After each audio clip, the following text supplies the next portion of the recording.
open. The YouTube stream looks like it's connected.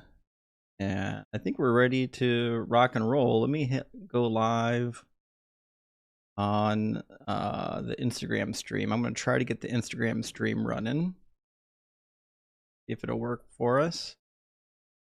Yeah, Instagram stream is up and running. We're good to go, guys. Welcome in. Mic has extra gain. Is it too much gain?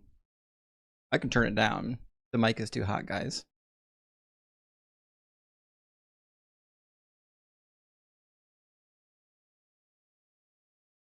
How's that for the mic? Is it a little bit better on the mic? Sounds like the wrong mic. Really? Weird. Yeah, it is the wrong mic.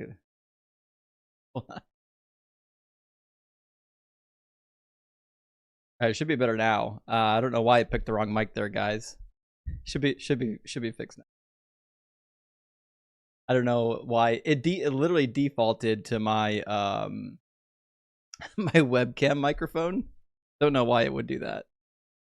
Good to see you guys. Welcome in. Seth, good to see you in the house. Jay, Carrie, good to see you guys. Techman, good to see you. We've got a bunch of people filtering in already. Let me open up the guest box, guys. Sorry, I haven't even opened the guest box yet. Give me just 1 second and I'll get the guest box open. I apologize. I totally forgot to open the Deconstruction Zone guest box when we started this live. Okay. The guest box on YouTube should be open now. Give me 1 second. Figure it real quick. And then you guys should already have a guest box open on TikTok. I'll make sure that's open and ready to rock and roll. All right, we got that. We're good to go there. We are somebody in the TikTok queue, so we got someone coming through already. So we'll grab them. Deathless says, "Mike, please." I don't know what that means, but I pretty sure my mic is working at this point. Let me grab a couple things real quick, and we'll get our first guest in here.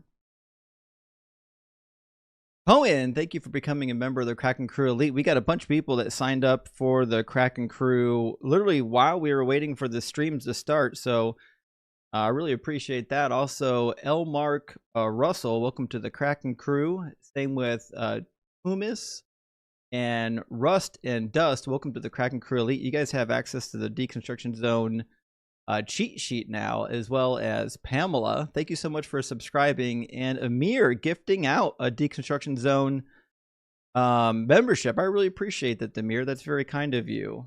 And looks like we've also got Dexter handing out 5 subbies. Big W, Dexter. I really appreciate that. Dexter always coming through at the beginning of the stream. Good to see you. All right, let me grab our first guest in here, guys, and we'll get the ball rolling. Also, Amir, thank you for the $4 super thanks. I really appreciate that, and the cup of coffee. Welcome in, Deathless Light. Hi, thank you. So I take it you're an atheist. Yeah, we've spoken before. I recognize your voice. I think so. So let's have that argument, shall we? Cool. Are you using a voice changer? So God is a... No, I'm not a voice changer. Everybody says that. When I was a little kid, I had a speech impediment. I took speech therapy for years. Fair enough. So I speak perfect transatlantic American accent. Cool. Fantastic. Are you a Christian? Let's... No, but I'm more of the religio perennialis, well, which is the about perennial biblical slavery tonight. Did you read the screen? Right, and I'm in religio perennialis is that founded was in the yes or no. tradition. Did you read the screen? Yes, of course. Let's talk about it. What does the screen say? It says biblical slavery. It was God ordained. Prove me wrong. Cool, yeah. Yes. Are you going to defend biblical slavery? Yeah. But you said you weren't Sure a am. Christian. Right, but I have fundamental Christian values. Okay, See, let's so talk you are about a Christian. This. What is the definition of slavery? I'm going to need you to be honest about what let's your faith assume that I am. actually is. Let's assume that I am for the conversation. Are you Because actually? my faith is in Christ. I don't know if you know how this works, but you're not just going to get to talk over me like a jackass. My faith is Christ. I reject the church. If you'd actually like to have a conversation, we can do that. Are you capable of having an adult conversation? Are you capable of growing hair, you balding motherfucker? There it is. I'm not balding, by the way. No, you're definitely losing your hair. You know, I'm and definitely you look not. thin and weak, and you're losing your hair. So if we're gonna insult each other, I'm gonna be. Yes, you are. Look at that fucking receipt. I don't know if you know this, but I've got the mute Right. powers and So you don't. if we're gonna insult, way better. You could barely do 4. Okay, so let's have that debate. Come on, puss. Debate me, puss. Debate me, puss. Come on, sugar puss. You gonna debate me, puss? You ready to be an adult or no? Well, yeah, I'm ready to actually own the shit out of you in this argument. Cool. So what I need you to do first is admit whether you're a Christian or not. Okay, my faith is in Christ. How's that? Cool. So you are a Christian. I'm glad you can finally come to terms with that. Do you believe that the Bible's true? I believe that the Bible is meta-true. What does that even mean? Meta-true is the prerequisite for truth itself. I'm asking whether or not you think it's true in reality. Does the Bible make claims about reality that are true? Okay, what paradigm of reality are you using? Platonism or realism? Because I doubt you even know what those terms mean, you simp. Okay. You can go cry with the children. When you're ready to sit at the big boy table, let us know, okay? Grab your victims. Well, he thought he had a victim. He has no idea what he's doing. I've talked to him before. He did the exact same thing. Guy's just a loser. J Cal, thank you for the $5 super check to go around fist fighting atheists. Wild to me. But listen, I mean, when that's the level of discourse you have, that what else can? Guys, welcome in. The night is young. We've literally just started, and it's going to be a good time. Texas Panhandler, thank you for the $5 super chat. Says, I believe this guest is meta intelligent. I think he's meta stupid, but thank you for that.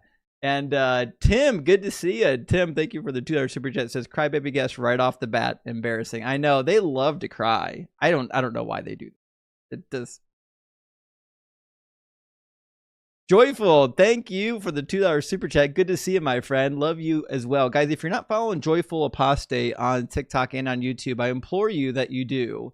Joyful is a very good friend of mine. And someone's saying the YouTube stream is stuck spinning. I don't know what that means, but I am watching the YouTube right now. And is it buffering for everybody? Because it's not buffering for me, but iHeartDog says it is buffering. Let's see. YouTube's been a train wreck this stream and last stream. I don't know why. I don't know if it's people don't have enough internet connection because I'm streaming in like in 1080p. I don't know what's going on there. Maybe turn your resolution down. I'm not sure. A lot of people are saying it's not buffering anymore. We'll have to wait and see. I haven't got any warnings from the YouTube stream health monitor. It says stream health is excellent. So if it's buffering, assume it's because your vid quality is like turned really high up and you don't actually have good enough reception. But we'll see what happens, guys. Our last stream we had similar issues where the stream was buffering like crazy. It was terrible. I don't know why it was doing that.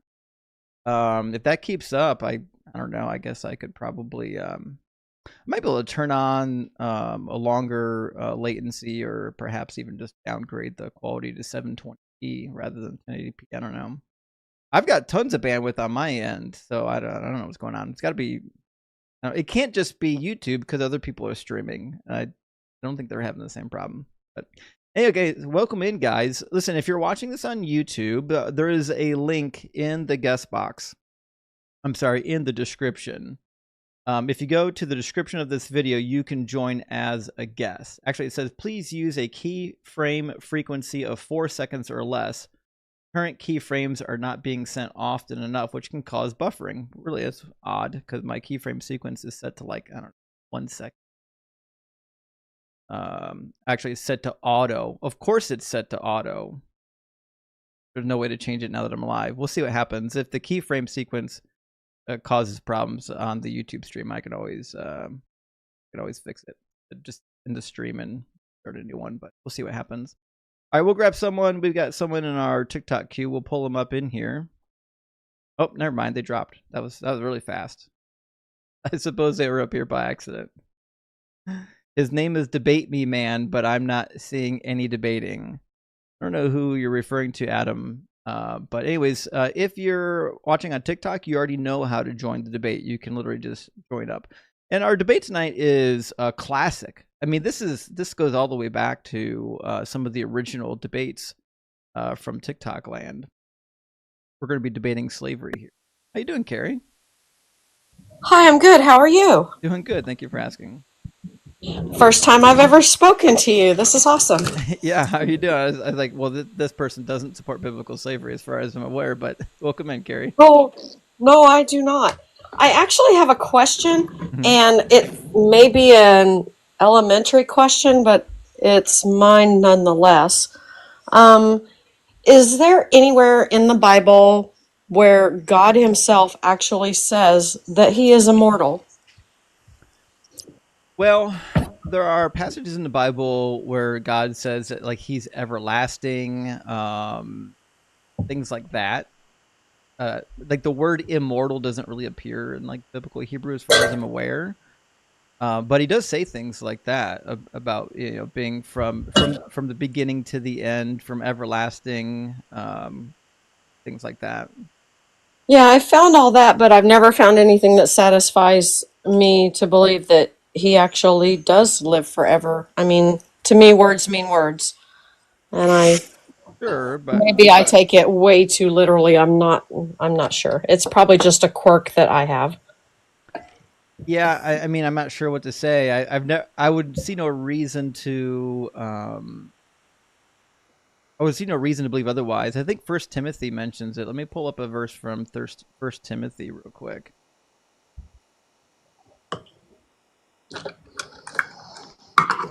First Timothy says, let me put it in a different. To the King of the ages, immortal, invisible, the only God, the honor and glory forever and ever. Amen. So I think that would pretty much seal the deal. Yeah. Was that actually God Himself saying that, or is that someone else just presuming that? Well, it's a letter to Timothy, right? So it would have been from the hand of Paul. Right. Paul is a problem, but it's okay. Yeah, he is. Because that seems to be the problem that I have with a lot of the Bible is that people will write and claim all kinds of wild and crazy things, but I don't see God Himself saying very much of that. So I just think that God is an imaginary thing that they came up with. So I just think that all the descriptors of Him are just as much of an imagination thing as everything else. Does that make sense? Yeah. Well, I mean, but the God is promising like eternal life, right? So Yeah, if the life is eternal, we would assume that the God is eternal. I guess so. Okay, like I said, an elementary question. Sometimes I get stuck on the wrong thing, but just thought I would ask. Sure, fair enough. Good to hear from you, Carrie. All right, good to talk to you. Thanks a lot. All right, cheers. Bye. All right. Can Mom, good to see you in the house tonight. Thank you for the cranes. Also, Eternal Slumber, thank you for the crane, and John as well. I really appreciate that, guys. Shoot, we got our first goal knocked out like within minutes. Now we had a guest in our queue just a second ago on the YouTube queue. Not sure what happened there. They came in and they dropped out. We'll see if they come back. But if you're watching this on YouTube, there is a link in the description of the video. You can click that link and you should be into the debate. You can come up here and tell me how the Bible doesn't actually support slavery. Because my claim tonight is pretty clear that the slavery in the Bible is in fact supported by the maker. And some people are saying that my mic needs to be turned up. Eve L says guest volume is way too high. Well, guest was pretty high. I can turn my microphone up if it needs to go up, guys. We can crank it we can crank it all the way up if we need to. Benji says, why isn't he talking about slavery in Pakistan right now? Why would I? I'm talking about religion. This is a debate about religion. So if you want to talk about what's happening geopolitically, you're welcome to talk about geopolitics, but that's not what I'm here for. I mean, it's fun. I do love a little bit of politics, but that's not my purpose here. All right, we got a guest ready to come in, so we'll grab 1 or 2 super chats and we'll get our next guest in here. Eric, thank you for the $2 super chat. It says, I thought Kent Brockman had died. That was weird. Referring to the first guest, I don't know Kent Brockman, but now I have to Google him. I got to look him up now. Hair looks awesome. Thank you, Benji. I appreciate that, and thank you for the $2 super chat. And Seth, thank you so much for the $5 super chat. Seth says, not that you need the validation, but you have a great head of hair. Well, I appreciate that. At my age, I'm just happy to have hair.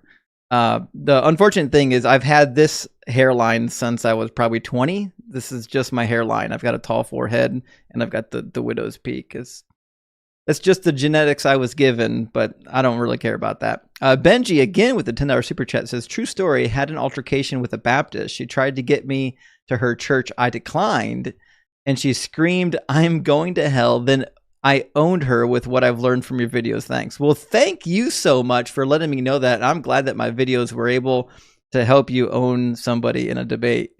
And Yahweh 404, good to see you tonight. I think that's Necro. Thank you for the super chat, and thank you for being a member. It says Psalm 71:3 spoke to me today. Rock hard for Doug. Absolutely, rock hard for Doug. The rock of ages, guys. That you should sick the bears on that previous caller for mocking baldness. I agree, Acme, and thank you for the super chat. Last time we saw in the Bible somebody making fun of someone's hairline, God sent 2 she bears down there to go collect on that curse. All right, we're going to grab Marilyn from the YouTube. How you doing, Marilyn? Marilyn? Oh, Marilyn dropped. All right, sorry. We'll grab the next one. All right. Let's grab, we're going to grab Rick. How you doing, Rick? Rick, your microphone's turned off. You got to turn your mic on, bud. Oh, Rick dropped. Okay, then. Wow, these are some really easy debates. Oh, boy. All right, we'll grab the next one, guys. Next in looks like Ken. How you doing, Ken? Ken, your microphone is turned off right now. I've got you unmuted, but your mic is off on your hardware. You got to turn your mic on.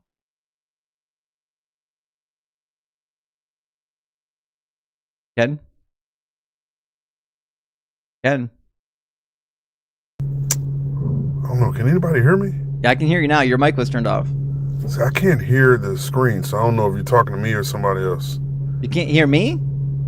Can you wave your hand if you can hear me? Oh, so you are.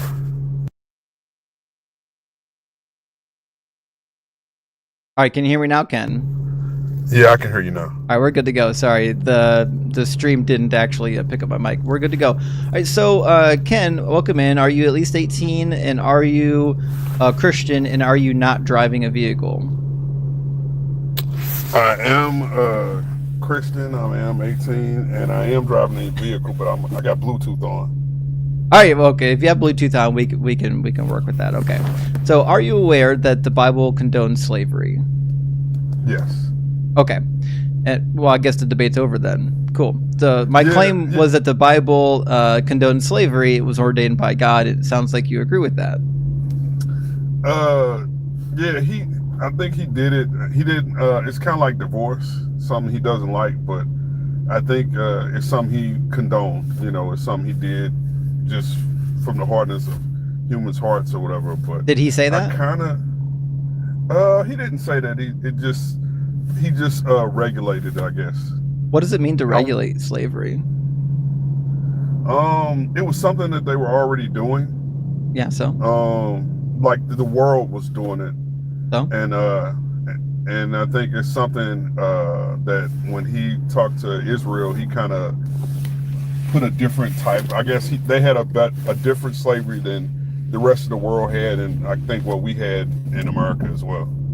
Well, I don't think it was that much different. Also, you didn't really explain what regulated means. What does it mean when you say that he regulated slavery?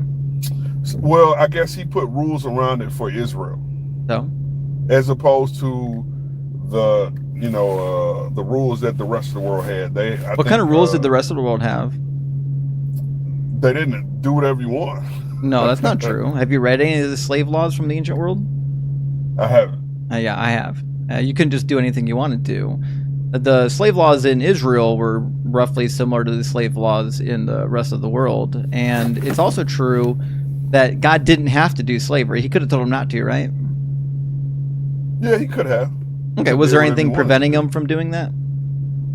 I don't know. I don't know. I can't read the mind of God, so I don't know why he went that route. I mean, my guess it would have something today, and I believe in providence, so he put Israel into slavery.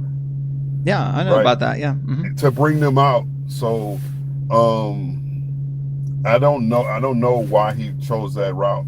I don't know. Okay, so I was gonna. Did God ever say that slavery was wrong? No, but it's alluded to. Like I think in Job, for example, there's a verse in there where he was trying to figure out what he did wrong, and I think he even mentioned, is God punishing me because I treated my slaves badly, and not just beating them. He's like, maybe they came to me and asked me to do something or question, and I ignored them, basically. Well, you can beat your slaves according to God. Have you read Exodus? Oh man. In Exodus 21, 20 and 21, I'll put it on the screen. It says, when a slave owner strikes a male or female slave with a rod and the slave dies immediately, the owner shall be punished. But if the slave survives a day or two, there is no punishment, for the slave is the owner's property. Right? So you can beat your slave, and you can beat your slave so severely that if they die after a couple of days, so be it. You get the benefit of that. You get the benefit of the doubt that it was an accident. Wait, I don't have my Bible with me. I'm in the car, but the law isn't saying you should beat your slaves. It's just saying if you hit your slaves and they don't, if they're hurt after if they recover after 2 or 3 days. Doesn't say recover. It's okay. I don't have the actual verse. It says if the slave survives a day or two, there's no punishment. And in the Hebrew text, so what version are you reading where it says survive? I'm reading the NRSV updated edition. And in the actual Hebrew text, it says amad. It says if the slave amad, meaning to stand. If the slave stays standing for a day or two. That's why my translation says if the slave survives a day or two. So, survive sounds different than stand, though, right? That's what it means. Survive is like when you're still standing, that means you're surviving. No, surviving could be somebody can survive on a bed on life support, though, right? They're surviving, but that's different than standing. So that's why I was like, no, that sounds a little bit. In the Hebrew Bible, when somebody is left remaining after a battle or a beating, they're said to be standing. You got a verse. See, I don't have my. To be honest, I wanted to talk to you about God. I know this is different. Because last time I called, you asked me if I believed in God, and we were kind of talking about that. And I'll be honest, I derailed it, talking about David and the idol or something. But I kind of wanted to talk about that if you don't mind. But I know it's not your topic of the day. But even, Yeah, I mean, I love a good debate about God, but we do try to keep it on topic. Okay, I understand. Well, I'll say, can you go into ESV? What does the ESV say in that verse? Probably roughly the same. I can go into ESV.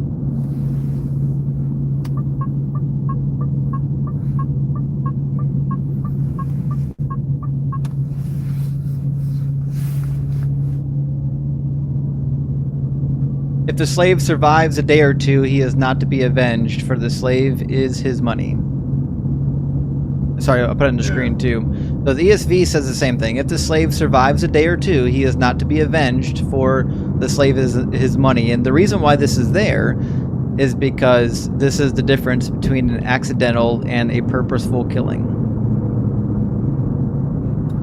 No, but it's in there. It says if you kill him, you should die, right? That's right. If you kill him on purpose. It says when a man strikes a slave, male or female, with a rod, and the slave dies under his hand, he shall be avenged. So if it's immediately clear that they died as a result of the beating, because they're dead within a day or two, then they get avenged. If they die after a couple of days, then they don't get avenged. So can I ask you this? So you said that the laws were similar to non-Hebrews. Were they lost? Did they have that same law? Is there anywhere you can bring that up? No, there's no equivalent law to this one where it literally states that if they die after a couple of days, it's presumed that you're. If you kill them, you wow, it's almost like you asked me a question. I apologize. Yeah, as far as I'm aware, there's no surviving law that is worded exactly the same, where it says if you beat your slave so severely that they die a couple days later rather than immediately, then it's presumed to be an accident. But there are laws on the books about what you can and cannot do with your slave and what other people can't do with your slave and things like that. Like you can't just go out and murder your slave. It's also irrelevant because all you're doing now is a whataboutism. God could have said no slavery because he said that for the Hebrew men. He said of the Hebrew men they only serve for 6 years and then they go free in the 6th year. There was nothing preventing him from saying that about everybody else. That's true. So if your God didn't want people to own slaves, he wouldn't have told them that they can own slaves in terms of peace and surrenders to you. Then all the people in it shall serve you as forced labor. But if it does not accept your terms of peace and makes war against you, then you shall besiege it. And when the Lord your God gives it into your hand, you shall put all of its males to the sword. You may, however, take as your plunder the women, children, livestock, and everything else in the town, all of its spoil. You may enjoy the spoil of your enemies, which the Lord your God has given you. Well, there you go. So the men, those would be prisoners. No, they'd be dead. I guess you're alluding to women. The women and the children. So it says that if the town accepts your terms of peace, then the whole town becomes your forced labor. So if they accept your peace, then you're allowed to make them slaves.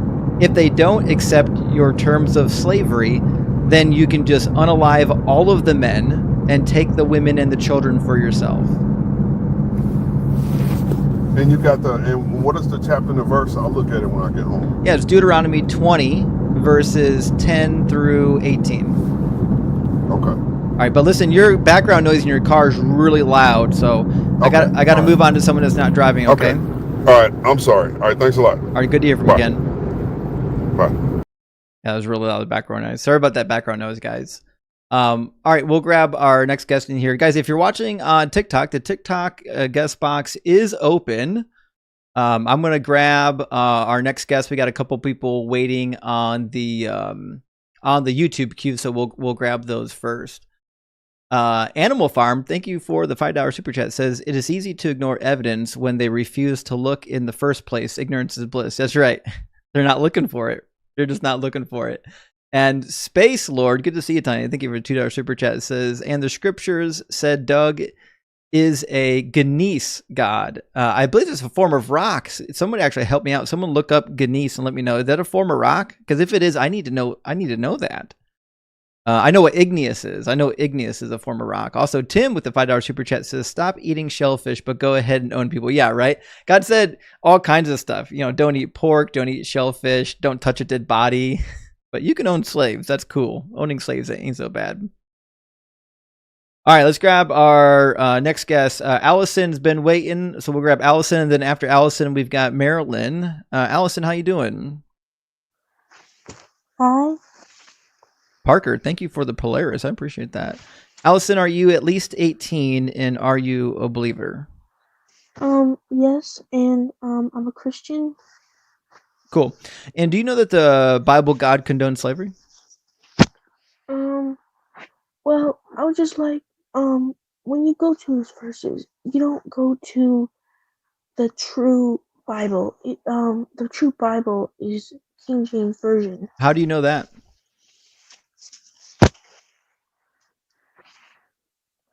Oh, sorry, someone there. Well, the thing is, you don't sound 18. Why are you capping for Christ up in here? What? You don't sound 18. No, I am. You know what happens to liars according to Revelation 21:8? Yes.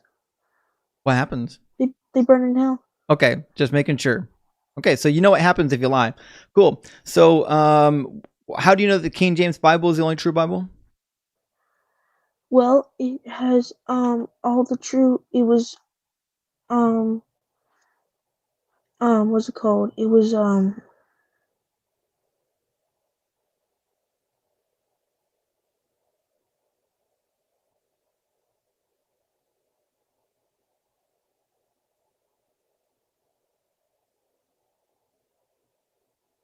Nothing, huh?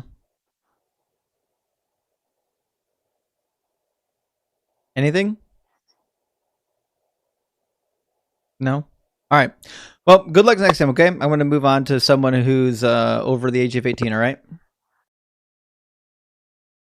All right, we've got Marilyn in the box. So we've got some people on the YouTube queue. Guys, if you're watching this on YouTube, there is a link in the description of the video. You can get in the guest box and debate me. And if you're watching this on the TikTok, guess what? You already know how to get in. All right, let's grab our next guest. Our next guest is going to be Marilyn. Welcome in, Marilyn. Hey. Good to see you. How you How doing? are you? Good, good. So, slavery. Mm-hmm. So, Marilyn, are you aware that the Bible God condones slavery? I think he condoned it a little bit during after he cast everybody, with that curse and everything. I'm pretty sure he had to fulfill, you got to work by the sweat of your brow kind of thing. Is that a good thing or a bad thing? It's not a great thing, but sorry, my son's birthday was today. I've got glitter all over me. It's just, I think slavery back then was a lot better than it grew into being. There wasn't a lot of people back then, and they all needed help to make things work and stuff because it was so hard back then. But I think a lot of the slaves back then were they were treated well. They were treated well. I mean, I guess not. The Jews wanted to be freed from slavery. Now, what do you mean by well? I mean, they were taken care of, not necessarily like you would think like slaves were taken care of today. You know what I mean? Like, were they beaten? I just don't think that was their like definition of slavery back then. I'm sure that there were that, but I don't think that was like the main, like they didn't look at it like that. They looked at it as like more of a helping hands and stuff. But they didn't get paid. Even they were property. Right. Even so, slavery was not right. It was not right. It shouldn't happen, regardless of what, because I feel like everyone is equals. So I don't feel like anyone should have a slave. But Jesus did say that he came to tell us Father's business. And so a slave doesn't know a master's business, his master's business. So he said God calls us friends and not slaves. Well, he says that we're going to be slaves to the Father. Like our relationship to God is as a slave. No, he changed that. Jesus came and he said, I no longer call you slaves, but I call you friend. For a slave does not know his master's business, but he came to tell us Father's business. So we are no longer called slave, we are called friend. And who was he talking to? So at one point we were called slave. What was that? Sorry, I was getting a phone call. Sorry. Say that again. Who was he talking to? What was your question? He was talking to everyone. He was talking to the disciples in that passage. Right, but he was becoming, he came for us, the Jew and the Gentile. He came to tell us Father's business. Right, but did he say that slaves were going to be not slaves? Because if Jesus is God, then that means he's the one that commanded slavery in the Old Testament. Yeah, Father God did.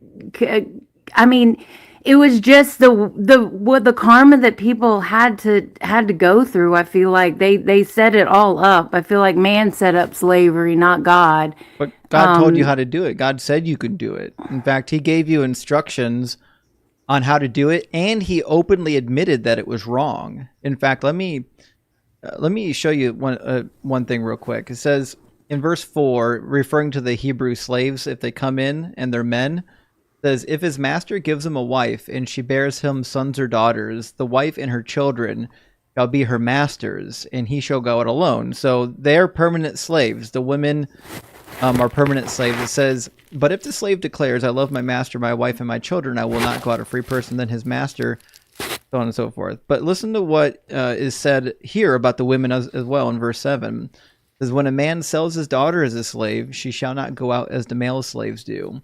If she does not please her master, who designated her for himself, then he shall let her be redeemed. He shall have no right to sell her to a foreign people, since he has dealt unfairly with her. So God is saying you're supposed to keep these female slaves forever because, you're going into them, you're having relations with them.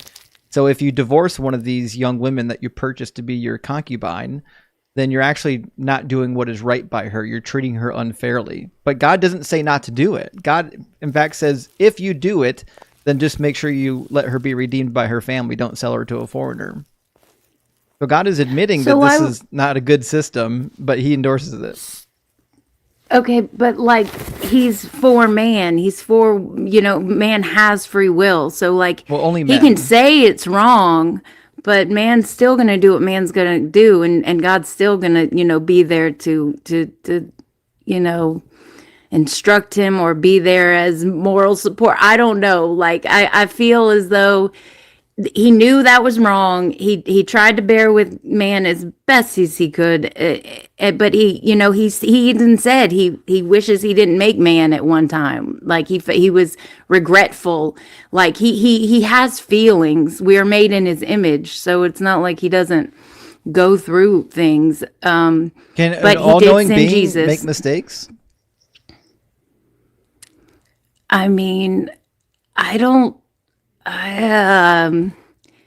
Sure, why not? I mean, it doesn't matter because he's the beginning and the end. So even if he makes a mistake, he can fix it. Right, but what I'm saying is, how does an all-knowing and all-powerful being make a mistake? That entails that there's something he doesn't know. It's not that he's making a mistake. He knows what's gonna be the result, but like he's trying to, he's for man, like he's not against man. So whatever he gets into because of man, you can't blame God per se. You can blame man. No, I blame God. God gave the laws. Mankind didn't give these laws. In fact, God said that these laws make them different from the nations around them. He says that these laws make you a holy people. And he said to follow the laws forever, by the way. In Deuteronomy, he says to follow the laws all the days that you live on the earth, every single day.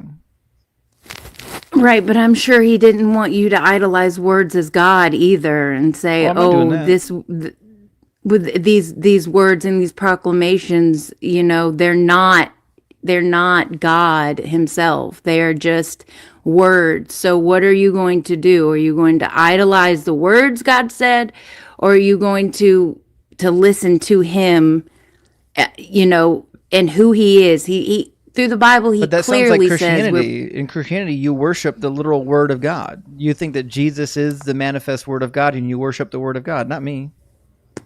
But there are lots of words in the Bible that God says that we'd rather not focus on, like we're prince and princesses, and he shows no favoritism. We're all his favorite. And he goes on and on and on about how much he loves us and dotes on us and all this stuff. But no one will talk about that stuff. They just want to talk about, the man and the God fight. When he's constantly saying, I leave the 99 for the one lost. I'll never leave you or forsake you. So like Hitler was actually a good guy because he treated some people nicely, even though he treated other people terribly? I don't think killing people in general, whether it's a Jew's fault or not, it should happen. I don't think I don't think anyone should be killed. Hitler was not right for killing anyone. Okay, so He wasn't right. yeah, doing some good things doesn't like offset the bad things. I mean, I don't think you could do any good things or bad things to get out of the grace of God. I don't think anything could keep us from the love of Jesus Christ. Like nothing could separate. Nothing could come in between that. Then why did he It's just send people to hell impossible. for simply not believing something? There's no hell. He's going to come back and everybody is going to be restored, and he's a God of restoration, not retribution. I think that in the end that the enemies will melt like wax before the fire in his presence. So like the man But might still he's literally remain. keeping a record of your wrongs so that he can judge you at the end. He's writing them in a book, and he's going to judge He you. also collects every tear you've cried, whatever, and in different jars to according to what you cried about. Like But he's I don't care about the tears so he if he's collects going to stuff. send me to eternal hellfire. I could give a damn if he's collecting my tears. Why is he torturing me? If you think that he's going to send you to eternal hellfire, then you're not listening to God. You're But that's what the listening Bible to says. Satan. Jesus himself said it in Matthew 5:22. Jesus also told the holiest of Pharisees that they belonged to the devil. There was their father, the devil, and they belonged to him, and he was a liar from the beginning. The holy people, they were saying that Jesus was demonic and he had demons. Like, Right. Have you read Matthew 25? yeah. I'm sure I've read it before. What does it say? Yeah, Matthew 25, Jesus comes back and he executes judgment on the whole world, separating the goat from the sheep. And then at the end it says, then he will answer them, truly I tell you, just as you did not do it to the least of these, you did not do it to me. And these will go away into eternal punishment, but the righteous into eternal life. So Jesus is like going to punish people eternally, according to the book. I just don't. I feel like that's just. There's so much. You can't just take a piece of it, and you can break it down. And I'm gonna read it and come back and show you. Like, Sure. I feel like he's trying to just get to the heart of the matter, the inner workings of our spirit, and how to see it from all angles so that we choose. He said, I laid out before you the bad and the good. I lay out before you all of it. It's your job to choose good. Like he'll lay it all out, but you have to choose. Well, it doesn't matter if you choose bad or good. If you don't believe in this sky carcass, you go to hell.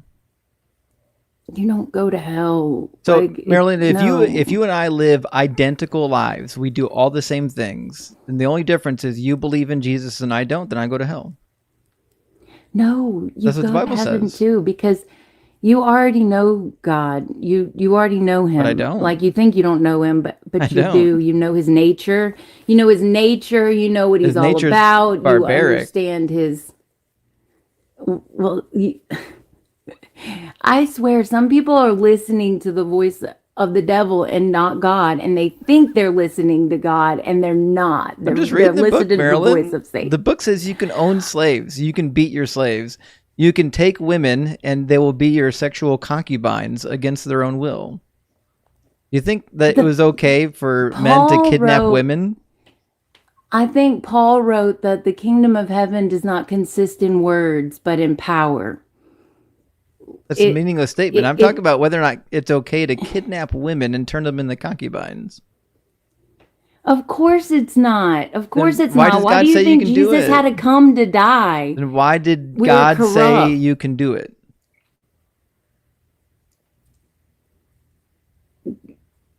Why did God say you could do what? Kill concubine? God Kill said your you can concubine? kidnap women and make them concubines. Well, he Then was Deuteronomy probably talking 21. to the worst of worst people that are like into that sort of thing. Like They're into it's that? The crowd. You think women are into being the kidnapped and being crowd. turned into concubines? I mean, the people who Holy he was shit, talking that's some to. victim That's not what blaming. I said. That's not what I said. I wasn't talking about the bitches. I was talking about the people that are actually doing these to women. God's talking to those people and trying to, I mean, what it's just, I really think in God's mind, since our ways are not his ways and his ways are not ours, that he sees this lifetime as such a minuscule like grain of time that it's really meaningless. It's really I agree. meaningless To God, because our lives are meaningless completely. no, in whatever he's creating here, like it's such a short flash compared to all of eternity I know. and what he has plans for us. That's So right. it's not it's really not that big of a deal, especially if he restores everyone. Every link in the Well, chain he's not is going to. eventually it is all accounted for. He will though. No, he says He will though. he purposed everything for He it. can't not. He designed everything for its purpose, even the wicked for the day of destruction. There's going to be people that go to the lake of fire. There's going to be people in hell. The Bible says so. What makes you think that the wicked is not a spirit and not something that people are just going to A change their spirit? minds and not be that way anymore? Like it'll melt off of them. Like darkness has to flee in the presence of God, and the design that God made will still be there. It'll still matter. So the words Like don't we're mean all what the God's words mean then? portion. Major, I'm on the phone. No, get your dad to do it. Do what? So the Do words what? don't mean what the words mean again? I told you words are not God. We cannot say But any word we cannot say holds more power and authority than what God says about us and feels about us. And we're his portion, we're his prized treasure, we are his wealth. We no, are wealth. well, not you. He only loves Worth. men in the Bible. Women he doesn't care for. No, he loves He doesn't even think you guys everyone. should be able to practice autonomy over your lives. Have you read He Deuteronomy gets 25? angry. I know God gets angry and is like, y'all y'all really want to play stupid games and win stupid prizes? Okay, we'll play. Since this is such a short time and you're going to be saved anyway. I'll play your game with you and you'll see how you like it and see how it all turns out for you. But you're just going to realize it's not the way to go. Right, but It wasn't right. to the women, he says, when brothers reside together and one of them dies and has no son, the wife of the deceased shall not be married outside of the family to a stranger. Her husband's brother shall go into her, taking her in marriage and performing the duty of a husband brother to her. So if your husband dies and you're a woman, then that means you don't get to go marry who you want. Your husband's brother gets to go into you, and it's not your choice. You think that's a good But idea? I think for the time and the like and how close the families were back then compared to the way they are now, like bloodlines and stuff, like they didn't have that many people and it was a lot tighter knit people. They're just trying to take care of each other and trying Okay. to make sure everyone survives and stuff But women and shouldn't makes have it. autonomy. Jesus came and died. Like Jesus totally changed the outlook of what people think about women. But he Like didn't actually. Have you read he what Paul says about did. women? Paul was crazy. No, I don't. I feel like he tells man to cherish women, and Jesus did. He told him to die for this church, But like I've died, like he died for us. Die but for your woman. but God She said submits. that your desire will be for your husband and he will rule over you. Do you think a husband should rule over their wives?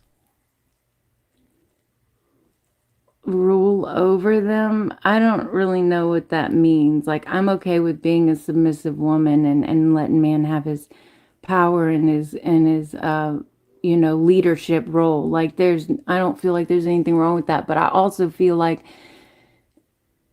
we are all equal and he shouldn't be when a leadership role just makes you more of a servant. It makes you more understanding, more giving, more building people up. That's a real leader.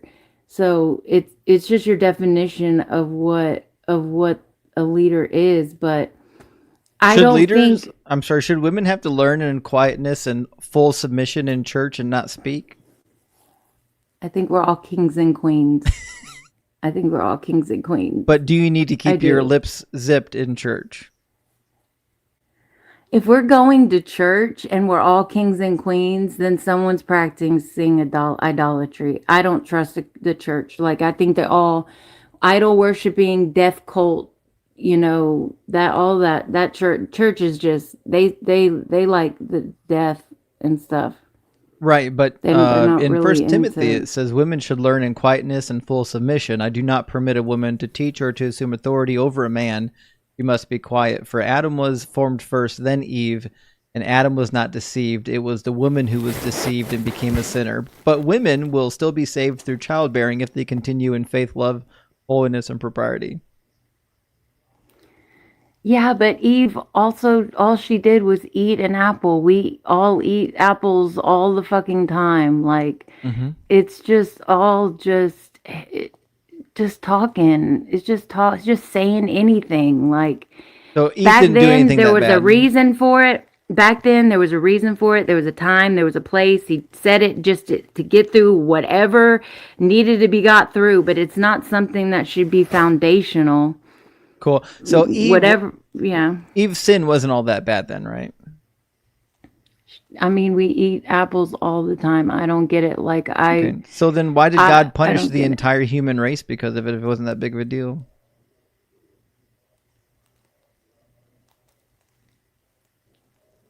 I don't think he punished the whole human race. I think the whole human race punished themselves. No. God decided he was going to punish humans after Eve ate the fruit.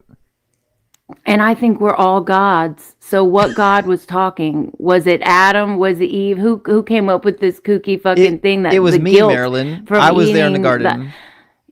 they're just so innocent that they ate that apple and they were like, "Oh my God, the shame, the fucking shame. I'm gonna have to totally make up for this forever." Like, what was really going on? So if If we're we're all all made in gods, God's then image, I'm going to need you to give me a little bit of worship. okay. I think we should all be worshipped and praised. Hail Justin. Oh, wow. Seriously. All right. You don't think God would find that, sweet I think you'd and find it blasphemous. endearing? Why? Why would he be the want to be the only one to be worshipped and praised? That just seems like if he loves us all so much, he would send his sinless son to die for us. He cares so much about us, Have you read Isaiah obsessed with us. 45? Why would you think he would not find it good, like any good? Why would he not find good? What I'm saying is, according to Isaiah 45, he's saying that there is no God beside him. In fact, I'll read it. It says, I am Yahweh. There is no other beside me. There is no God. I arm you, though you do not know me, so on and so forth. So he says, there's no God besides Yahweh. He's it. Right. Well, we're all part of the body of Christ. So we're all, I feel like he's talking to all of us, and you have to really nitpick his character, his quality. Like, you can't be an all-powerful, almighty God if you are not in the right. You lose your power to have that respect. You have to keep your integrity if you want to, have the power of God. If you want those powers, if you want that, you can't dabble in stuff that doesn't give you a higher frequency. It just, I don't know.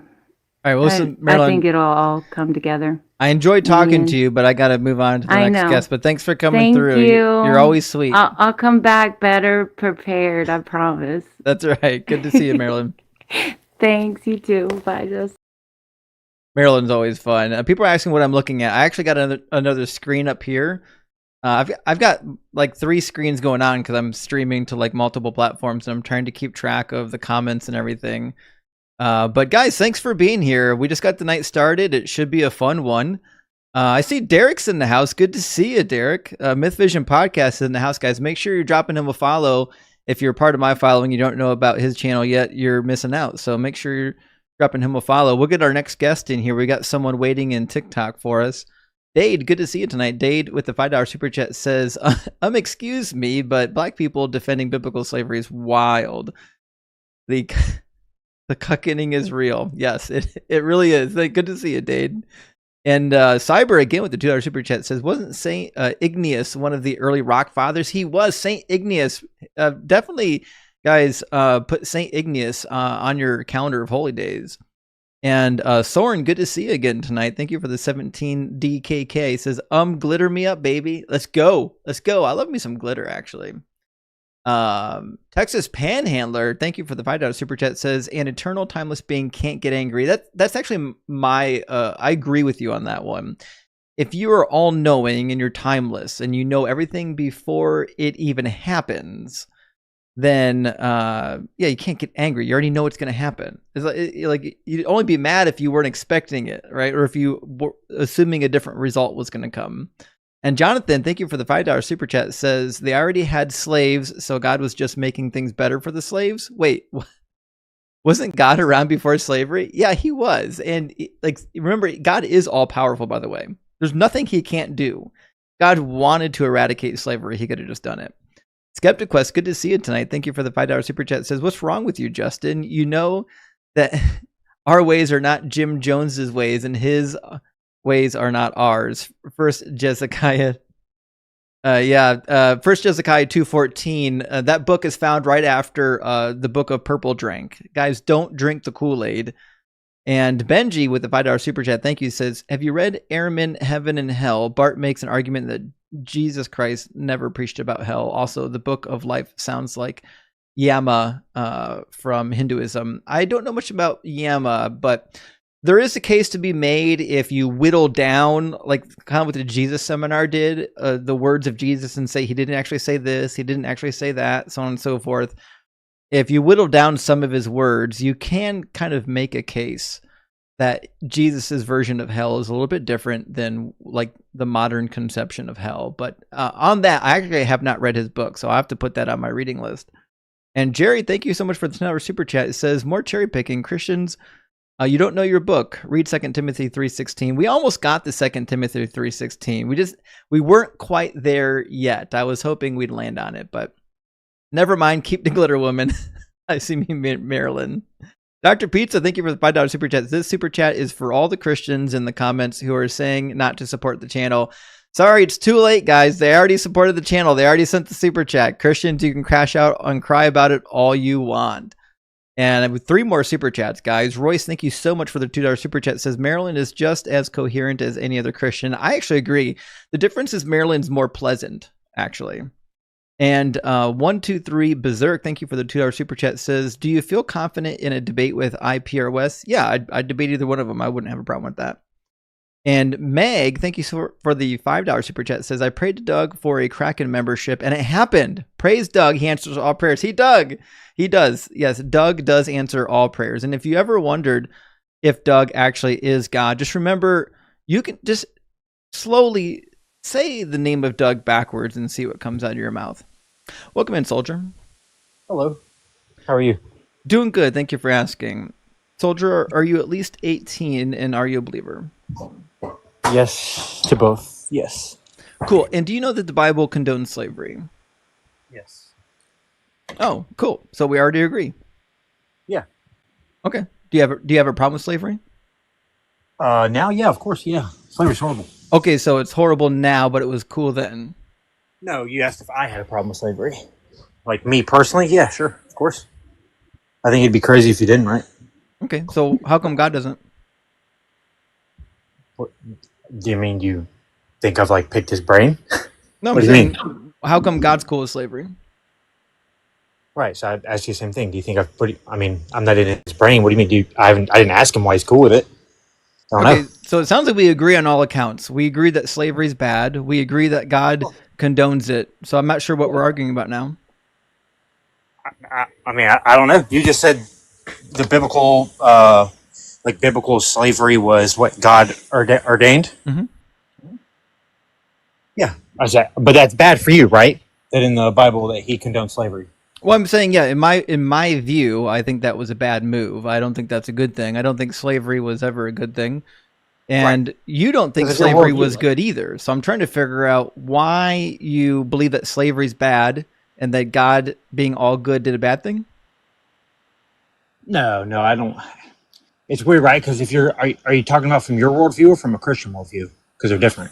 You can pick any worldview you want to. You already said that slavery was bad. Right. Yeah. So from a worldview, like your worldview, right? Slavery is bad, right? Like God can't be all loving because he condones slavery, and therefore he's evil or he's bad or whatever you wanted to say, right? Well, from a Christian worldview, my point go is ahead. that if God is all good and all loving, and he gives laws that are consistent with his nature, then we will be left with the conclusion that slavery is not that bad. I mean, I disagree. I think slavery is bad. Cool. So you disagree with God? No, I think so. If you're talking about today, are you talking about slavery in general, or are you talking about specific, like biblical slavery? Are objectives moral? I'm sorry, are morals objective? From whose worldview? There you go again, right? Well, from your worldview, probably. I'm right? asking But you from me, about no. what's in your brain. Do you believe that morals are objective? Yes. Okay, so if morals are objective, then that means they don't get to change over time. Right? If Correct. murder was wrong 1,000 years ago, it's wrong today too. Yes. Cool. Sure. So if slavery is wrong now, then it was wrong then. For me, yes. Okay, cool. But it's not about me, right? So if the Bible, right? If the Bible, let's say the Bible is true, right? For the sake of argument, right? From my worldview, right? For me, growing up right now, it's 2025. Yeah, slavery is horrible. Like no person should ever own another human being, right? But if that's not his design and his plan for the Hebrews, 2,000, whatever, how many thousand years ago, then what it is, what it is. I don't understand. Like, so the problem. So is that goes back to exactly what I prove- said then. If you believe Right. in this God and what he says is true, then Yeah. you have to be of the mindset that slavery is not bad because he never said that slavery was bad. He said that you can do it. Right. So he's given directions for his people at that time, right? Who He didn't owned say at slaves. that time. He said to follow the law forever. In fact, Deuteronomy 12 just outright says so. It says, "Be careful to obey all these words that I am commanding you today, so that it might go well with you and with your children forever, because you will be doing what is good and right in the sight of the Lord your God." He never Right, said so- that these laws were going away. Sure. So again, it's from your worldview, right? But if you looked at it from a Christian No, worldview, I just read you the Christian Bible. right? No, it's different. I'm trying to explain it to you. If you let me explain. So from a Christian worldview, you understand, right, that the law dies through Jesus Christ. He comes to fulfill the law. That's and not in the two- Bible. I mean, that's not in Jesus' words. That's in the words of Paul. Jesus said the opposite of that. Right. So Jesus' two greatest commandments are what? To love God with all your mind, heart, and soul, and to love your neighbor as yourself. And both of those come from the law of Moses. And he didn't say that these laws are replacing the other laws. When they ask Jesus if he's come to replace the law, what does he say? He says, "I have not come to abolish the law, but to fulfill the law." In fact, I'll Right. read it for you because I'm sure you haven't read the whole thing. He says, "Do not think that I have come to abolish the law or the prophets. I have not come to abolish, but to fulfill." And first thing to note here is that fulfill does not mean abolish. It's actually the opposite of abolish, which is why he says, "For truly I tell you, until heaven and earth pass away, not one letter, not one stroke of a letter will pass away from the law until all is accomplished. And heaven and earth has not passed away," which is why he says in 19, "Therefore, whoever breaks one of the least of these commandments and teaches others to do the same will be called least in the kingdom of heaven. But whoever does them and teaches them will be called great in the kingdom of heaven." So Jesus said, if you follow the laws of Moses, you'll be great in the kingdom of heaven. Right. Cool. So do you think that Jesus' words are true, that following the law of Moses would make you great in the kingdom of heaven? I think if you actually like understand it from a Christian worldview and I do. understand it like right, so that's right. So this that's is the an easy thing. question. Are Jesus' words true? If you're a follower of Jesus and you Yes. follow Yeah, of the course. law of Moses, would that make you great in the course. kingdom of heaven? His words are true, but not in the context that you're trying to push them through. If that Well, he makes sense, says, right? whoever breaks one of the least of these commandments and teaches others to do the same will be called least in the kingdom of heaven. It sounds to me like you're in a race to the bottom right now. You're trying to make yourself least in the kingdom of heaven because you're suggesting that we shouldn't follow the laws of Moses. Right. So it's not that you shouldn't follow the laws of Moses, right? I said Jesus comes to fulfill the law. How does he do that? How does he fulfill the law? By doing the laws. No. That's what fulfill means. there- I that's- mean, I that- can there's give you a the dictionary worldview. definition if you There's failed the failed worldview. English class. the thing is, your worldview is false. My right? worldview Because is not false, and this has it nothing to is. do with my worldview. We're talking about It what is. words mean. And Jesus said Yes. that he did not come to abolish the law. And Yep. then what he actually does is tell people How does he fulfill to follow the law, which How means does he Jesus wasn't fulfill the instructing law? people to not follow the law. How does he fulfill the law? By Can you doing answer it, the I've question? answered it twice now. No, you're wrong. That's what it You're means to wrong. fulfill a law. I'm asking you, how did he fulfill it? By And you're doing saying it. by doing it. No. That's what it means to fulfill a law. So that's I think that's where it comes to. This is what words mean. I don't know if Right, so maybe you failed No, English you're- class or something, No, but no, to you're saying- fulfill so a to law means that fulfill- you complete the requirements of the law. No, Yep. that's not what that. That's not how that. That's not That's what what that that word means. means. Read scripture. Does fulfill mean abolish?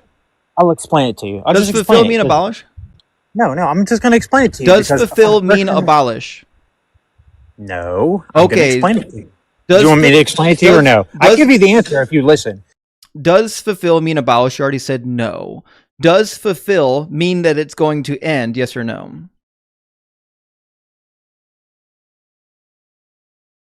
Crash out's coming, guys. Say that again. He's getting wound up. Does fulfill mean that something is going away? It could, right? In a way. Depends. What's the definition of abolish? Let's say to get rid of. Our Okay. definition, right? Okay. Your definition from Oxford Dictionary or what? The definition of abolish means to do away with something.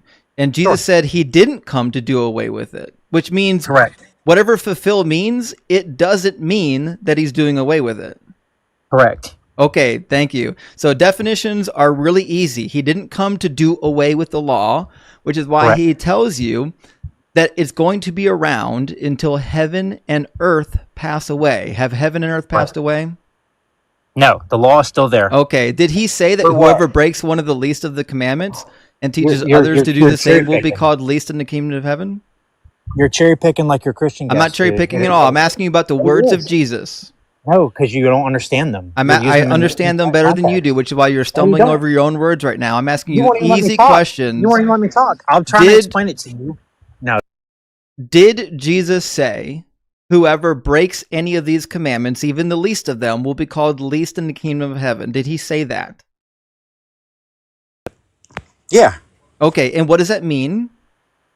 That means if you break the commandment of loving God, right? Nope. Or loving your neighbor, Nope. then yes. He Yes, didn't say because anything Jesus in that verse. fulfilled the He law. talks about the law of Moses. He says, You do don't- you not don't think that I've come to abolish the law or the prophets. The law and the prophets are in the Old Testament. We know what the law and the prophets are. It's the law of Moses. Okay. Okay, So he comes to fulfill that, right? He comes to fulfill that. He said, I have not come to abolish the law. And then right. two to sentences fulfill it. later, he says, whoever breaks one of the least of these commandments, referring to the law. Yeah. Okay, and we know what that law is. It's in the books of Moses. And he comes to fulfill it. And the question that you still Which didn't answer. doesn't right, mean abolish. Right. It doesn't mean abolish. So I'll explain it to you really quick, right? So Jesus comes to fulfill the law, right? Which basically means he's going to die on the cross, right? Now the law has been fulfilled because Show me he that has in Jesus' died. words.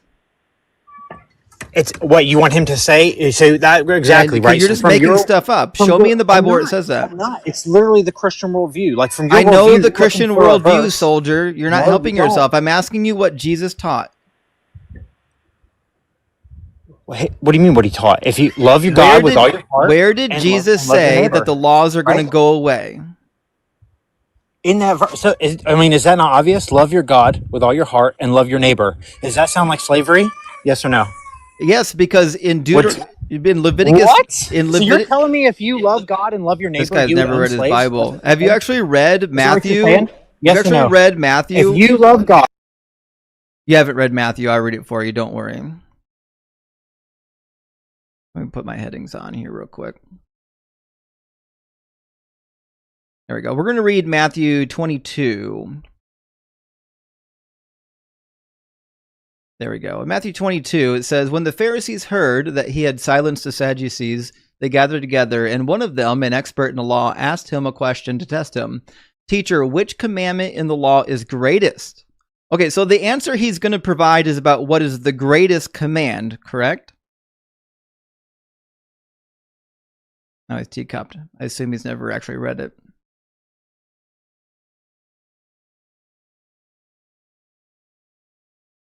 But his pastor told him.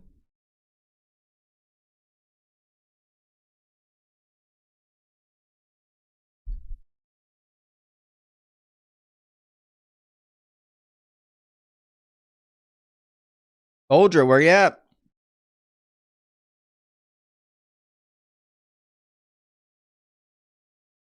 And he dropped. Cool. He really made Jesus proud tonight, guys. Yeah, you're right, Phil. He was falling. He was running. They always find weakness when it comes to actually reading the book. They can't actually handle reading the book. All right, guys, if you're watching this on YouTube, there is a link to join the debate in the description of the video, as it says up here. If you're watching this on TikTok, you already know how to join the debate. All you got to do is hit that guest request button, and you'll be up in here. Also, Vinny, thank you for becoming a member of the Kraken Crew Elite. You got access to the Deconstruction cheat sheet now. And guys, make sure to show Sweater God some love in the TikTok comments. He's been crashing out since the beginning of the live.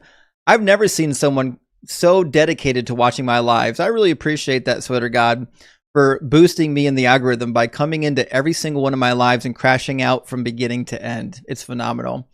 Master Sheeter, thank you so much for the $2 super chat. It says, Doug cured my erectile dysfunction. Exactly. That's why we're all rock hard for God. You don't need a blue pill when you've got Doug, guys. Doug will take care of your flaccidness. Also, Perilous, thank you for the $5 super chat. It says, worldview, context. Sounds like somebody didn't gird up their loins. That's right. I should have quoted to him the book of Job, where God says, it's time to gird up your loins because I'm going to question you like a man. Ligma, thank you for the 666, says, but if the like button stands after a day or two, he shall not be punished, for it is his money. Metamorphites 666. Big W. You guys, crucify that like button if you like debates. Okay, guys? Stone that like button. And Cyber, thank you so much for the $5 super chat. It says, Jesus fulfilled the law. Jesus, have you read Mark 7? Exactly. You know, we should have actually read Mark 7 with him, but he didn't have enough Holy Spirit power to stay in the discussion. He cut and ran. Justin, thank you for the $10 super chat. It says, it would be really difficult for someone with so little understanding to explain anything to you. He's floundering on basic English. Yeah, it's wild that he doesn't understand basic English words, but he's gonna he's gonna teach me what it means. Stay in school, guys, and remember, readers are leaders. Read your Bible. Tim, thank you for the $5 super chat. Fulfilling any prophecy means doing the thing written in the prophecy. Fulfilling the law means doing the thing written in the law. Simple. I agree. That's what that means. To fulfill the law and the prophets is to do the thing in the law and the prophets. It's not hard. Also, Soldier got soldiered. You're right, Carrie. I think he got soldiered. And Amir, thank you for gifting a Deconstruction Zone membership. I really appreciate that. That's generous. And two more super chats. We got Robert waiting to get in. Jay, thank you for the $5 super chat. It says, nuh-uh, Jesus trumps God, because my mom told me. That's right. That's the other thing is they always wanted to say Jesus changed the law. But that just makes God into a liar. And Jerry, thank you so much for the $5 super chat. It says, got to love Christian exegesis. Yeah. Most Christians practice the eisegesis method, but, we'll give them a break. Robert, welcome in. Robert, welcome. How you doing now? Good. How you doing, Robert? Can you hear me? Yeah, I can hear you. Yeah. I think what the problem is, I know what the problem is, when people use all these different scriptures in the Bible for years. People use the Bible this way if they want to, then they use it another way if they want to. A whole lot of scriptures, like you say, God do this, he do that. Then do you ever run across any scriptures that talk about the good things that God do, or is it all bad? Robert, I'm having a little trouble following what you're laying down here. Can you be a little more concise? Okay. I know the scripture you be reading all the time about God say he did this to kids, God say he did that. But if God got in the scripture that he did anything good? I'm sorry, what? Is in the scripture in the Bible saying that God did anything good? I don't know if he did a whole lot of anything good. I mean, he did send some birds to feed Elijah when he was on the run. That was pretty dope. Okay, yeah, but one thing about it, if a person considered bad or whatever, most of the people got some good they do sometime, not all the time. Sure. But now here's a scripture that I heard you talk about. You know, I heard you talk about a scripture that when the Bible said, "And these signs that follow them in my name," you know, they should cast out devils, speak with tongues, drink anything won't harm them. Yeah, I'm familiar with that one. You remember that scripture? Is that Mark 15? Where is that one? Yeah, something like Mark 15, 16 or something. Yeah, see, and I believe that scripture. The scripture is in the Bible. I believe it. Is it true? Yes. Okay, so that there should be signs and wonders. Actually, I think it might be. Let me see. Is it Mark 13? Let me see. I forgot what chapter it was. Who cares? It could be Mark 14. Okay. But anyways, the long and short of it is, you agree then that if you're a Christian, there should be signs that follow. There should be healings, and you should be taking up snakes and things like that, right? When was the last time you took up a snake? What I'm saying is that the scripture's in the Bible, but it wasn't talking about us. It was only talking about the apostles. Oh yeah, it's only for the apostles. I'm sure it is. Yeah. Yeah, see, that's how people get the scriptures off track and double count throwing everybody off. Cause I was like that too. I'm like, what do these people mean? He can speak to you, he can take up something, he can raise the dead. Ain't nobody healing the sick, but all these churches out like that healing folks. That would make people really don't believe. So you want to read the Bible with me, Robert? Okay. So it says in Mark 16:15, go into all the world and proclaim the good news to the whole creation. The one who believes and is baptized will be saved, but the one who does not believe will be condemned. And these signs will accompany those who believe. By using my name, they will cast out demons, they will speak in new tongues, they will pick up snakes, they will drink any deadly thing, it will not hurt them, they will lay their hands on the sick and they will recover. So this is not just the disciples, this is anyone who believes. No, it's not, because you read up a little further in them texts. Let me see. I got a Bible in there. In verse 17, it says, these signs will accompany those who believe. Yeah, but see, now look, now in the context, look up further up to those that believe. Who was it talking to? He was talking about those that the disciples convert, right? He says, no, he wasn't. Well, just listen. I'm going to read it slowly, okay? Okay. He says, go into all the world and proclaim the good news to all creation. So he's saying, go save everybody, right? It says, the one who believes and is baptized will be saved. Are those the disciples, or are those people that the disciples are going to get saved?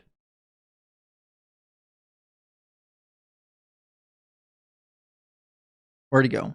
ET cupped. Come back, Robert.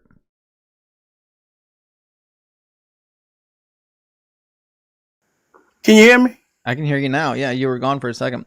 So in verse 16, it says, the one who believes and is baptized will be saved, but the one who does not believe will be condemned. Who is these? You're right. It said that. Okay, so according it said that. Okay, so according to this, signs should follow those who believe. That we should have proof that the Holy Spirit is with them. Okay, but what you do? Look at this. He was only talking about the apostles, the 12. But it was 11 apostles then, because you remember Judas killed himself. They had to pick another apostle, and he told them to go wait in Jerusalem. He said, "You go wait in Jerusalem, and the Holy Spirit going to tarry for the Holy Ghost." You remember that? I'm very familiar with it. Yep. He said, "Look, you go into Jerusalem and you tarry for the Holy Ghost." He wasn't talking about everybody. See what it was? But we're not talking about that though. We're not talking about Pentecost. No. We're talking about whether or not there should be signs and wonders following those who believe. Right. Yeah. Okay, look, what you do when you get time, you look at and see. He said, "These signs that follow them that believe." Right. Start reading up a little further. Robert, do you believe? When you start reading up a little further, look, when you start reading up a little further, you can see it was only talking about the 12. Robert, do you believe? Mm-hmm. Are you one of the ones who believed according to Mark chapter 16? No, I believe that the scripture's in there, but we all use it out of context. Mark 16, that was only talking about the apostles. It wasn't talking about us today. We'll try The this scripture again. is in So there. just listen Okay. very carefully, right? It says, the one who Okay. believes and is baptized will Right. be saved. Okay, is that the disciples or is that people outside of the disciples? No, that's only the apostles. Nope, nope. The one who believes and is baptized will be saved, but the one who does not believe will be condemned. The disciples are already saved. He was only look, no, he was already talking about not the disciples are different from the apostles. You There can was a whole lot of disciples, but it was only 12 apostles. So he's not talking to just the apostles. He's talking to the disciples. In verse 14, it says he appeared to them, to the 11 themselves, as they were sitting at the table. Hold on. You right. He appeared to how many was it? 11 of them, because The 11. Judas is Oh, already the 11. Judas is already out of the picture. Mm-hmm. Okay, so he appeared to And the what Judas was. he appeared to the 11, and he says, "You 11 go out into the world and make disciples, and those that believe, using my name, they will cast Right. out demons, and they will speak in tongues, so on and so forth." Right. So this is referring to anyone who believes. Hold it. You just said the 11. The 11. And who was the 11? We'll try the 11. who Are, not? Robert, did the 11 already believe? The 11. What it was, he upbraided their belief. A whole lot of them. Robert, did the Look, 11 the already 11 believe? No. What it was. What do you mean no? What happened was. Look, yeah, listen. I'm trying Why to is he tell you what sending? happened was. Why is he sending non-believers out into the world to witness for him? Yeah, see, listen, I'm gonna tell you what happened was when you read up a little further, look, when you read up a little further in the text, you can see, read up a little further, you can say, he said, I upbraided their relief. He upbraided their belief because what it was, he went up to heaven, he had died and everything. Y'all don't believe, and y'all want to go out and do this for me? Y'all Buddy, got to we're- believe. We're talking about one paragraph of text that wasn't related to what you're talking about. This is later he appeared to the 11, meaning it's a different time, different place. Later he appeared to the 11, and then he gave instructions to the 11. And those What he said to instructions were to go to preach the word to all people, and then those Okay. who believe would do these signs and wonders, meaning those that came to faith during the ministry of these disciples. Look, when he said the one that believe, he talking about the 11. That's who you talking about. The He 11 told you already that you believed. 11. Robert, they already believed. No, it wasn't. So Yes. if the 11 already believe, if they already believe, why he said you go into the world and you teach God and you them that believe? Robert, pay he talking attention. about- If the 11 didn't already believe, then Jesus wouldn't be sending the 11 out to do ministry on his behalf. He did because look, he did. He sent them out on his behalf because what it was. You remember how Judas had killed himself. That's why it was 11, right? You remember Judas killed himself. Look at the They people did. crashing at the Christians crashing out in the TikTok queue. Host is being disingenuous. I'm literally making a very clear point. This is not a difficult point. And you're welcome to get in the box and get cooked. But see what I'm saying? Is, see, look, all I'm telling you, what you read, but like about that scripture, and these satisfied them that believe. All I'm telling you is in the scriptures, and what you say is true. They're gonna cast out, they're gonna speak with tongue and all that. But what it wasn't for us today. It was only for the apostles. But the book doesn't say that. The book says the opposite. No, it don't. If It you does. read it, We just read it, Robert.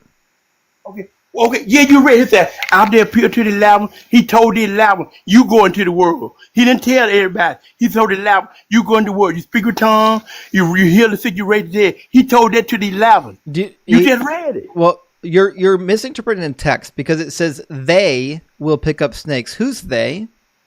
The 11. No, they would be you. When you're talking to somebody, you talk to them in the second person. You would say, you will pick up snakes. You will drink deadly poisons.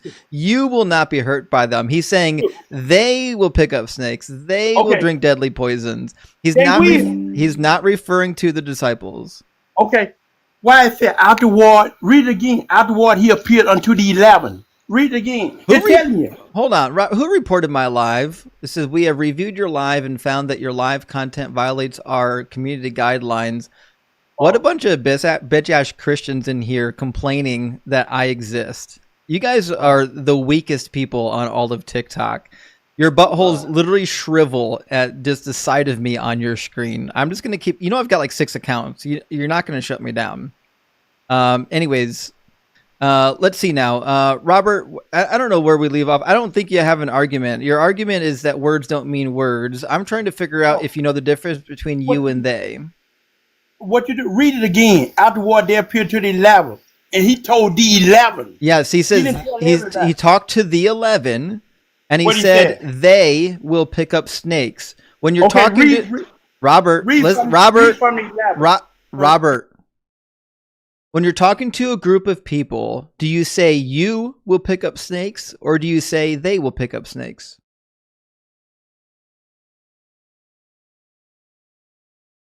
Very easy.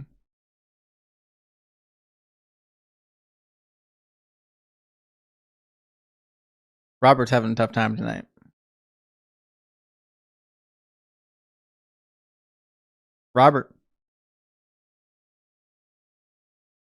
Robert, gotta unmute yourself, buddy. I know you're crashing out over there on mute, but you gotta unmute yourself. Yeah. No, I said when they read it, when I read like this. Afterward, he appeared unto the 11. Okay, he read to the 11. The same context. He told the 11, look, go out into the world, you preach to God. Everybody that believe, they're gonna do this, they're gonna do that. He was talking to the 11. Yes, and he said that the 11 are gonna go out, and the 11 are gonna cause other people to believe. And those other people are going to heal others, pick up snakes, and drink deadly poisons. Yeah. So Robert, I'll try this for the last time. When you're talking to a group of people, do you address the group of people as you, or do you address the group of people as they? Well, that's easy. When I have my meeting at my business, I say, you people, go do this. Yes, exactly. You address them in the second person. Did Jesus address the disciples here in the second person when he said they will pick up snakes? He said the apostle will pick up the snakes. Try this again. Did he address these people in the second person when he said they will pick up snakes? You read, he just said the apostle going to pick up snakes. He didn't say that at all. Robert, I'll do this for the last time. It says, these signs will accompany those who believe. By using my name, they will cast out demons. Okay, what you do? Robert, listen.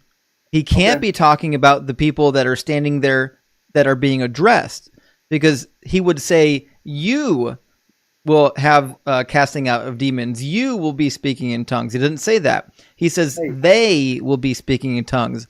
The they are the people that are becoming believers, not the disciples. Okay, I tell you what, once you get time and to yourself, I know we all on this thing, reading, everybody reading and figure out who what the day was. Read all the way through the context. I think everyone here already knows it. You're the only one left behind right now. Oh, okay. So what else you think? What else you think then, since you don't believe it? I told you what it was. You don't believe it. Okay, Robert. Whatever you say, buddy. That's why they could raise the dead and heal the sick. The apostle good. Robert, did we ever even address slavery yet? Did we ever even get on the topic? No, we didn't. Who phone me there? Sorry, that was a notification. I got to disable that notification. Hold on. Or your thing about slavery, I know that real well what you be talking about slavery and all that. Right, yeah. So my question for tonight is whether or not the Bible condones slavery. Do you think the Bible condones slavery? Well, at that time, under the law it did. Okay. Did it ever say that the slavery is not okay? Did the Bible ever say that God's taking it back? Yeah, when Christ fulfilled the law. Okay, can you show me that in the Bible? Well, go to Hebrew 8 and 7, Hebrew 8 and 13. No, I want to know what Jesus says. Yeah, go to Hebrew 8 and... I know what Hebrew says. I want to know what Jesus says. Can you show me a spot where Jesus actually said that? Well, Jesus...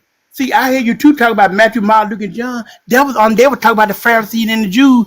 Did Matthew, Mark, Luke, and John... Robert, did you hear my question? Yes. What was my question? You talking about did Jesus say? Yeah, go to Hebrew 8. Because Jesus said the opposite, actually. Jesus said, and I don't know why I have to read this to every Christian, do not think that I have come to abolish the law or the prophets. I have not come to abolish, but to fulfill. So Jesus says that he didn't come to abolish the law. Right. Okay, cool. So the law was never abolished. And according to the lawgiver, how long did he say to follow the law for? Hello? Yep. Hello? Yep. Well, the law was until Christ came. No, how long did the lawgiver say to follow the law? We are not. Buddy, I need you to focus. Pay attention. How long did God say to follow the law for? They said stop. I'll read it for you. Deuteronomy in the 12, old days, 28 says, be careful to obey all these words that I am commanding you, so that it may go well with you and with your children after you forever, because you will be doing what is good and right in the sight of the Lord your God. So the lawgiver said that you should follow the laws forever. And he says in like 10 different places, these are the statutes and ordinances that you must diligently observe in the land that the Lord, the God of your ancestors, has given you to occupy all the days that you live on the earth. So the law is not temporary, according to the lawgiver. Paul is a heretic. Now you're right. You said the law was going to last forever. And then it also said, see, you don't believe in the New Testament, but it also said that if the Old Testament was not followed, we wouldn't need no new one. I know what the book of Hebrews says. I'm asking you what God said. So you believe that Jesus is God, and you believe that God is God. And if something contradicts the word of God, then you shouldn't believe it. So when Hebrews contradicts the actual words of your God, you should throw the book of Hebrews out.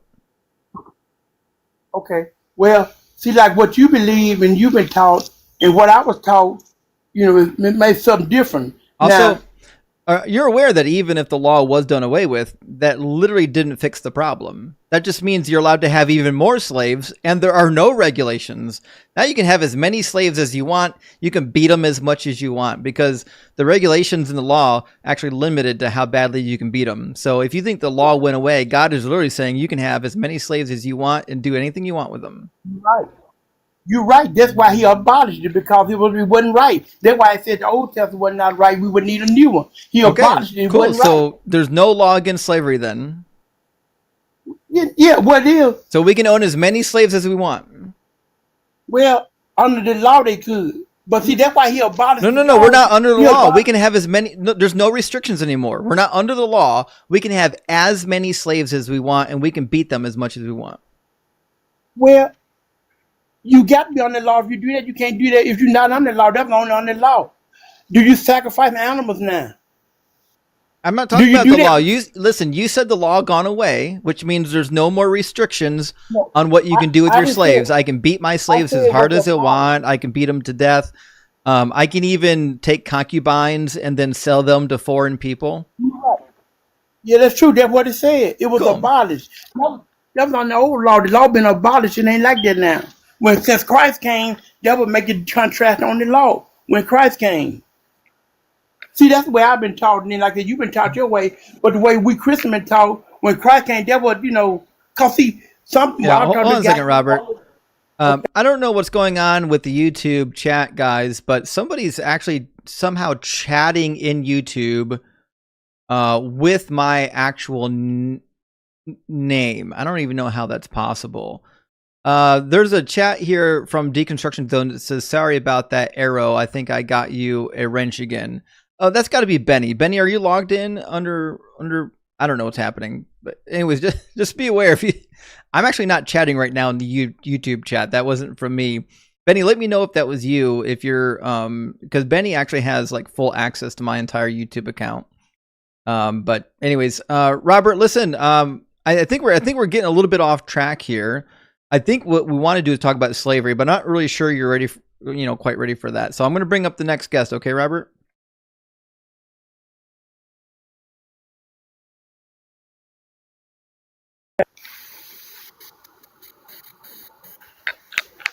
All right, have a good one, buddy.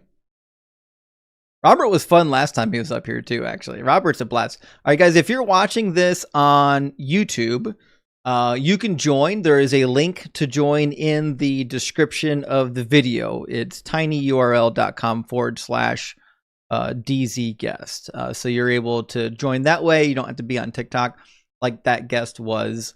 Also, Perilous, thank you for the $5 super chat. It says Greek Aruzin, third person plural, boom, roasted. Yeah, I know. Listen, grammar is lost on Christian guys. There's no point. Pat, thank you so much for the $2 super chat. It says Robert, LOL, the pretzel game is something fierce. Yeah, Robert's doing his best, guys. I think Robert's he's a decent guy, but he's probably not prepared for these discussions. I don't know why he gets in them. Also, Iceman, welcome to the Kraken crew. Really appreciate you subscribing, and we'll grab our next guest, guys. We've got Matt coming in from TikTok. How you doing, Matt? Oh, B Oz, I'm not ignoring you. I'm not ignoring you in the YouTube chat. I'm trying to read both chats. And what I'm saying is I can't like be commenting in the TikTok and in the YouTube chat at the same time. It's just too much work while I'm debating and managing guests and everything else. It's too much for me. I don't have the mental space for it. But Matt, welcome in. Hey, can you hear me all right? Yeah, I can hear you. Matt, are you at least 18 and cool. Are you a believer? Yeah. Cool. And do you know that the Bible condones slavery? Well, I mean, what do you mean by condones? God said you can do it. I'm not aware that he said that in those words. From what I'm aware of, he put forth rules that said, if you do it, here's what you can't do, if you know what I mean. That's condoning it. Yeah. Like if my son, if I went to my son and say, hey, if you go and punch somebody in school, make sure you punch him in the nose and not the eye. That's me condoning him punching people at school. Right. I mean, so, evidently it wasn't worth banning. I mean, that's the conclusion I draw. That's the right conclusion. Yeah. God didn't care enough about it to say, don't do it. In fact, he seems to be okay with it. Right. Yeah. Okay. So, what's your opinion on slavery? Wouldn't want to be one. I mean, obviously I'm aware of that God didn't ban it, so I mean that shapes my opinion of it. Mm-hmm. I wouldn't say it's not horrible. I mean, it's probably, I don't know. Well, if it wasn't so bad, why don't you want to be one? Well, I mean, would you like to be homeless? I mean, I feel like a lot of the slaves are people who didn't have a lot of money. Maybe they lost a war. None of those things are things I would want to be. I don't see anybody well off being a slave or choosing to be a slave. Should I be allowed to sell my daughter as a slave? That's something I was hoping to avoid. I'd be hoping to avoid it too if I was a Christian, yeah. Yeah. Should you be able to sell your daughters as slaves? Let's see. I wouldn't sell my daughters as slaves, but if it was a choice between starving to death and being a slave and everything that involves, I would choose the latter. So you think that that's the only reason why people sold their daughters into concubinage? Well, probably not, but I mean that's a reference point, right? If that were the case, if it was a choice between starvation and slavery, does that seem like an acceptable trade-off to you? We got to remember that this is the society that God set up. Could God had said if somebody is destitute, you would hire them as a worker rather than taking their daughter as a sex slave? Right. Well, I also think that if God could have banned slavery, he would have. So he's not all powerful. Well, there's a weird dynamic. I don't. This is my opinion, but wait. You still didn't answer my question though. Which Which question? I said that this is the system that God set up. Could God have said that if your brother becomes so poor that he's, at the verge of selling his daughter, hire your neighbor as a laborer rather than taking his daughter as a slave? Could he have said that? Well, if my point is, if he would have said that, the question is, would people have done that, and Yes. how would that have? I assume so, because it says in Leviticus 25:39, if any who are dependent on you become so impoverished that they sell themselves to you, you shall not make them serve as slaves. They shall remain with you as hired or bound laborers. They shall serve with you until the year of Jubilee. They and their children with them shall go out from your authority, and they shall go back to their own family and return to their ancestral property. For they are my servants who I brought out of the land of Egypt, and shall not be sold as slaves are sold. You shall not rule over them with harshness, but you shall fear your God. As for the male and female slaves who you may have, it is from the nations around you that you can acquire male and female slaves, so on and so forth. So he did say, listen, there are some people I don't want you to own as slaves. There's nothing that would have prevented him from just saying, listen, don't own anybody as slaves. Yeah, I get your point. I mean, there's, for the Israelites, there was that law saying you have to help them if they're impoverished, which would have prevented them from needing to get sold into slavery. But they weren't allowed to be sold to the Israelites, at least, at all. Why wouldn't they be sold to the Israelites?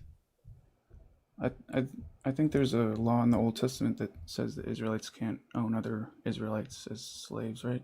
Oh, only the men. You're not supposed to own the other Israelite men as slaves. You can own the Israelite women as slaves, according to Exodus 21. It says in Exodus 21:7, when a man sells his daughter as a slave, she shall not go out as the male slaves do. If she does not please her master, who designated her for himself, then he shall let her be redeemed.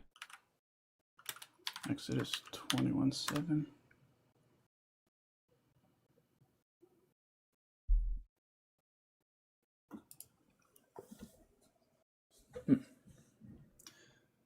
That seems odd. I'll have to look into that. Mm-hmm. He says it again in chapter 4, actually. Or, I'm sorry, chapter 21, verse 4. He says, if his master gives him a wife and she bears him sons or daughters, the wife and her children shall be her master's. He shall go out alone. So if you have a Hebrew servant that's coming into your service, and you give him a wife and they produce offspring, he goes out on his own after 6 years, and that wife and her children are permanent slaves of the owner.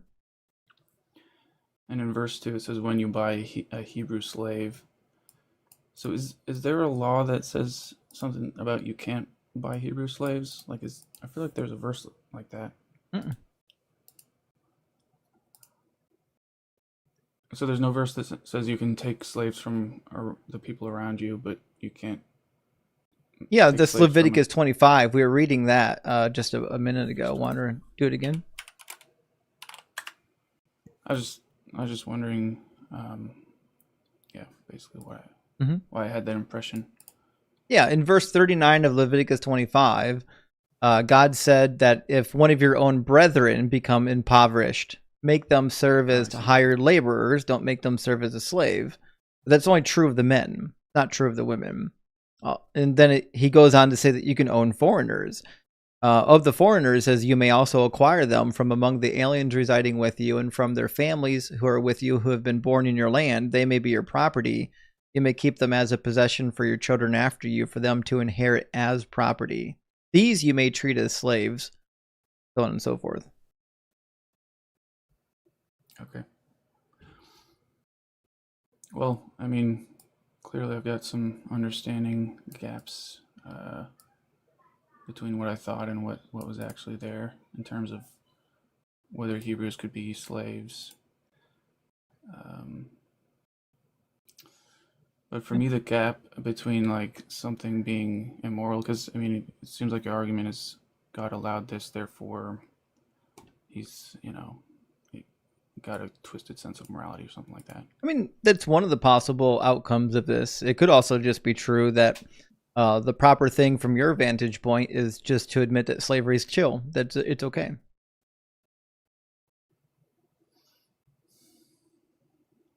Or Well, that's- possibly that none of this is actually from God. Yeah, that's the other possibility. If in terms of being chill, I mean, obviously we're in between. None of us would want it, and it is evil and sin, right? Whatever you want to call that. Because there are things that happen that aren't ideal, but they're not necessarily immoral or evil, but bearable in a sense, but not ideal.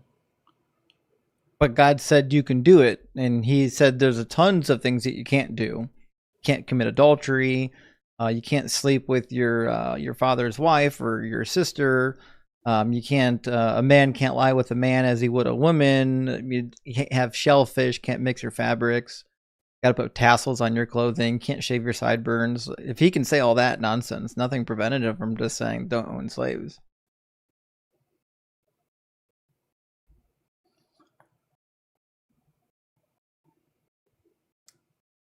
I mean, He already knew that they're not going to follow the laws. He's all knowing. He knew ahead of time that there are hundreds of laws He was going to give, and the Israelites aren't going to follow those. The least He could have done is added one more to the list that He knew they weren't going to follow, but He doesn't. He said you can do it. Also, Dugald, thank you for all the hand hearts. I appreciate that, buddy. and this is just a thought, but one thing there, like, if God were to tell them something that they just would not want to do, they might end up rejecting not just that law, but more of the law. But they didn't do most of the laws. They were still committing adultery. They were still breaking all of God's laws. Like, this isn't like a special law that they were going to break. And so what if they broke this law? They were breaking all the other laws. Were they really breaking all the other laws? Yeah, that's why God sent the Assyrians and then the Babylonians to punish them. Well, eventually. Yeah. They got to that point. Yeah. So God knew they weren't going to follow the laws. That's irrelevant. We already know that. Right, but there's a line, if you add more laws, end up accelerating that process, because you start breaking one law, you break another law. So slavery was the law that broke the camel's back. God said, listen, you can't eat shellfish. And listen, you know what? 614 regulations is enough. I'm not going to do a 615th. We're going to make the 615th don't own slaves, but that's just one too many. Dr. Joe, thank you for the hand hearts. Good to see you, Dr. Joe. Matt, do you understand how ridiculous this argument is? You're saying that God gave all these laws He knew they weren't going to follow. But for some reason, He was like, well, slavery is one bridge too far. I can't tell them not to do that. He already told them not to own their own fellow men as slaves.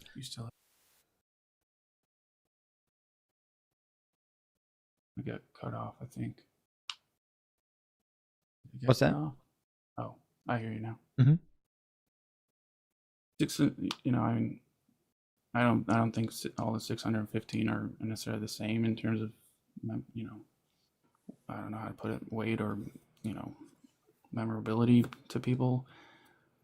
But yeah, that is a consideration. If slavery is commonplace, asking people to do something that's really odd and weird is a consideration. It would make people reject the law faster than they would have already. And you know that how? How do you know that slavery would be the law that the Israelites, now that you said we couldn't own slaves, now I guess we're just not going to sign this covenant. They were literally in the desert, dependent on God. God was sending manna for a period of 40 years just for them to survive. You think if God said, listen, you know how I said that you can't own your own Hebrews as slaves? Well, you can't do it to the foreigners either. You're saying that would have been the straw. We're like, no, fuck, we're going back to Egypt. Something like that. That's ridiculous. Come on, Matt. You can't believe that. I'm saying it's a consideration. So they would rather own slaves than to go back into Egypt and be slaves. That's what you're saying? It's not a all or nothing. I'm saying it's a consideration. It would have negative effects. What would have negative effects? For God banning slavery. What would the negative effect be? People were rejecting the whole law. And you know that how? In the direction of that. Well, I mean, it didn't happen, so I don't. Okay, so you're just dreaming up a scenario in which something bad could happen if God did a good thing.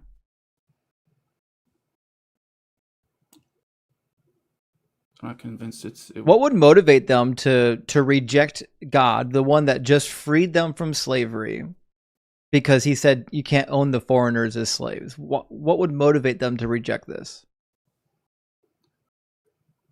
Well, I assume they already have slaves, and it would be a normal part of their life. They just left slavery. They were just slaves. They know what it's like to be a slave.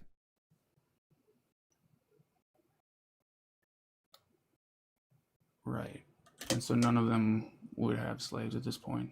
I mean, it's possible that they had some servants, but it seems unlikely that they would actually own other human beings as property at this point, being that they were just slaves in Egypt and now they're out here in the desert. It seems unlikely that they would be in a position where they would own other people, especially not foreigners. I mean, if they were slaves, and the slaves can't have slaves, right? So, I mean, at the point that they left, they would have had no slaves. I'm sure they could have started doing that. Yeah. Matt, can you speak up a little bit? It's really quiet. When they left Egypt, did they own any foreign slaves? In Egypt, I don't think so. No. Which means God brought them out. They owned 0 foreign slaves. And he said, oh, you can own the foreigners as slaves. So, like, they weren't crumbling as a people group because they didn't own foreign slaves. When they left Egypt, they didn't have any. Right. All right. So, Matt, listen, I got someone waiting to get in. I appreciate you coming up, but I want you to think long and hard about this conversation, about how you're willing to bend over backwards to justify a barbaric institution for a God that had all the power in the world. There's nothing he couldn't do. If he wanted to get rid of slavery, he could have done it. All right. Thanks for having me on. All right, cheers. That's wild, guys. I feel bad for doing that to him. I really do, because I think he's probably a nice kid. But when you're up here defending slavery, saying that an all-powerful being is simply incapable, or is it incapable? Simply incapable of getting rid of the institution, that's a wild ride. Sabito, thank you for becoming a member of the Kraken Crew Elite. I appreciate that. And you have access to the Deconstruction cheat sheet now. And Basai, thank you for becoming a member of the Kraken Crew as well. And Phil Fun, welcome in tonight. Good to see you. Thank you for the super thanks. And Cora, good to see you as well tonight. Thank you for the $5 super thanks. I really appreciate that. And Tim, welcome to the Kraken Crew. I really appreciate you guys signing up and supporting. Let me get our next guest in here. We've got Jenny waiting to get in. Guys, if you're watching this on YouTube, there is a link in the description. You can click that link or copy and paste it into your browser, and you can be part of the discussion/debate as well. You don't have to be on TikTok to get in here. All right, we'll see if Jenny can connect. Jenny's got a little bit of a slow connection. It's ticking. We'll see if it's talking.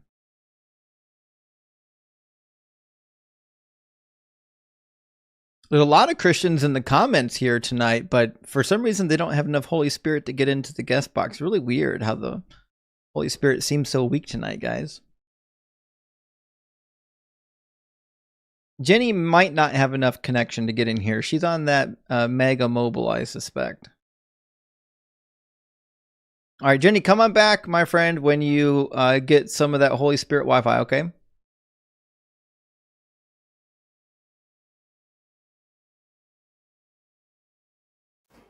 All right, let's get music back up in here.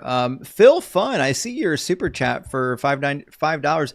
I don't know why it's not appearing in my list of super chats. I wonder if it's delayed. There we go. It finally came through. Phil Fun, thank you for that. I appreciate that. Says, are toasted Pop-Tarts a pleasing aroma to Doug? If so, it is considered a grain offering or burnt offering. Does that depend on how toasted? So I agree. Doug would love a grain offering of Pop-Tarts. His favorite, obviously, are the s'more Pop-Tarts and the brown sugar and cinnamon Pop-Tarts. And either one of those would be a pleasing aroma to Doug and his consort Sharon Stone. But thank you for the question, Phil. Music, welcome back. Hey, Justin, how are you doing? Doing good. Thank you for asking. How are you? I'm doing fine as well. So slavery tonight, it sounds like. Huh? Yeah. I've got some info on that. So from let's say a Western civilization, we would probably look at slavery. It's obviously a negative connotation when we think about it to begin with. So most of us are going to reject any type of slavery. Yep. But Are you? Does he condone it? Yeah, I think he does condone it to a certain degree. But then it gets like in Galatians, there was neither Jew nor Greek. There is neither slaves nor free. There is no male or female. Okay, so women You don't are exist all anymore. one in Jesus Christ. And you were talking to the last guy. You So do said women you want to exist? know what Jesus said. Do women exist? I'm sorry. Women do exist, yeah. Oh, do men exist? Men exist. So Jesus didn't get rid, and Paul didn't get rid of men and women? Say that again? So the passage in Galatians you're referring to didn't actually get Yeah. rid of slavery because it didn't get rid of men or women or Jew or Greek. Okay, and then in Galatians 5, then it says, for freedom Christ has set us free, stand firm, therefore do not submit again to the yoke of slavery. Slavery of what? I guess slavery, as your topic point is talking about, I would guess. Mm-mm. I don't Why? think so. I thought. Well, you can I think pull he's it up talking about being a slave to sin. Pull it up and see. Yeah, Galatians 5. It was Galatians 5:1, I believe, exactly. Yeah, it's the being a slave to the law, to being of the circumcised. It says, for freedom Christ has set us free. Stand firm, therefore, and do not submit again to a yoke of slavery. Listen, I, Paul, am telling you that if you let yourselves be circumcised, Christ will be of no benefit to you. Once again, I testify to every man who lets himself be circumcised, he is obliged to obey the entire law. The yoke of slavery is being tied to the law rather than being free in Christ. Okay, what about Exodus? I know the one in Exodus, it's a man strikes an eye of his slave, male or female, and destroys it. He needs to let that slave go free. That was If like it's a Hebrew. 2081. If it's a Hebrew, yeah. Mm-hmm. But in those times, you have to understand. I know you were talking about slaves around I lived in Morocco for 3 years, Dubai for 8 years. Had all kinds of Egyptian, Middle Eastern friends, and we still talk and things like that. So I was able to definitely get into their system and beliefs. So like in Morocco, my wife, I wouldn't say that she's an elite or anything, but they had a decent, they own businesses and stuff. And they had a form of slavery that when I went there, I was just like, wow, this is kind of weird. You know, you'd call them servants or whatever, but Meaning, did did they get take paid? people in. They did get paid. Some, Okay, so they're not a little slaves bit. then. Well, yeah.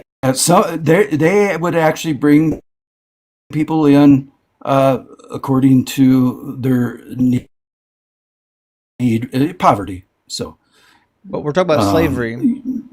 I looked at it kind of that way to begin with, but then I got used to it and really saw the difference that it made in those people. They had no other choice. Right, but we're talking about slavery, Gardeners, not servants.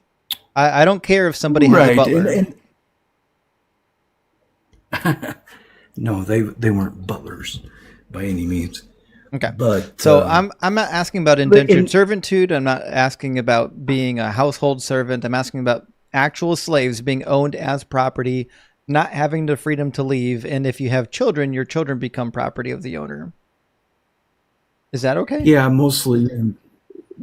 Yeah, I believe that mostly that is in war times when obviously you take your spoils of war maybe.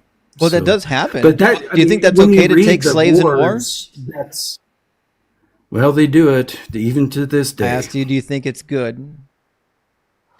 It is not good Okay. So because most of those people in when war are God probably says you can do innocent. it, was it good? Knowing His chosen people, um, I can't say that it's good in my heart, but it was the way of the times. That's just Is what I God believe. beholden to the way of the times? Do you think that God never made a mistake? I think all-knowing beings can't make mistakes. Do you think that God is all-knowing? Noah? I know about the flood. I'm asking you, do you think that God makes mistakes? I think that he has made mistakes quite a few times. Yeah. Okay, so then he's not all-knowing.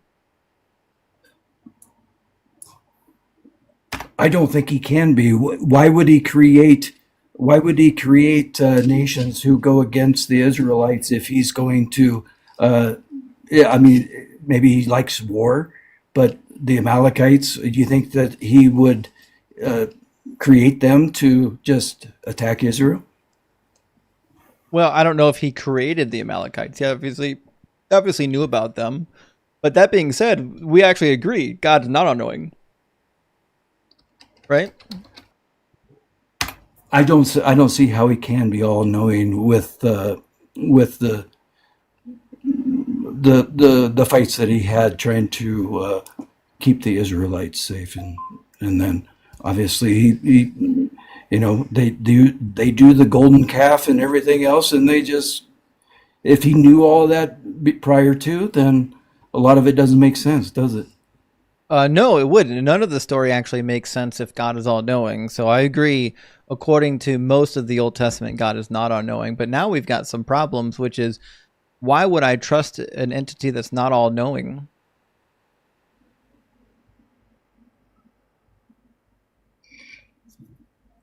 Like, if he doesn't know the future, then I don't give a damn if he's got a plan for my life. He's a shit planner. Sure.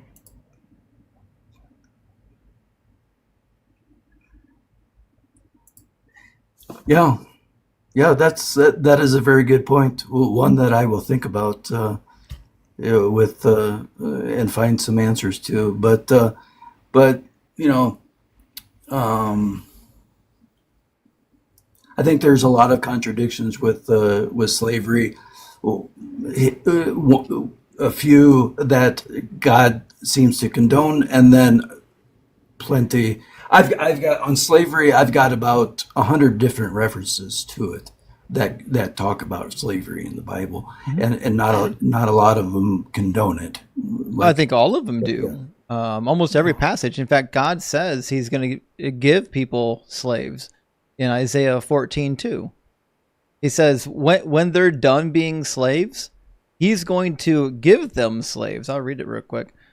It says, the nations will take them and bring them to their place, and the house of Israel will possess the nations as male and female slaves in the Lord's land. They will take captive those that were their captors and rule over those who oppress them. But this is the weird thing, because if God actually loves all of mankind, this would be an irrational thing to do. Do you know what the Marshall Plan was? let's in the Bible, the Marshall Plan. No. In American history. It rings a bell, but I cannot tell you for certain. Yeah. America did a kind of a really weird thing after World War II. They spent gobs of money Oh yeah, rebuilding yeah. some of the territories of both our allies and our enemies. And in fact, one of those happened to be Japan. And even though Japan was our enemy in World War II, after World War II, they became one of our greatest allies because of the Marshall Plan. So Right. if God had any foresight, then he would have had a method for bringing these nations to repentance and joining Israel as allies, rather than saying, well, after we get done with this kerfuffle, you get to own them as slaves now.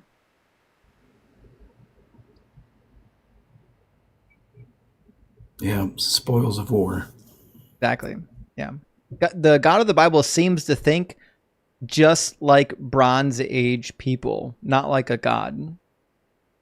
Right. Well, you have to realize that I I do not believe that there are some errors and corrections that need to be made because man is the one that is writing it. So if your mindset is that God actually did all of these writings himself, I think that there would be some, contradictions there. I agree with you. So you don't think that everything in the Bible is inspired by God? Inspired, yes, inspired. I mean, you take the first. I mean, but a lot of your stuff, you're quoting the Torah, which is, the first 5 books of the Old Testament.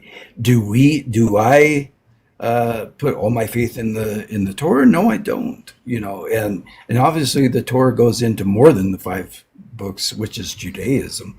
So I see myself more as a Christian, as a Judaic.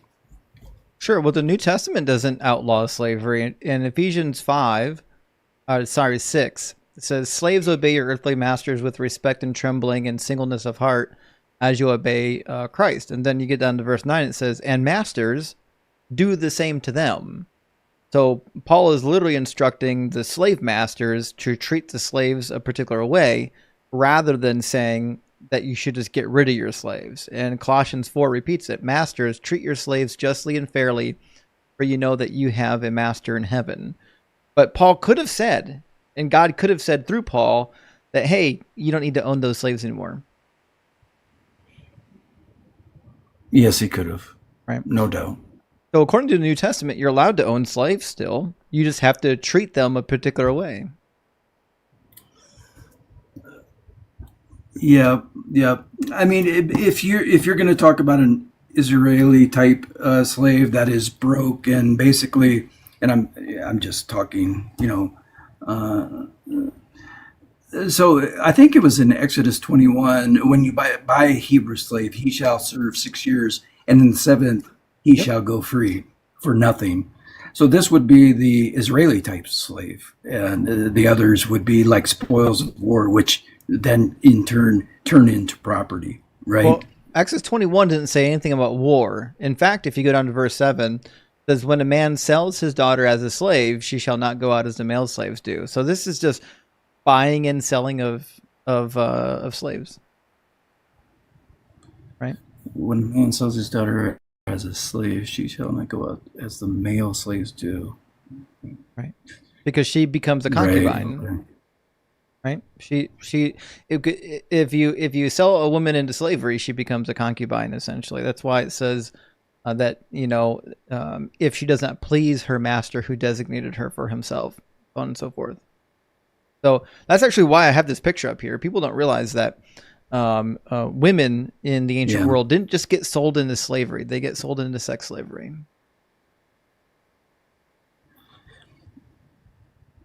I don't doubt that. I don't doubt that it happened then. It's happening now. So maybe let me see. There was another one. Oh, did I say this one? Exodus. Yeah, I did. I did say that one. Luke has one. There was the Spirit of the Lord is upon me, anointed. Oh, Luke 4 is what you're quoting. It was something in Luke. I know. Mm-hmm. Yeah, Luke 4 is a quotation from Isaiah 61. That's what I thought. Mm-hmm. Did Jesus set a single slave free? In my translation, it doesn't even say slave. It says, he has sent me to proclaim release to the captives. Did Jesus actually set the slave free? No, I don't think that he ever, in his short time, I don't think he got into slavery too much, did he? Right. Yeah. I mean, obviously, he was there to let's say save people, those who were in prostitution, who were sins, those that had sicknesses and things like that. That was kind of his thing to show people that the power of God was running through him, I guess. Yeah, but I don't think the power of God running through Jesus. He didn't do anything that a normal human being couldn't have done. Like, except for maybe some of like the healing miracles and tricks, but like other people from the time period were doing that too. Sure. Yeah. Like Yeah, if Jesus, there's more than one resurrection. I know that, but Lazarus was, I guess, his and then his own. But the difference being is that somebody else resurrected them, and Jesus kind of resurrected himself, or God resurrected himself. Why do you think that on the cross in the last few breaths, Jesus says, God, why have you forsaken me? because he was comparing his suffering to the suffering of King David in Psalm 22. Okay. Do you think that disproves that Jesus was God at that moment? Not even close. Nope. It just proves that he probably wasn't God because he thought he was going to come off that cross and he didn't. So you think that he was actually thinking that he was going to come off the cross when he foresought his own crucifixion and pretty much told the disciples that it was going to happen, right? Yeah, if you believe the New Testament narrative, which was already written after he died. Yeah. So no, I don't. Everything believe is it. always about 300-400 years after everything. So Right. So no, I don't believe Jesus predicted the Romans who crucified him 300 years later adopted him through who was a Roman leader that adopted it? It was the Roman leader Constantine. Constantine, yep. But they didn't have a choice. That was 300 years later. Yeah, they didn't have a choice. So the Why fact do of you the matter say remains, he didn't have a choice? because when the Roman government, the law of the land, says that there's going to be an official religion, that's just what it is. It's the new official religion.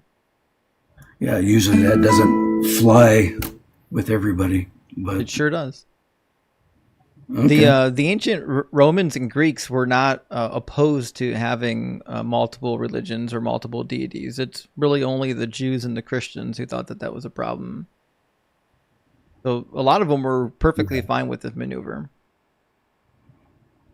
But listen, music. I think we've gotten pretty far off the beaten path. The fact of the matter is, I think we maybe actually agree that God does condone slavery. He does in the Old Testament and the New Testament. He had every opportunity to say don't do it, and he didn't take that opportunity. Right. I think with the poverty that was going around there, slavery is a strong word, but they also call them sojourners.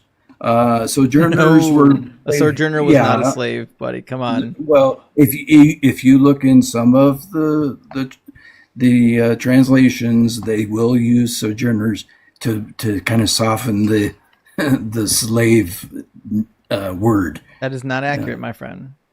What is a sojourner then? A sojourner is somebody who is in your land temporarily as a non-slave. And it also says in there they can be permanent. No, just look it up. You can look it up. It does say that. It doesn't say that. Okay.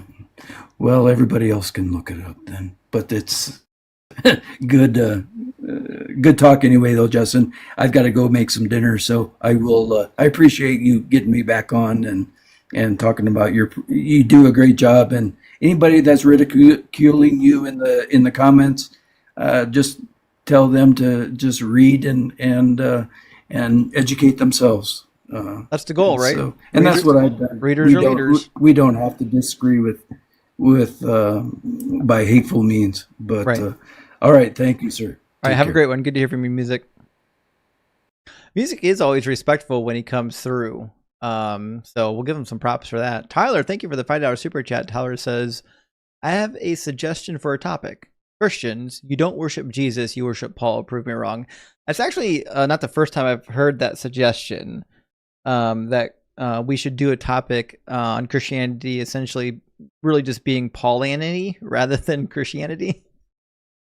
I agree with you. We should definitely do that topic. And Cliff, welcome to the Kraken Crew Elite. You got access to the Deconstruction Zone cheat sheet now, so make the most of that. I appreciate that. All right, let me get our next guest in here. We got someone from the YouTube queue. Looks like Eric. Also, guys, if you're watching the stream on YouTube, you can click the link in the description of the video, and you'll be able to join the debate as well. And I think our TikTok queue is about dried up because we got that violation earlier. We might have to do a restart. But let me grab our guest, Eric. How you doing, Eric? I'm doing pretty good. How are you? Doing really good. Thank you for asking. Eric, you're not a Christian. I can see your name says you're an atheist. So welcome to the right side of reality. Are you?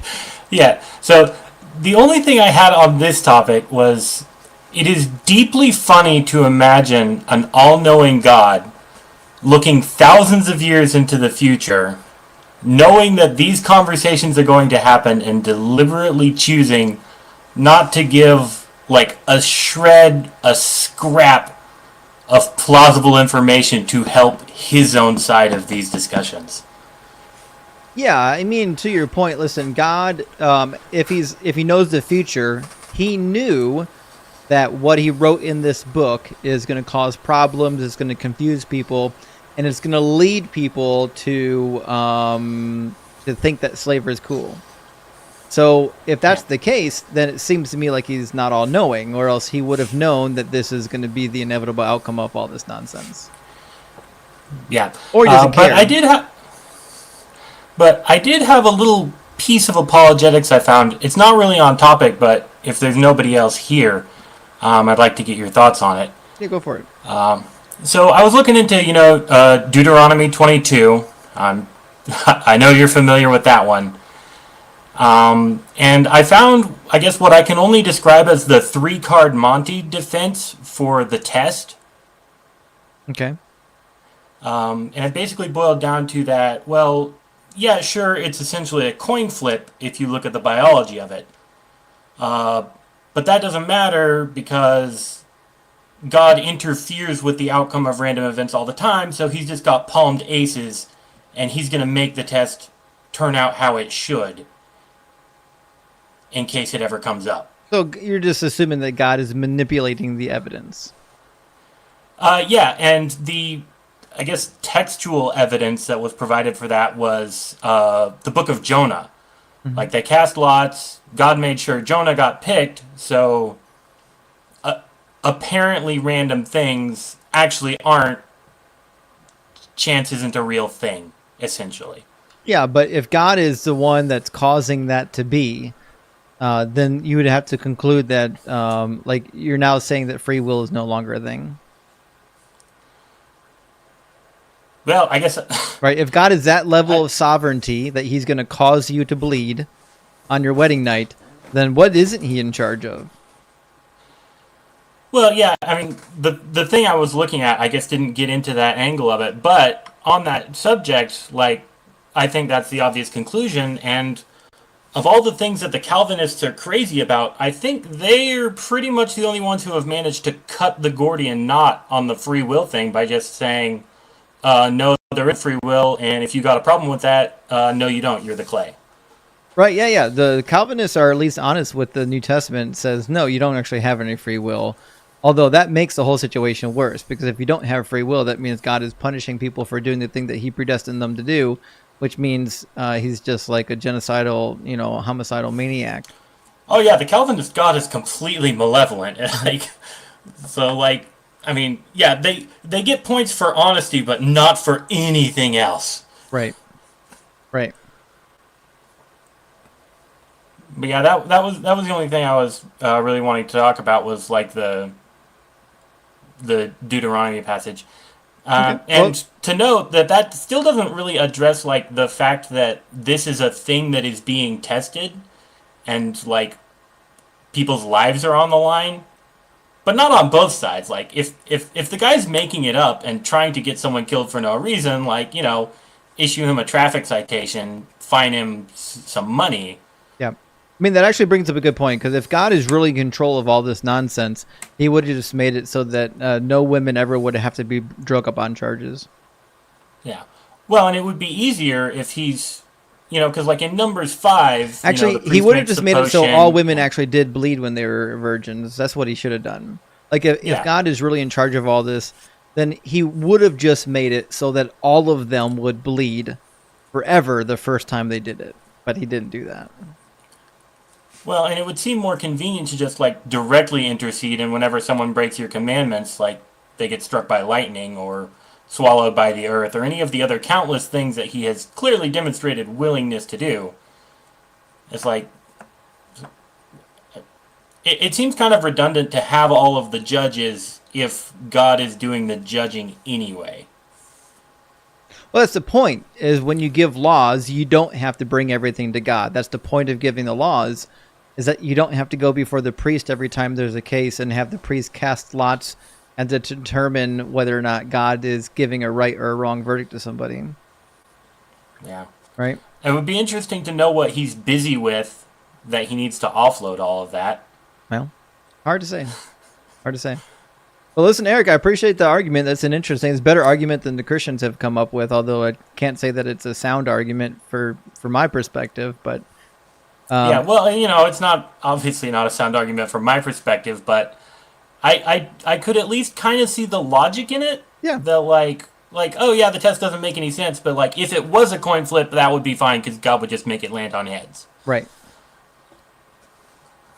Like, all right, it looks like, it looks like we got somebody else coming in. All right, good to hear from you, Eric. All right, good to Cheers. see you. Bye. All right, let's get our next guest in here. Looks like we've got Queen coming through. And KW, thank you so much for the $20 super chat. I appreciate that. Big win.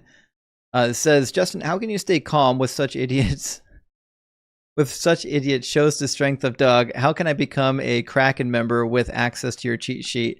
Well, if you go to my profile, there's a join button on the front page of my profile. You can join there and click the Kraken Crew Elite, and then it will provide you a link to our Deconstruction Zone Deconstruction cheat sheet. And I hope you enjoy it. Let me know if that works for you, KW. And looks like Queen is ready to come on through. How you doing, Queen? I'm good. How are you? Doing good. Thank you for asking. Queen, are you at least 18 and are you a believer? I am definitely above 18 and I am not a believer. Oh, okay. All right. Actually. Okay. Sounds like we don't have any Holy Spirit filled Christians here tonight. Actually, before we get too far, I got to restart my TikTok stream because I got a violation earlier and it's not showing it out to new people, so we're not getting any guests on TikTok. But you're on the YouTube queue, so you're fine. Everyone on TikTok, we'll be back in just a minute. All right. Okay. With that, Queen, sorry, what were you saying? The topic interests me. As an atheist, of course, but also the topic actually hits home for me because considering I am also of Black American heritage. So this topic in particular is something that has actually affected my community. Oh yeah. So, and and even the after effects of those events are still affecting my community, and it's so interesting to me. When you think about it, it's actually quite ironic that Black people, my community, are some of the most religious people you will actually meet. But this Bible has actually been used to justify our historical displacement, specifically in the United States. Yeah, for sure. I've always found that to be interesting, that especially since deconstructing a few years ago, that our community is actually so entrenched in Christianity that this book has literally been used to justify the egregious historical acts that have been done Hmm. specifically to my community. And what is more interesting to me, I'm like, and I would love for a Christian to, I'm like, to answer this question if they ever come up here. Is I want you to justify all know not only an all knowing God, but a God that's all loving. And I'm like, that not only would place things in their holy in his holy book that not only justified the historic enslavement, specifically justifying it, but being all knowing, which means that you know this Bible would be used in the future to justify Yeah, give me 1 the second. enslavement of a whole group of people. Yeah, I'm with you on that. Give me 1 second. So, somebody, I don't know what's going on with my mods on YouTube today, guys, but mods have been doing a bunch of weird stuff. Somebody turned off the comments to all people and made it so that it was subscriber only mode on the comments. Guys, please don't do that. We want everyone to be able to dialogue here. I just turned it back on. I don't know why it was turned off, but if you're a mod here, just let people argue it out. It's fine. You don't have to be a subscriber to comment on this channel, and you don't have to turn comments on slow mode or anything like that. Just let things happen. It's okay. All right, sorry. Go ahead.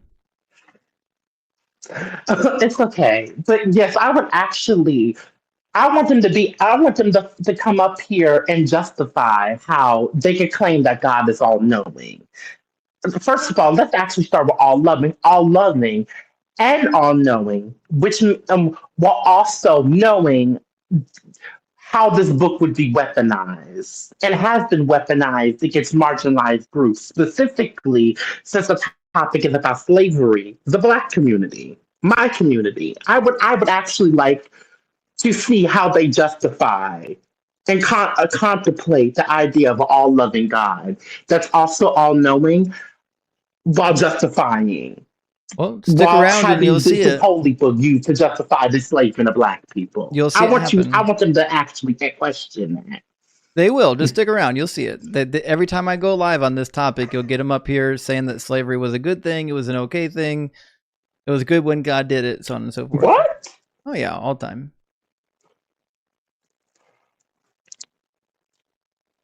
And so therefore I will tell you that your God's immoral. Mm-hmm. So I should not hear this book being used to justify morality because you just displayed to me that God is okay with racism. Right. Yeah. That's essentially what you're saying. He literally is in the book. Yeah.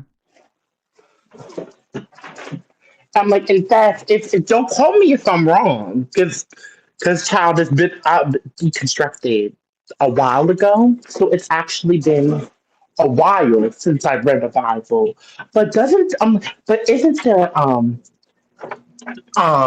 passages in the Bible that specifically discrimination is set against basically races of people, but they use nationality instead of race as the descriptor. So to discriminate against people of different foreign lands. Isn't that justified in the Bible? Yeah, we read it a couple times tonight already. Yep. Mm-hmm. It's in there. Leviticus 25. Like I said, it's been a minute. Yeah. It's actually been a while. Yeah, the book's pretty crazy. Been entrenched in the Bible since like 2019. Mm-hmm. But yeah, I definitely want them to say to my face, a Black American, that slavery was okay and justified. Mm-hmm. Yeah, I'm with you. I think we agree, but Queen, thanks for coming up and sharing with us. We're going to try to get a Christian in here and see what they have to say, okay? All right, thank you. Thank you for having me. All right, cheers. Good to hear from you. Good to hear from you too. Well, W Queen for deconstructing from that mess. That's crazy. I'll never understand people that are part of like a marginalized community that that are willing to follow a book that was used to marginalize said community and allowed for the marginalization of said community. It's wild out there. 123 Berserk, thank you for the $2 super chat, says, who is the best Bible apologist out there to you? Good question. Let me think on that for just 1 second. Who is a good Bible apologist? Here's what I think. Most of the people that are actually good apologists, actually really know their Bible, most of them aren't actually doing public work. They're like professors, different people like that. They're actually like teaching in the classroom. I think those people are honestly the better of the apologists. But the problem is, most Bible professors will almost never take a hardline stance on these topics. Like, they'll teach you these bad apologetic talking points that like Frank Turek and Wes Huff are using. They don't actually believe them, because if you just press them a little bit in the classroom, they're willing to crumble, you know. Some of them do. I had an Old Testament professor in undergrad who made some of the same bad excuses, like, well, God allowed them to do slavery in Exodus because they were still so, you know, caught up in the moral systems. You know, what else could he do, you know? And this is a guy with a PhD. Fact, it'll be in the Evangelical Exegetical Commentary by Eugene Carpenter. He gives the same bad talking points that like these uneducated Christians are doing. So it's not like they're making it up, right? There aren't good talking points. There are never good talking points to these topics. That's why nobody ever brings good talking points, because they don't actually exist. If they existed, they've had ample time to, you know, rise to the surface. You know what I mean? All right, let's grab a guest from the TikTok queue. Welcome in, Sammy. Sammy, are you with us? Hi, I'm from Syria. I need help. I need a gift. I love you. Sorry, My family. I'm sure you are. We're looking to debate people. Okay, cool. And I have no idea what his real situation is, but it keeps coming back. Sorry, Sammy. This is a debate stream. There are a lot of big streamers out there that you can probably go and jump on their live and convince them that you're in need of their gifts. That being said, guys, we don't have any Holy Spirit power tonight. The boxes are empty for some reason, which is weird. Usually we have like 30 or 40 people trying to get in. I don't know if it's the topic. Weird, because this topic usually slaps. You know what I mean? I agree, Medusa. It says, oh, damn, fire topic tonight. I love to see this one taught. Yeah, we do this one a lot, and usually it slaps, and we don't seem to have any Christians that want to come in and debate it. Maybe we've debated this topic so much that the Christians finally figured it out. They finally figured out that we're right, that the Bible does, in fact, condone slavery, and they have absolutely nothing to say to it. That's what I think probably happened. But we're going to see. We're going to see what happens with this. You know what I mean? Christians, if you're watching on YouTube, there is a link in the description of this video where you can get in and you can join the discussion. And obviously, if you're on TikTok, you already know how to get involved in the discussion. But if we can't find somebody here in the next couple minutes, you know, we might just switch to a different topic. We might do one of our open topics, like God is imaginary, and then, you know, watch people crash out between the Christians and the Muslims and whatnot. Nunchuck Expert says, I just found out that deconstructors are trying to get tips. Might be bigger believers than I am. I don't know what that means. Maybe I read that wrong. I found out that deconstructors are just trying to get tips. No, that's not true. We left the religion because it didn't make sense anymore. If I wanted to just make tips and I still believed in this nonsense, I would be one of those weird, you know, online evangelists. There are hundreds of them, literally thousands of them on YouTube and TikTok with gigantic followings, because the majority of the population are believers. In fact, the atheists are a minority of the population. So, yeah, if I just wanted to get tips, I'd be faking that I was still a Christian. Eric Smith, thank you for the $5 tip, though. I appreciate that. Says, if God's chosen people are so fanatically dedicated to slavery that he can't ban it without losing them, what does it say about his taste in people? That's a really good point, because if God chose a people group that, remember, he's all-knowing, that he knew ahead of time, just were so in love with slavery that he couldn't do anything about it, then it sounds to me like he chose unwisely. Also, Dugald, thank you so much for all the love paint. I really appreciate that, Dugald. And 123 Berserk says, do you think IP is good debater? Is a good debater, you mean? Seems to win a lot. I've never seen him win a debate, to be honest. But I've always watched his good debates. I've never watched him debate people that were unknown. I've watched him debate people that were pretty well known. And in those debates, I've never seen him do well. He got crushed by Alex O'Connor. He got crushed by Matt Dillahunty. So I'm not really sure who he's debating that he did well with. Also, Kayan, thank you for the $10 super chat, says, would love to see you tackle the Bible and immigration sometime. It's an interesting thought. The Bible and immigration. Well, the Bible has a lot to say about treating the foreigners who immigrated to your land. And it says not to oppress the foreigner. That being said, depends on what kind of foreigner you're talking about. If it's a foreigner that worships another god, yeah, you can execute them. In fact, according to, look what Deuteronomy 13 says. Deuteronomy 13 addresses some of these foreigners. Let's read what it says. Let me clear this out. If anyone secretly entices you, even if it is your brother, your father's son, or your mother's son, or your own daughter, or the wife you embrace, or your most intimate friend, saying, let us go and serve other gods whom you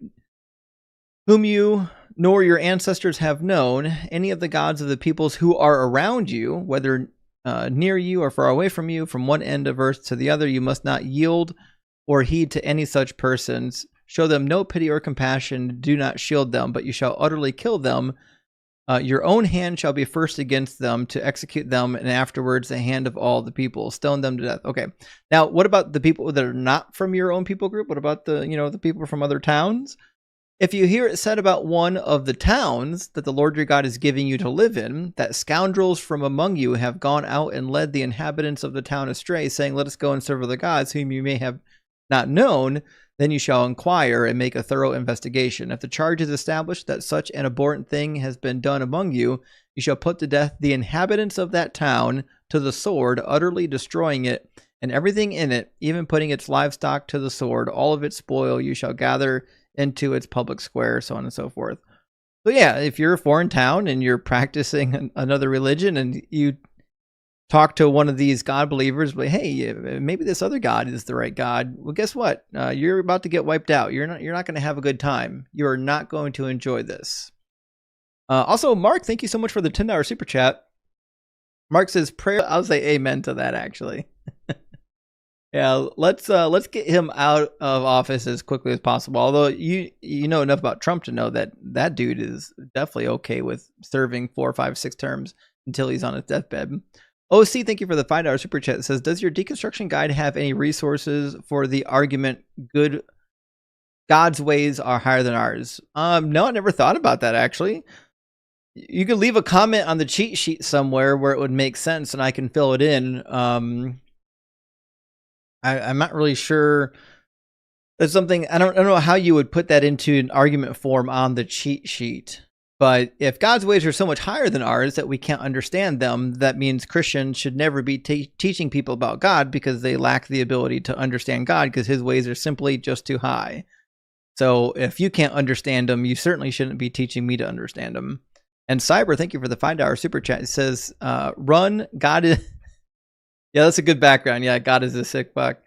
Yeah, that's a wild one. We'll see about that. That is a triggering topic that seems to get people...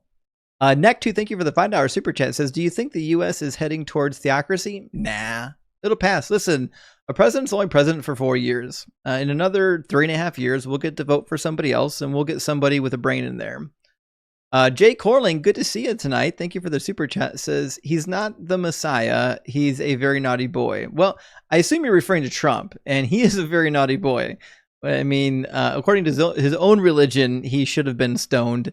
for being an adulterer and for being a rapist. So there's that. Now we're going to get Dale C in here from the YouTube queue. How you doing, Dale? Hey, can you hear me? Yeah, I can hear you, Dale. How you doing? Hey, good, Justin. Just Dale, a real quick. there's a bit of an echo. Am I speakerphone? No, you're on my computer. It's super loud. Okay, let me turn this down. Yeah. If you got, Is that better? If you have your speakers on, your speakers are probably giving some feedback. Can you turn it down a little more? Yeah. Is that better? Maybe. I think the echo's gone at least. I'm gonna cancel and I'll find headphones and I'll return. Okay. All right. Thanks, Dale. Okay. Now, that was really staticky. That was a lot of static. Was he loud for everybody or just for me? Because when he first came in, it was super loud. That was really loud. All right, we'll grab. We got Radio Spencer. Spencer's back. Good to see you, Spencer. Christians, if you're in the TikTok or the YouTube queue, request on up if you think that the Bible doesn't condone slavery. If we don't get a Christian here in the next minute or two, we're gonna go ahead and switch topics.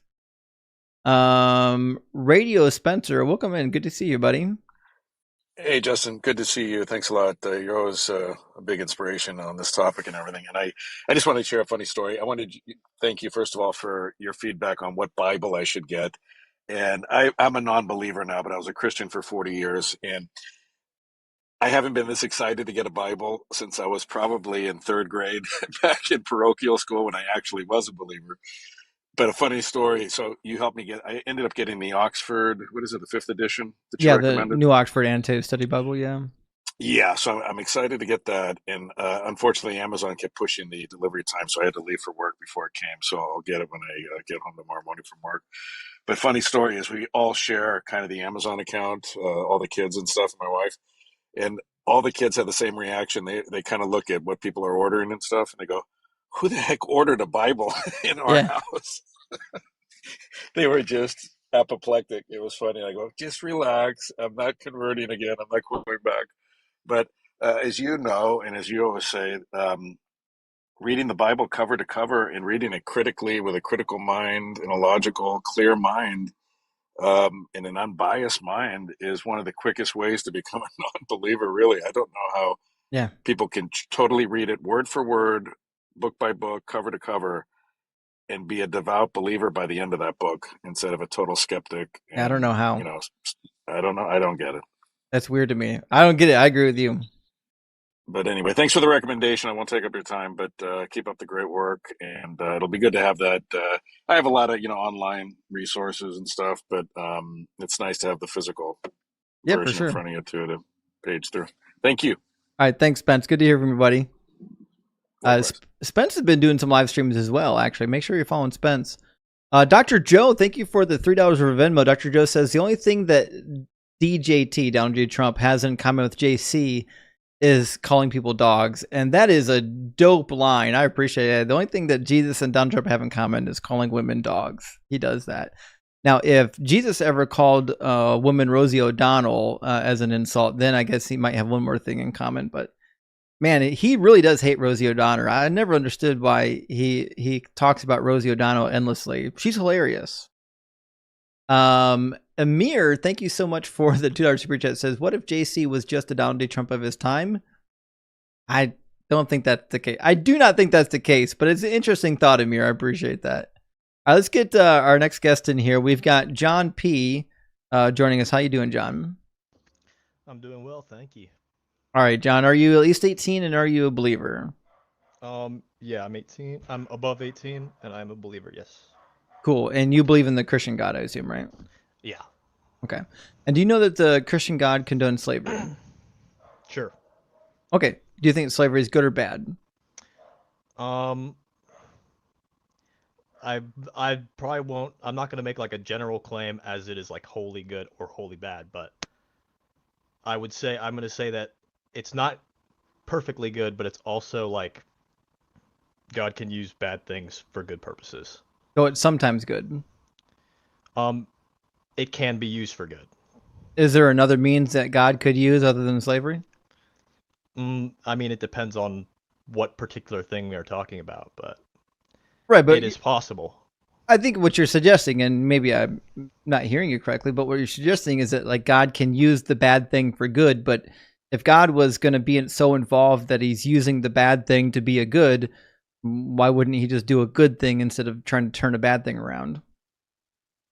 Well, because part of the issue is that like it's not just based on his will, but it's also based on our will. Like all throughout the entire Bible, he uses bad situations and bad actions to do good things. Like, So? I mean, that's what I'm saying. Was it good to the slave? In some ways, it could have been, yes. How? Well, like I said, it depends on the exact situation we're talking about. But I do think that there are certain circumstances which it could have been better for them. And how? I do think it is possible. Okay, for example, well, like I mean, you are aware that there are multiple types, like multiple types of slavery, right? I think there's only one type of slavery. I don't include indentured servitude as slavery. Also, can you get a little closer to your microphone? It's a very low. Sorry. I can try talking louder, but yeah, is that better, guys? I can bring it much closer. All right, so I don't care about indentured servitude. I'm talking about slavery, where God says you can own people as property forever. Okay, so you're talking about of like the sojourners and people of other nations, right? Yeah, well, and also Hebrew women. I don't know if that's an apt comparison. I don't think that's what I know. It does say that it does not give like a limit, like for Hebrew male slaves, right? It says that you have to let them go after 7 days, and it doesn't say that for Hebrew female slaves. Yeah, right? It says the opposite. It said when a man sells his daughter as a slave, that she shall not go out as the male slaves do. Yeah, exactly. So she shall not go out after the 7 years. Right. And why is that? Because she's a concubine. I don't think that's the right word to use. That's definitely the right word to use. I don't know. Yeah, because because he purchased her as a slave, and then he designated her to be a wife. This is what we call concubinage. When you purchase a woman as a slave, and then against her own will, you choose to make her your wife and reproduce, or you designate her for somebody else in your family. This concubinage, unless it's to your child. If it's to your child, then she actually gets to be a child to you, and she becomes the wife of your son. Reading this, it sounds like the most to me. It sounds like, what's the term? Arranged marriage. No, read it again. Because is she a slave or not? Yeah, it's okay. I mean, are just slaves? The fact that it uses that word. Are slaves and wives the same? Okay. Here's the thing. Are slaves and wives the same thing? Well, if you read down, it says. Are slaves and wives the same thing? No. Okay, they're not the same. Same thing. Except when they're concubines. A slave wife is a concubine. So okay. So if we're presented with a situation in which you have a father who receives an amount of money from another family to give his daughter in marriage as a slave for the intent of marriage as a slave. Okay. Here's the thing. The thing is, you don't like what the Bible says. The Bible says that she's sold as a slave. When a man sells his daughter, it uses that word. When a man sells his daughter, you all know why it uses that word. When a man sells his daughter as a slave, in contrast to the male who is sold as a slave, that's the starting point. The starting point is she's sold as a slave. Do you follow? I agree. Cool. Except for the fact that the word, like in Hebrew, can mean maidservant or, but it is true that she is his property at this point. Yes. That's right. Yes. Yes. But that's how all marriages. And what do we call somebody who is a slave wife? Okay. The reason. Okay. Like I said, for one, this the dodging. What do you call somebody that's a slave wife? I don't have to answer your questions. You actually do. If you're trying to lead me. Okay, to the so answer you're too cowardly to answer questions. Is what you're saying? No, what I'm saying is Are you too cowardly to let me answer the question in the way that I feel it should be answered? I just asked you, what is the title for a slave wife? I know what you want me to say, and I don't agree with that title. I'm not making you say anything. I'm asking you for the answer that you want to supply. What do we call a woman that is a slave wife? Okay, in the context, if a woman is a maid servant, I'm going to use that word because they're synonymous in this context. What's a maid servant? And they are a wife. Yes, it's okay. This woman is under the is in the Jewish tradition owned by the man, because that's how women were either owned by their fathers or they're owned by their husbands. I agree. Right? Their property. So Yep. she was You think owned that by the women should be man. property? I don't think that they should, but I think that they are. Because your right? argument's Because actually making it worse. Because in Genesis, right? Originally, this is not the case, but is only after the case, after original sin. After So God decided it's that not- they would be slaves. So it's not. After God decided in Genesis 3:16 that they would be slaves to their husbands, says that they will rule over them. Yes, which means it's not an ideal scenario. Okay, but it is did the God give that which follows- scenario? Yeah, sure. Did mankind invent that scenario? Perhaps from like We'll other try this again. societies, It's a but- yes or no. Did mankind Okay. invent that curse, or did God invent that curse? Mankind did not. Okay, so who invented this idea that women would serve men? I already agreed that it came from God. Okay, there you go. But I So said that. so but you I just said made it wasn't worse for ideal. yourself. But I said it wasn't. Then why did ideal. God do it? God, I started this So conversation. God is by doing saying something God can do of his- unideal things. So God is because doing they're unideal. So God is doing something of his own volition that is not idea. So now the question is, why did he do it? Just like I said when you muted me, God can do unideal things. I didn't ask in you unideal what he could situations do. I'm asking to you make why the best. I didn't ask you could he do it. I'm asking you why did he do it? What was the purpose? What was the thing that God intended by saying that women are now going to be serving their husbands? Okay, so you want me to answer the specific? I want you to reason actually for- listen to my question and answer. I'm listening. I'm listening. I want you to actually listen to my question and answer the question coming out of my mouth. Why did God, of his own volition, decide that men were going to rule over women? He decided because of what Eve did in the garden. Did he have to make that decision, or did he choose it? I don't know. You don't know if he was forced to make a decision? Do all powerful, all knowing beings get forced to make decisions? No, I don't think he was forced to make the decision. Okay, but did he have the option to not do that? yes. Then he chose to do it. So the Yes. answer is misogyny. He did it because he's a misogynist. Nope, that does not follow. That It's a does follow, non-sequitur. yeah, because he No, it says doesn't. that women No, are it going to doesn't. be ruled over by their husbands. Yeah, it doesn't follow though. That's certainly not the does right, follow. That's not. No, it doesn't. Certainly does. Okay, you can't just say it certainly doesn't. Can I Well, explain you can't just why say it I doesn't. don't think it follows? Yeah, well, if you'd let me explain instead of just saying yes, it does. Go Could you let me ahead and explain? explain to me why God said that your husbands are going to rule over Because- you, and it's not a form of misogyny? The thing is, okay, what I'm saying is God chose to do something, right? He didn't have to do it, but he chose to do it because it creates the best scenario. But what do you mean So best it's not that he scenario? was- You just said it's not ideal.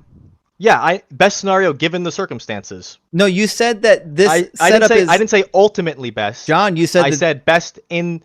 John, you said that this was not the ideal scenario. And then the words that just left your lips was that this was the best scenario. So is this the best scenario or not? Yes. Okay, so Can I elaborate? And why is this Can better? I elaborate? Why is it better for women to be subservient to men? Can I elaborate first? Can I elaborate on my yes? Will you allow me to do that? You didn't even provide a yes to my question. I did say yes. I said yes. What was my question? Your question was this the best scenario? Right. Fair enough. And I said yes. Okay, so then you retract your previous statement when you said this was not ideal. I don't retract that statement. Okay, so it's the best scenario. So it's can the I best. clarify? I don't know. Why do you refuse to let me say something? Why do you have to talk while I'm talking, John? You're the first. I've been up here all night. I've been up here all night talking to people, and we've had perfectly pleasant conversations. If you're incapable of having a conversation, just let us know. So my question is, how is it possible that this is not the ideal scenario, but this is also the best scenario? Okay. It is not the ideal scenario because the ideal scenario is perfect.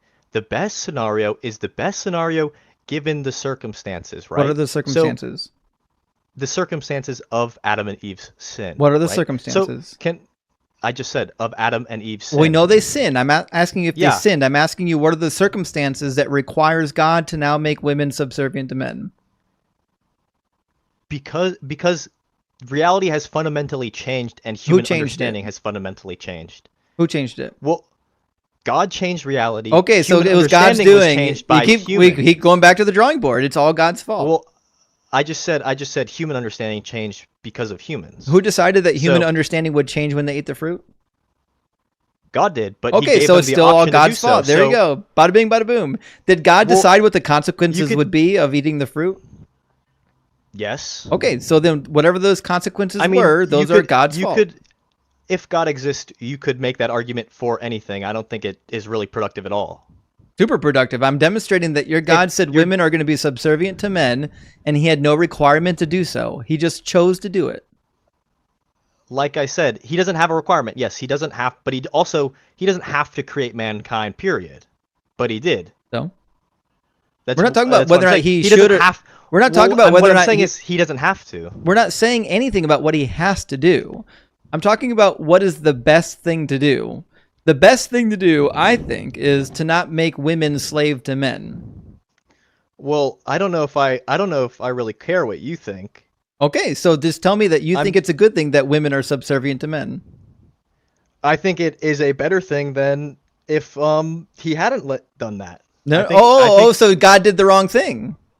What do you mean? You said it would be better if he hadn't done it. No, I said I think. Which means you now think that God didn't do the right thing. Cool. I mean, you can try and pretend like you're like beating me because you're just misrepresenting my. Buddy, I'm not beating you. You're cooking yourself. You're up here saying that God is a misogynist. You're not letting me explain. You are not letting me explain. I'd love to hear you ramble on about how it's a good thing for women to serve men. Go for it. Is it a good thing for anyone to serve anyone? I'm asking you, is it? I think it is. I think it is a good thing when other people serve other people. Then tell me how it's a good thing. Tell me how it's a good thing that women are subservient to men. I think subservience doesn't denigrate anyone so long as you maintain their human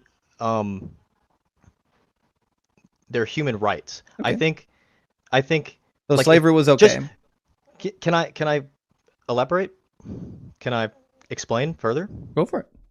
I'm saying just because I'm subservient to my boss doesn't mean my boss is better than me. You're not subservient to your boss. I am in some sense I am subservient to my boss. Yes. You chose to be there. Yes, and women chose to be with their husbands. Women could go live. Women didn't choose that they would serve their husbands according to God. That's God's decision. If they want to reproduce, if they want to be married, that's just what they have to put up with. Exactly. If they want to. Like if I want to make, I chose my boss because I want to make money. But you don't have to choose that. Yeah, and so women don't have to choose. Women could live out in a forest. But let's listen to what you're saying. You're saying that the only option women have is that the only option women have is that they either have to get married and become slave to their husbands, or they have to remain single all of their lives, or perhaps not get married at all. Well, I was just demonstrating that I think your criticism you're making wasn't good. My criticism's fantastic, which is why you're stumbling all over yourself right now. So, how long have you been a misogynist?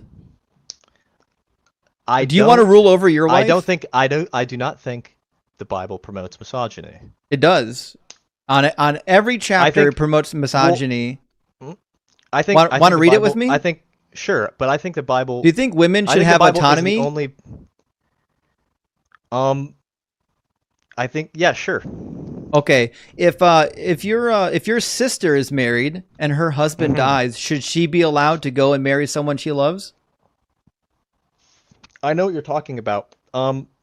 Yes, my sister, sure.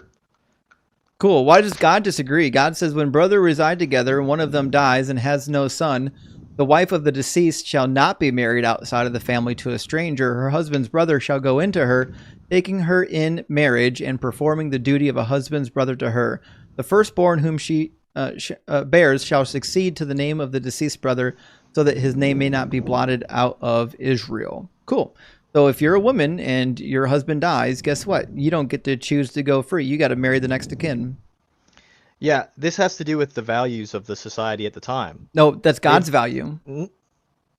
The society didn't give that value. God gave that value. No, God gave the command. Yes, God gave the command. Did he have to give that command, or could he have just said, hey, listen, if you have a woman and she becomes a widow, she can marry anyone she pleases? Okay. Could he have said that, John? The reason... John, could he have said it?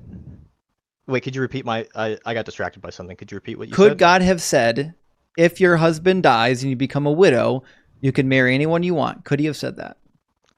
Yes, he could have said that, yes. Okay, he didn't say that, did he? Yes, he did not say that. Okay, and why didn't he say that? Why did he not say that? Because if he had said that, most women who were put in this scenario would end up not reproducing. Why is that? Because of the values How do you know of that? society at the time. No. How do you know that? Because the values of the society at the time prioritized virginity, right? So most people in the time would not marry someone who was previously married. No, they clearly would have. They would have paid a lower bride price. For example, in the ancient Near East, there were two different... I don't know why... It's not ideal. I don't know why you want to be muted every time I talk. So in the ancient Near East, you had two different bride prices, and you can even read about this in the Jewish Talmud. If a woman wasn't a virgin on her wedding night, she would get half the bride price. So there's a whole tractate dedicated to this in the Talmud. It's called Ketuvot. So yeah, you literally could get remarried in the ancient world. They got remarried all the time. And even women that were never married but weren't virgins got married all the time. They just didn't get sold off as virgins. They got sold off as non-virgins. Are you aware of this? Yeah, I'm not saying that no one. I'm saying that most. Well, most and that's not the most, sole reason. Most isn't true. You're just making things up.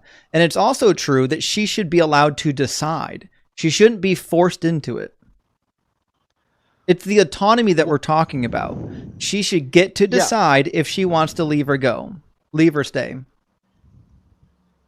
Well, you see, okay, can you pull the passage back up? Yep.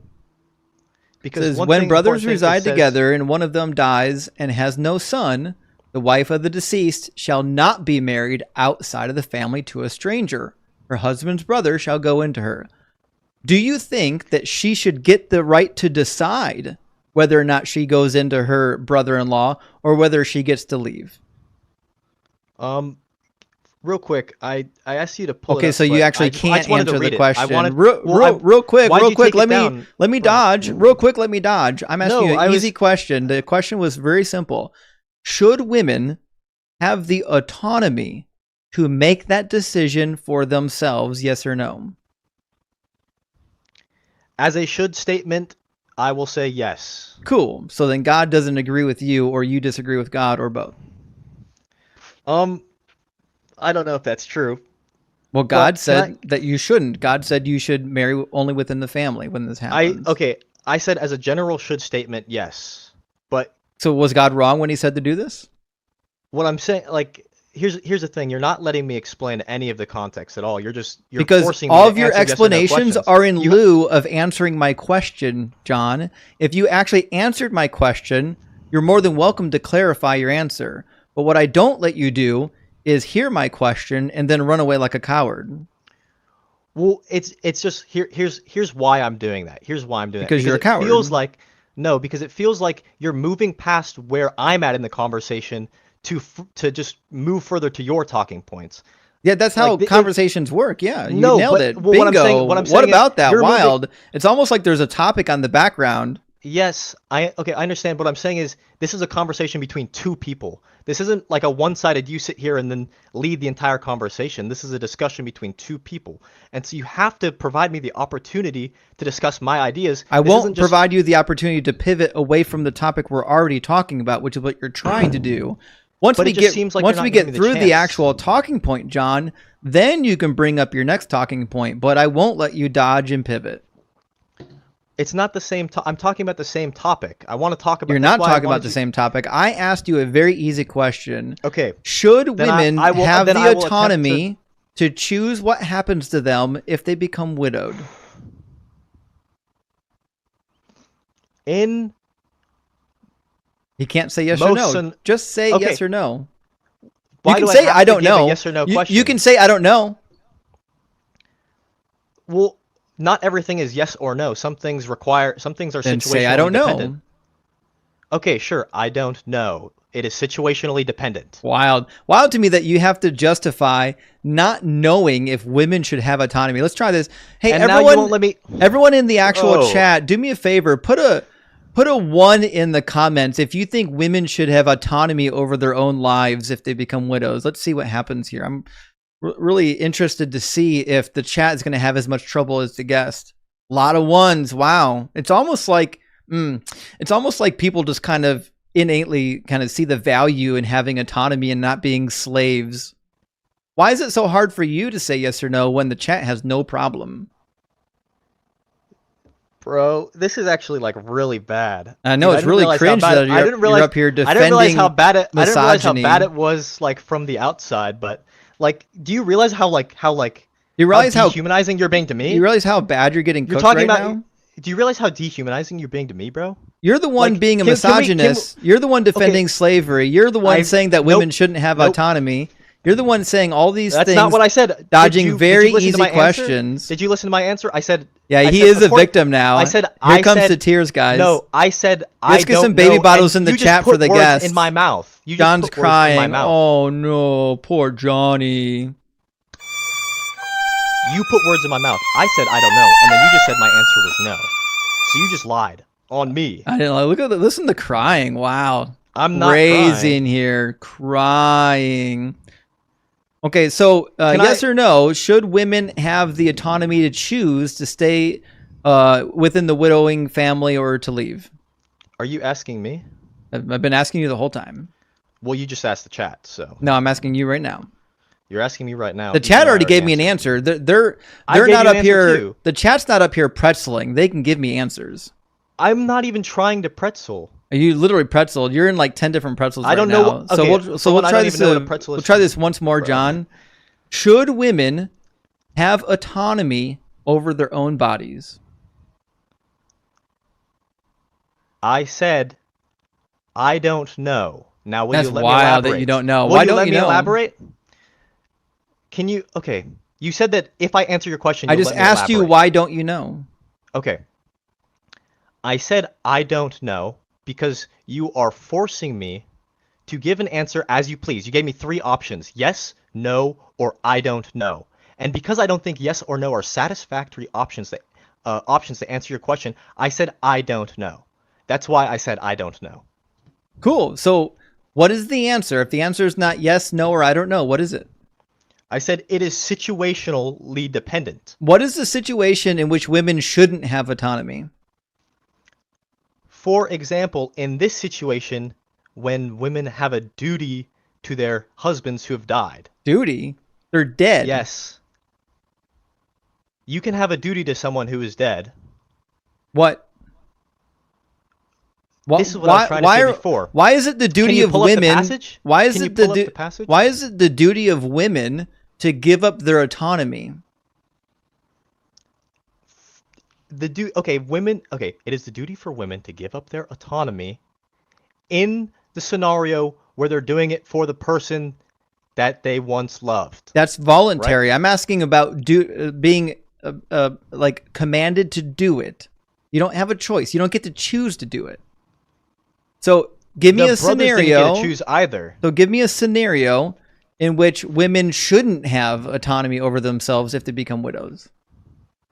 I'm trying to present the scenario which you presented, which is the scenario which is in the Bible, in which both the brother and the wife do not have choice. They have a duty to the husband.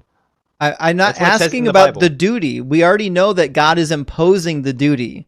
I'm asking, why should that be the case? God didn't have to impose that duty. Okay, yeah. Okay. I see what you're saying. Yeah, I think it is the case because in this time period, right? People valued their bloodlines more than anything. So having a family and continuing one person's bloodline was even more important than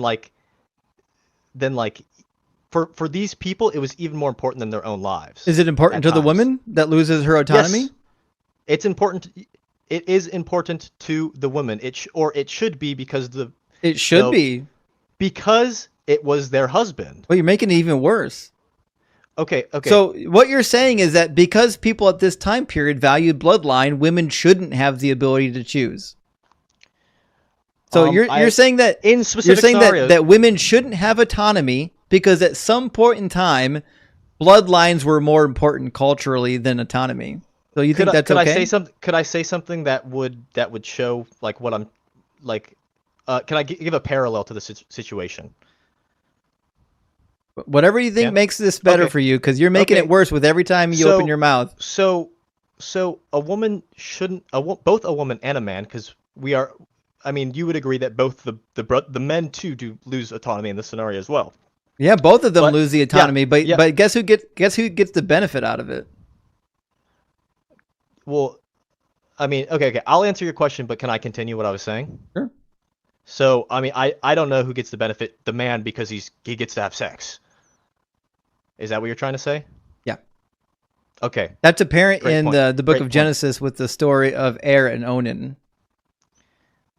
Well, you said you'd let me finish my point. Can I finish my point, please? I never said you couldn't, but as it turns out, when you ask me questions, I'm going to answer them. Okay. So you want to move to a different topic now? No, I'm literally responding to the thing that you said. I'm sorry that it was too complicated for you. Okay. Yeah, my brain is just far too small. So, what I was trying to say was that we both agree that they both lose autonomy in the scenario, right? There's another scenario which is very similar in which both parties lose autonomy, and that is when a husband is married to a woman.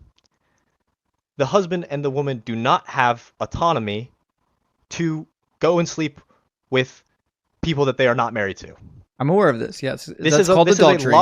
This is a loss of autonomy, which is good.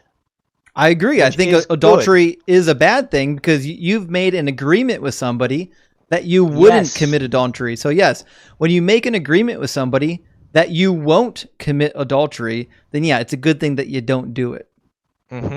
But we're talking about God imposing this lack of autonomy on society.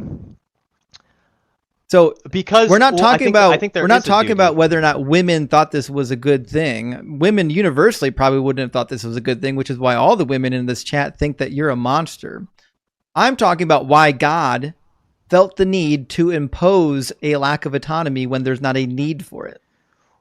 Okay.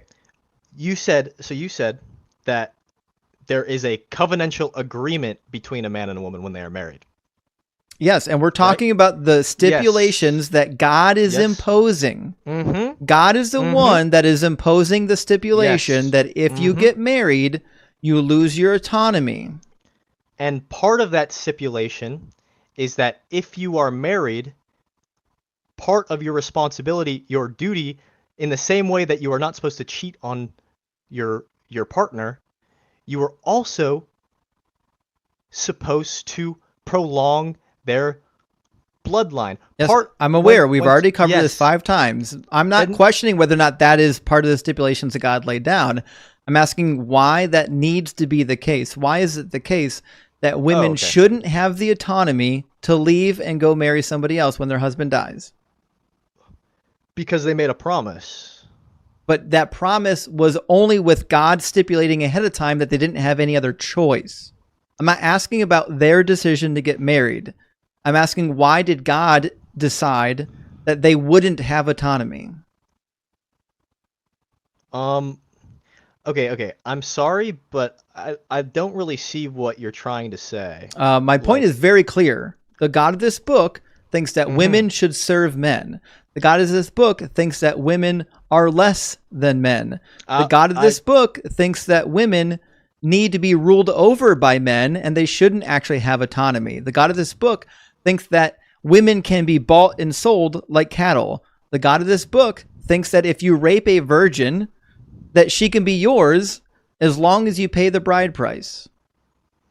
Okay, so you said a lot of things there. A lot of them are completely different topics. The first thing that I have a problem with is you saying that it thinks that women are less than men. It does. Okay, can you demonstrate that, please? Yeah, it just says that you will rule over them. Yeah. Your Yeah, desire will be for your husband and he will rule over you. Do you think that kings are a higher status than their subjects? Yes, kings are a higher status than their Cool. subjects. Do you think men are higher status than wives? Will you let... Yes. Okay, there you go. So okay, men are higher than women on the social hierarchy. Men are ruling over the women. Women are less than men. That's why it says in 1 Timothy 2 that women should learn in quietness and submission. Okay. Do you think that women should learn in quietness and submission? Yes. Oh, there you go. So do you think that, that women shouldn't be allowed to teach in church? They should not be they do not have a bishop position over a co-ed church. Wow, here comes all the misogyny. Wow, he's really doubling down on it. This is wild to me. You guys have to defend these crazy positions that men should rule over women. Women should be completely silent in church. They're not allowed to have positions of authority. Should men have be allowed to have multiple wives? No. Why not? Because God said that marriage is between one man and one woman. In Deuteronomy 21:15, it says, if a man has two wives and he loves the one but not the other, and both bear him sons, but the firstborn is the son of the wife that he does not love, when he wills his property to his sons, he must not give the rights to them, so on and so forth. So God lays out on multiple occasions that, hey, listen, if you got two wives, you got multiple wives, here's how to deal with it. Okay. I will answer this thing. Did God ever outlaw multiple wives? No, he never outlawed it. I don't believe. Never, not even once. But that's an argument from silence. No, because in the book he tells you what to do when you have multiple wives. That doesn't mean that he says that he's saying it's a good thing. In fact, he does say in Exodus 21, if he takes another wife to himself, he shall not diminish the food, clothing, or marital rights of his first wife. Why would he say that? Why wouldn't he just say only have one wife? Real quick, can I answer this? And then can we, because we've moved on like 16 topics. Can I talk about? I would run away from this topic as hard as I could. I said I'll answer it. I said I'd answer it. I would gird up my loins and get a ticket to get out of hereville. That's what I would do. I don't want to get out of here. Okay, so you want to run away from the misogyny conversation now that everyone knows you're a misogynist. I said, bro, why are you putting words in my mouth? I didn't put words in your mouth. I'm saying that everyone here now knows that you're a misogynist. Sure, okay, they can believe whatever they want to believe. But, so I said I would answer this, and then I asked you, because this is a discussion, and I'm trying to be kind to you, and what you want to do. I asked you if we could go back to some of the things which you previously brushed over, but I think are very important to this whole conversation. Go for it. You want to go over Deuteronomy 22:28, where God says if you lay hold or seize a virgin who's not betrothed and you lie with her, that you'll have to pay the bride price and you'll never be allowed to divorce her as long as you live because you violated her? Want to go over that one? Yes, we can go over that one, but that's not one of the ones that I want to talk about. I wouldn't want to talk about that one either. Yeah, that'd be terrible. I wouldn't want to. I certainly wouldn't want to address that one. I was just thinking about more like overarching like topics rather than your preferred talking points, like your claim that men are less than women because they have a lower social status than their husbands. Yeah. God ordained it. God ordained the lower social status. Mm-hmm. Yeah. Mm-hmm. but that doesn't mean that they are wholly less than men. Yeah, that's what that means. When No, God it doesn't. says you are going to have a God-ordained social status that is lower than men, that is God codifying misogyny. Okay, we already agreed that, like, for example, a king is greater than me in social status. Yep. But in essence, they are not greater than me because we are both humans. No, they And are we greater both- than you. No. Mm-mm. Yep. In essence, they are not greater than me. You don't even know what essence means. What's the definition of essence? The nature of their being. Yeah, the nature of their being has nothing to do with their value in society. We're talking about their value in society. Okay. Not their That's essence. fine. That's fine. Okay. Okay. So their value I in agree. society is that they are no better than property, which is why God tells the Israelites on many occasions that they can just go and kidnap the women and children. Well, I don't think property has a intrinsic value assigned to it. I agree. Yes, the women are property according to the Bible, which means they don't even have any intrinsic value because they're That's just not property. true. You just buy and trade women like they're cattle. I know. Nope. Property. You make your God sound worse every time you open your mouth. I mean, if you put words into my mouth, then you can make them sound however you want. Mm-hmm. Okay, will you let me speak? This is a weird thing. Like when I'm not talking, that's usually when you're supposed to talk. When you're not talking, that's usually when I'm supposed to talk. That's just. I'm just not sure. That's just how that's just how conversations work. Now, I don't know if something's wrong with your brain because every time you want to talk is exactly in the middle of my sentence. So I don't know what else to do with you. If you don't know when the right time to talk is, that's fine. I'll just have to mute you every now and then. And you're more than welcome to get muted every now and then.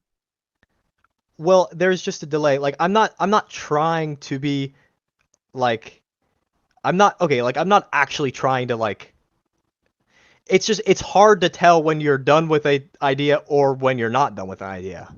I don't believe so because you keep talking in the middle of my sentence. Also, do you think that if for example, if I'm married and I'm a Christian and I commit a sin, that it would be okay for my wives to be punished for that sin? You're going to talk about David, right? You know I'm going to talk about David. Yeah, sure, bring it up. Sure. Do you think that David's wives should have been punished for David's sin? Sure. Yes. You think that's a good thing? In some ways, That's yes. Wild.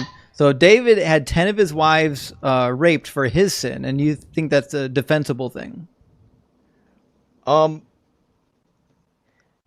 I mean, obviously, I don't think it's good, right? Well, you just said it was. But it's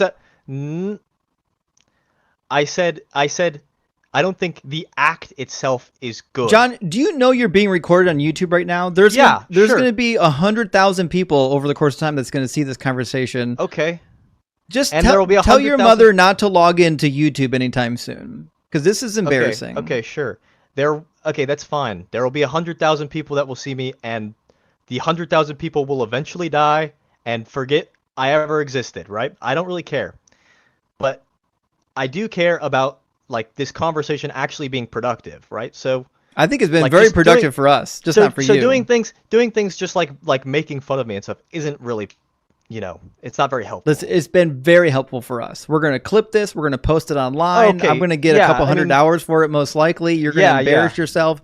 People are going to see how toxic this religion is because you're up here defending women being raped for the crimes of their husband. Yeah, this is a very productive conversation for me. This is a dog shit conversation for you.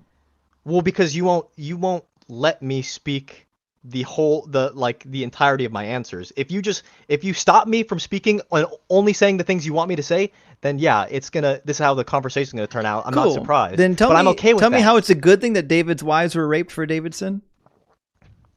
I'm not saying that the act itself is a good act. Okay? Was it a good thing that it happened? It was a just thing that it happened. How is it a just thing? What sin did they commit? The justice is that David is experiencing the same... It's not answering my question. What sin did they commit? Well, they've committed their own sins, but that's not why this happened to them. Yes, it's happened because of David's sin. So I'm asking you, what sin did they commit that would warrant them getting the punishment? They they are experiencing this punishment not for their own sins. I'm aware that's called injustice. When you're being punished for somebody else's sin rather than your own sins, that's called injustice, which means your God is not just. If someone faces the consequences of my own actions, right? So like here's the thing. David is responsible for a lot of people. And so when David makes mistakes, there are great consequences, not just to David, but to all the people around David. I don't care. We're talking about whether or not people should be punished for other people's crimes. Did God have to punish the wives? No, God doesn't have to. Oh, I mean, God why did he punish the wives? Because it was an eye for an eye for what David did to Uriah the Hittite. An eye for an eye would have been one wife committing adultery. Not 10. Well, do you think that would have been better? I think one would be better than 10, yeah. But here's the thing. So it's one eye for 10 eyes then. Well, So you think women are so much property that if somebody commits adultery with another woman, that women can just be randomly raped as punishment, as payback? You think that they're basically equivalent to money at this point? So when David committed this sin, right? He was met by someone who elaborated his own sin to him, because Nathan the prophet, yes, right? And what did he say? He said, he gave it in a parable, and he was like there was a king that had as many sheep as he wanted, but he wanted the one sheep that this one man had, who was like a puppy to him, right?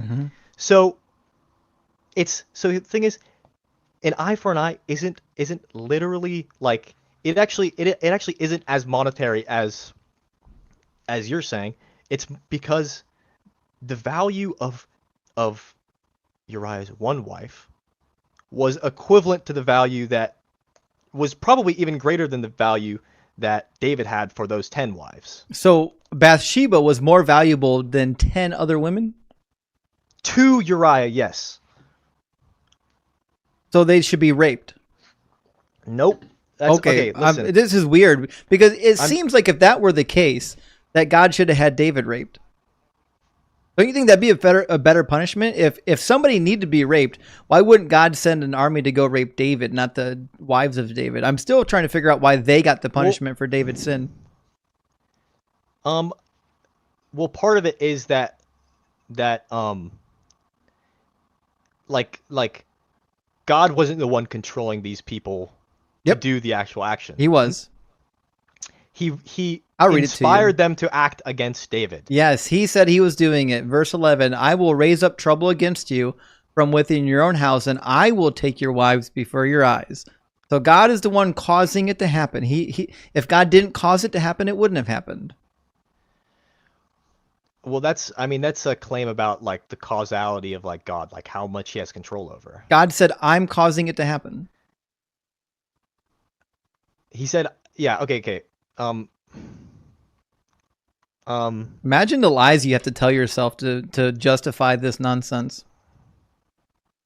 Does your mother know that she should be serving you? Does she still cook you all your meals and do your laundry? Because does she fold your tidy whities and your briefs? Because it's a woman to her husband, right? A wife to her husband. So she's my mom. So that's just. So she should serve you. Does she cook all your meals?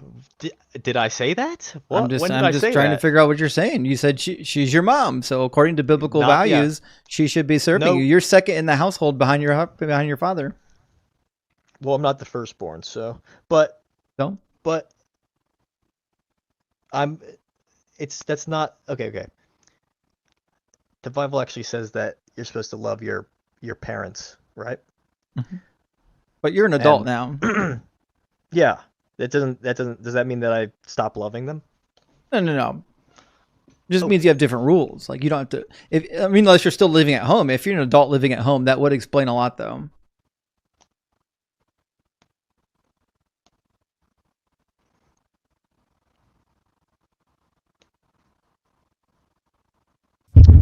do you want the conversation to move to? I mean, I don't. You just insulted me, but I mean that's. I mean, I think you've said everything that you could say. You already said that's that not true. women are I'm subservient to nope. men. Women should be raped for the crimes of their husbands. You already said that slavery was okay. I mean, we've covered a lot of stuff. I mean, the only thing we didn't cover was Deuteronomy 22. Should we go over Deuteronomy 22? We'll end on Deuteronomy 22. This is maybe my favorite passage in the entire Bible to read. Okay. And I don't know why Christians don't, like, they haven't figured out that there needs to be a proper response to this yet.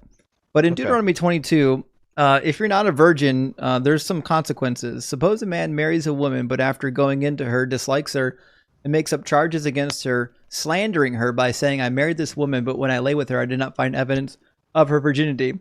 So clearly, she didn't bleed, right? That's why it says, if you go to the city's elders, you're going to bring the sheet. It says, now he's made up charges against her by saying, I did not find evidence of your daughter's virginity, but here is the evidence of my daughter's virginity. Then they shall spread out the cloth before the elders of the town, and the elders of that town will take the man and punish him. Verse 20, though, if, however, the charge is true, that evidence of the young woman's virginity was not found, then they will bring the young woman out to the entrance of her father's house, and the men of her town will stone her to death because she committed a disgraceful act in Israel by prostituting herself in her father's house. So you shall purge the evil from your midst. Mm-hmm. Are you aware that only about 45% of women bleed their first time? Yeah, I'm aware about this. I actually think it's a little interesting because I don't remember the name of the atheist that was in here earlier, but he provided an argument against it, right? Mm-hmm. And it was interesting because I've heard you make this argument before, and the argument that he had was basically like what I thought of like in here when I read this passage. So the argument basically that in this particular scenario, it could simply just be the case that every single time, at least that it would matter that God just made it accurate. Okay, so God's just going to intervene every time. He's going to, every single time, he's just going to go in and make the women bleed. I mean, I don't know how he would do it, but sure. If that is how you imagine it? So sure. if he's in control of this whole scenario, then why does he give him a test at all? Well, because he's only in control of the evidence. He's not in control of the actions of the people. No. Well, why didn't he just make it so that women bleed every time? I think I can imagine a Nevertheless, couple reasons. thank you for the gift. I can imagine a couple of reasons in which it could be beneficial because it's kind of okay, it's hard to explain. Are you aware that in the ancient world there was a lot of occasions where they didn't bleed and they wrote about it? The Greeks wrote about it, the Jewish rabbis wrote about it. There's a number of instances where innocent women didn't bleed, and we've got dozens of occasions written in the Talmud for it. You want me to bring that up for you? Sure, bring it up for me. Sure. So God is literally not causing these women to bleed. I mean, if you can demonstrate it for me, please. I can. Yeah, 1 second. Thank you. I appreciate it. This is from the Jerusalem Talmud from Ketuvot. It says, it happened that a woman was found without virginity, and the case came before Rebbe, and he said to her, where is it? And she said, the stairs in my father's house were high, and it rubbed off. And Rebbe believed her. And there's a bunch of occasions like this in the Talmud where women didn't bleed, and they actually were virgins. And then they actually give a couple tests in the Talmud as well. In fact, it also says that there's a process in the time period called diverting, whereby men could actually go into women and not cause them to bleed, and they would do it on purpose. In fact, here we go. It says in the second half of this paragraph, unlike the Babylonians who are not experts in diverting during intercourse and are unable to engage in intercourse without rupturing the hymen, there are those who are experts in diverting. Therefore, rupture of the hymen is not an inevitable consequence. So not only was God not causing these hymens to bleed, but the ancient people knew about it, and they developed methods for doing it on purpose. Men were literally doing it on purpose.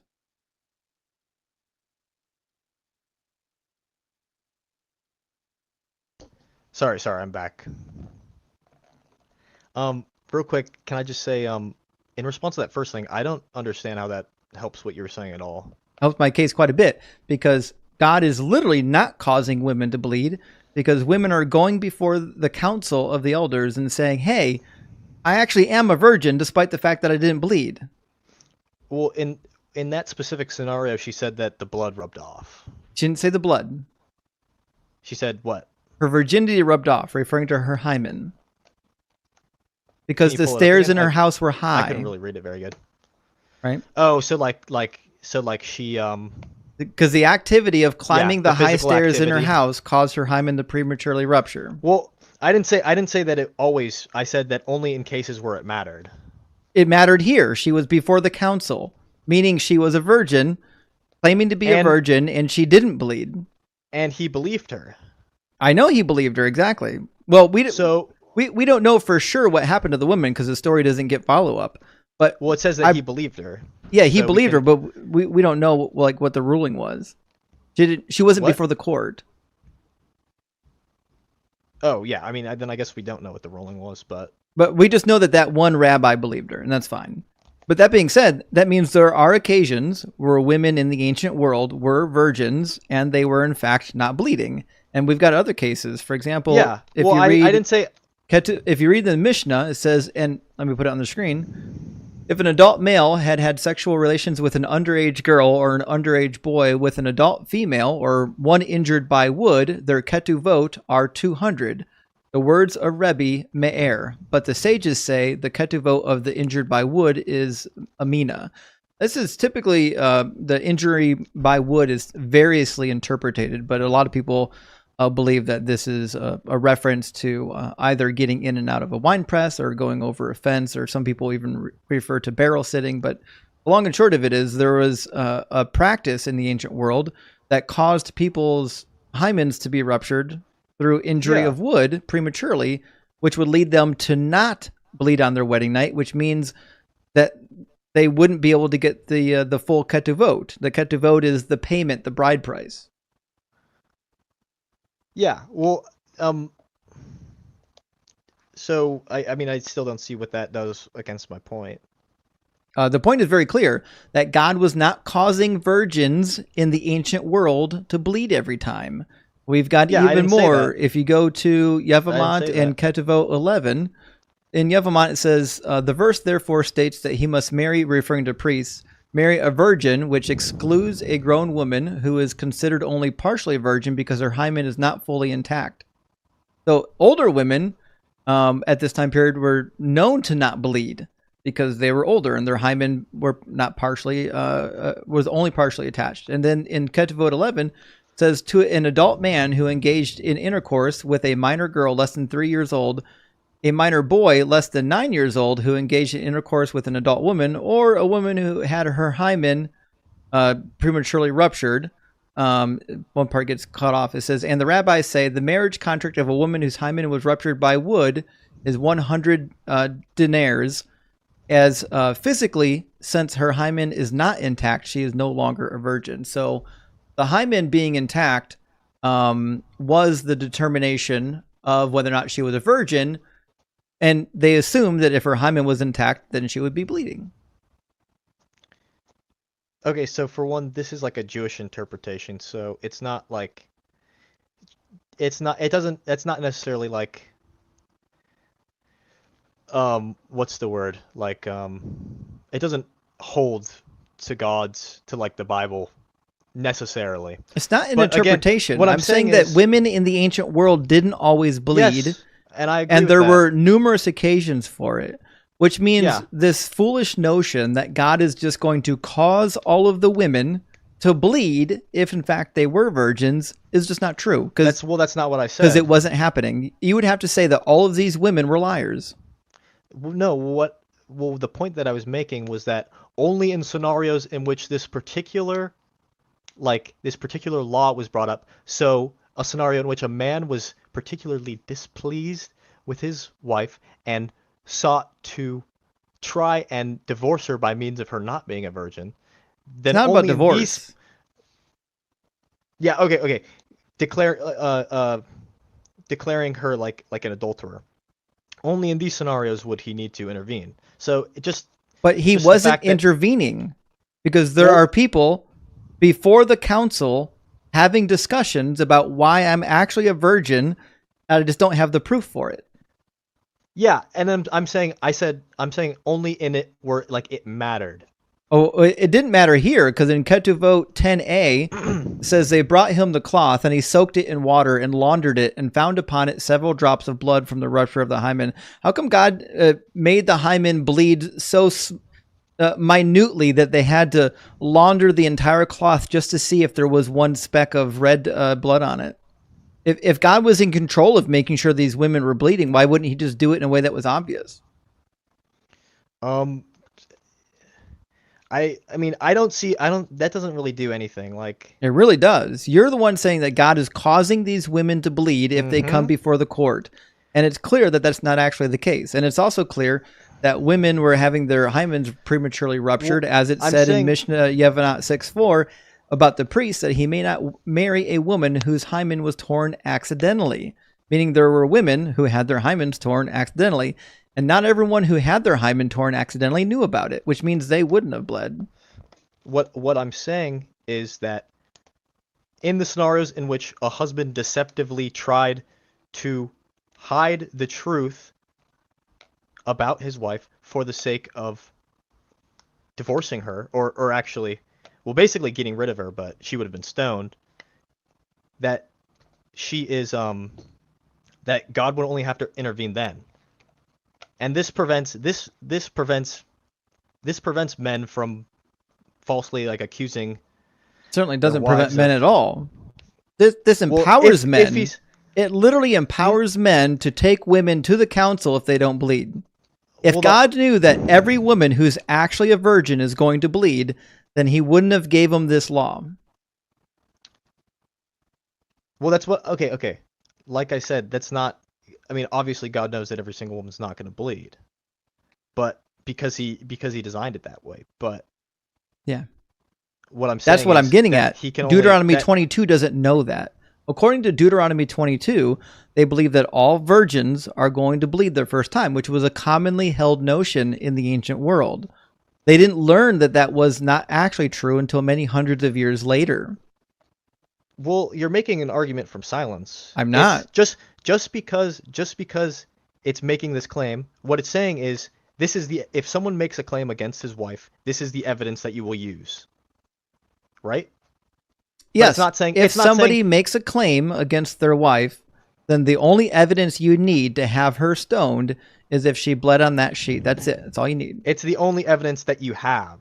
I know it's the only evidence that you have. I'm aware of that. But it's not. But the evidence is not good evidence, because only half of women actually bleed their first time. We know that to be the case. We know that to be the case physiologically today. We know that to be the case physiologically back then. And we know that God said to follow the law forever. So do you think that God, like Hebrew women, have special hymens? That's not what that's not what I mean. That's not my point. My point was... Okay, so even today, God is intervening on behalf of all Hebrew women to make sure they bleed the first time they have sex? No, because this law is no longer in effect. It is. Really? Yep.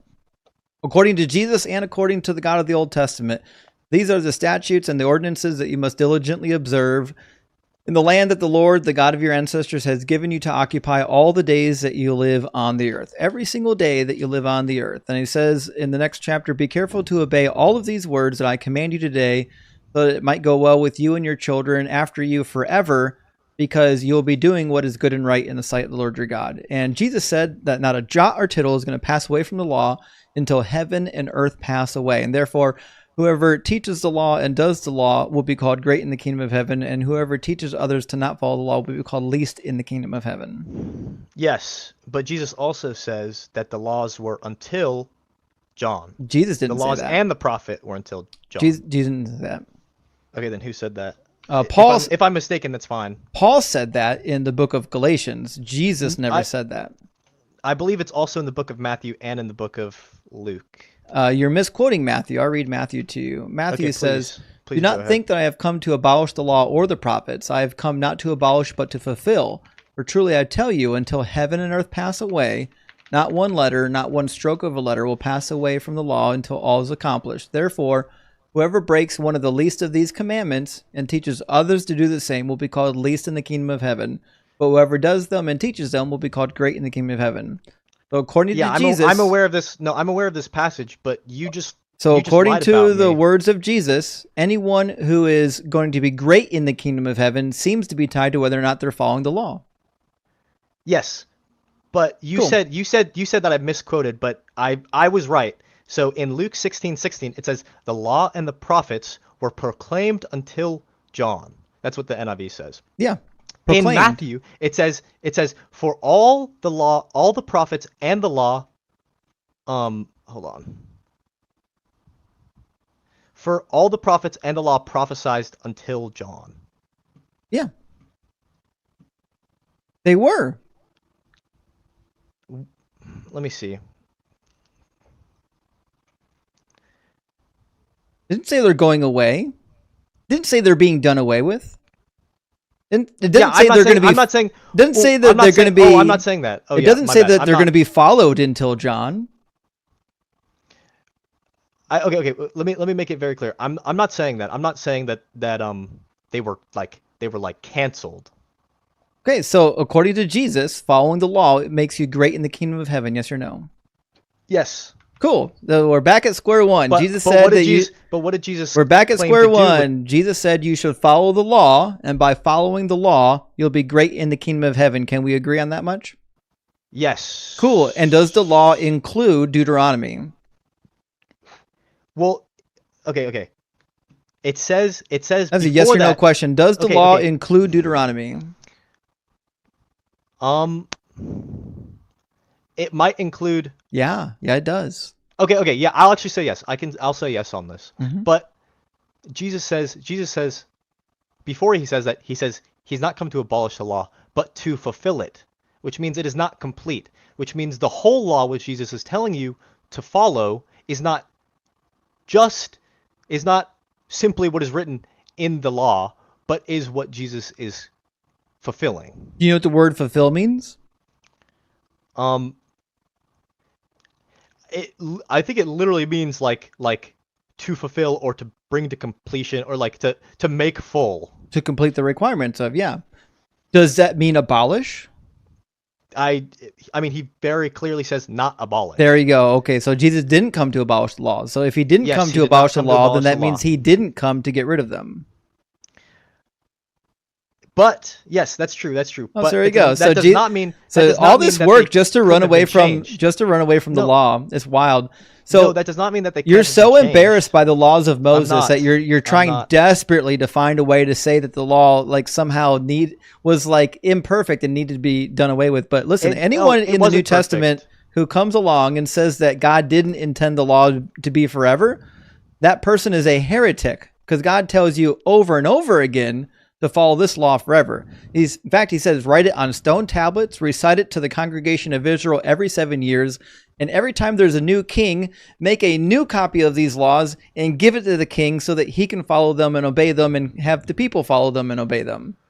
But the law doesn't just include Deuteronomy. No, it includes Right? the 5 books of Moses. And in those books of Moses, there is the necessary fulfillment of Jesus, right? No, Jesus Or of the doesn't show Messiah. up anywhere in here. Well, I mean, I believe he does as doesn't. as the angel of the Lord, but like it doesn't mention his name. It doesn't say Jesus, obviously. That's adorable that you think but he's the Jesus angel is of the there. Lord. We're talking about the law, though. Well, but that means he's in the law. Okay, what He's I'm not saying in is the law. that we just said. Okay. Did we just say that Jesus? Did we just say that the angel of the Lord is in the law? I mean, we The didn't say angel of that, the Lord is not in the law. But you just said the law was the first 5 books of Moses. No, I'm saying the first 5 books contain the law, and they refer to it as the law of Moses. So if you're using it in that sense, then yes, the angel of the Lord does appear in the first that's what 5 I'm books saying. of the Bible. But I'm using it as an equation. Sounded like you were saying that the angel of the Lord is the law, and that wouldn't be true. Well, what I'm saying is that the law is not simply what is written down in the books of Deuteronomy and Leviticus, Oh, right? well, what is That's it? not the law is it's more than just what is written down. Where can I find that?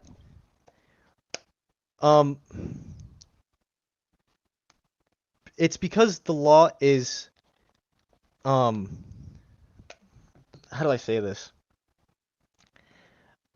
Okay. Well, if Jesus is saying fulfill the law, then obviously the whole law is not there, right? Yeah, he says that the law and the prophets he came to fulfill. The law and the prophets, Yep. yes. And whoever does the law, whoever obeys the law, will be called great in the kingdom of heaven. So you've already conceded that following the law of Moses is a good thing. So I don't know why you're dodging this whole law of Moses nonsense. You've already conceded the argument. What I'm saying is that there is a greater law which is completed in Jesus. I disagree. I don't think Jesus completed a damn thing. He didn't fulfill a single messianic prophecy. He didn't say anything about the law of Moses going away. And you're doing all of this because you're embarrassed of what the law of Moses says. I'm not. And I mean, you just made a bunch of claims. I don't agree with those claims. They're true. I mean, I'm sure you believe they're true. No, they're true. I mean, you could try and demonstrate them to me. I debate them every week, 3 nights a week. I debate these topics, and not a single person has come even remotely close to showing me one prophecy that Jesus fulfilled. The closest you can get to is Deuteronomy 13, where God said he's going to send false prophets. I'll just give you an example of how the Bible is lying to you on the prophecy nonsense. In Jeremiah 31, do you have a Bible? I'll put it on the screen if you don't. I can find it myself, but yeah, you can put it on the screen. Yeah, go to Jeremiah 31, 15, and 16.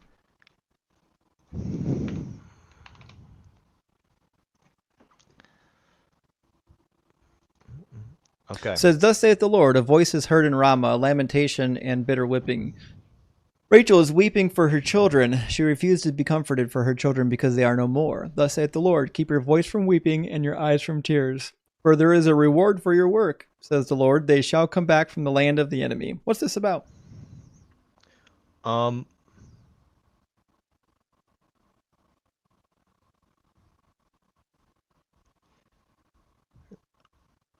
not sure what the context is here. Not sure. When did Jeremiah write? Actually, I don't know. I'm not.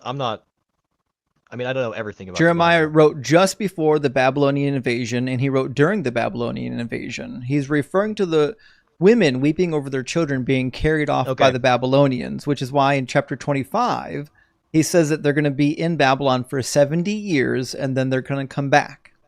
Right? Sure. So the context here is pretty clear. He's saying, keep your voice from weeping because they're going to come back from the land of the enemy. That's not ambiguous, is it? I mean, I don't know. Like I said, I'm not familiar with this verse, so I don't. Well, who's the enemy? The ones that have them captive, obviously. Babylon, based right? on what you described. And what does it mean to come back from the land of the enemy? I mean, it could mean a lot, but mean a lot. based on, I mean, they could come back because the enemy is bringing them back while they're all captive. But in this context, it does seem that they are saying like victorious because it says, "For your works shall be rewarded." Yeah, I mean, just keep reading in the chapter. He tells you what's going to happen. It says, "There is hope for your future," says the Lord. "Your children shall come back to their own country." Not hard. They're going to go to exile. They're going to come back. It's not hard, right? Okay. Okay, cool. Now, the problem with this is if you go to the New Testament, Matthew's going to tell you a whole bunch of lies about this. Let's do 17 through 19 in Matthew chapter 2.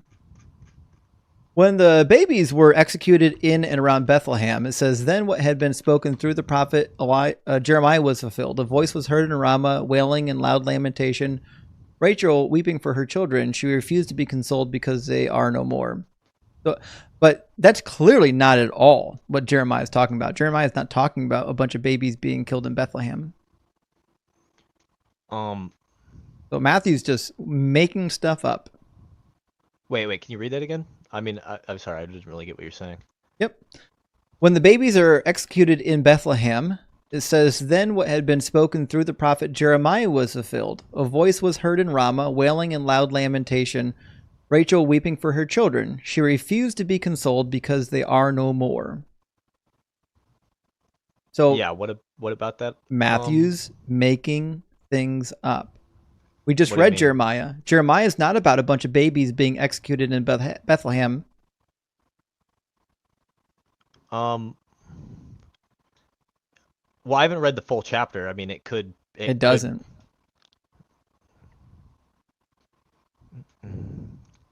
I mean, I can't just take your word for these things. I mean, you should. I've done this longer than you. I know the Bible better than you. Let's do another one. Let's go to Hosea 11. Okay. Go to Hosea 11 for me. In Hosea 11, it says, when Israel was a child, I loved him, and out of Egypt I called my son. The more that I called them, the more that they went from me, and they kept sacrificing to the Baals and offering incense to idols. This is clearly the history of what? The history of, I mean, the early Israelites, right? Yeah, when they left Egypt, right? Mm-hmm. Because God said in Exodus chapter 4:22 that Israel is my firstborn son, and I'm releasing them from Egypt. And then what'd they do? They made the golden idols and they started rebelling, right? Okay. Yeah. Is this a prophecy or is this just history? Like I said, I don't know. I mean. What do you mean you don't know? It's all in the past tense. When Israel was a child, I loved him. Is that past tense or future tense? No, yeah, that's past tense. Okay, so that's what we call history. When we talk about events in the past, that is called history. But if you go to Matthew chapter 2, where we just were, and go to about 13, it says, start in 14, then Joseph got up and took the child and his mother by night and went to Egypt and remained there until the death of Herod. This was to fulfill what had been spoken by the Lord through the prophet, out of Egypt I have called my son. There's no prophecy in Hosea 1 and 2. We just read it. It's just a history of the Exodus. Wait, wait. It said, we just read Hosea 11. Yep. And then you just, wait. This was to fulfill what had been spoken by the Lord through the prophet, out of Egypt I have called my son. Oh, okay. So you're trying to say that because it's past tense and it's history, it can't be a prophecy. Yeah, prophecies are clear forms of speech. They're not just random words on a page that sound like something else.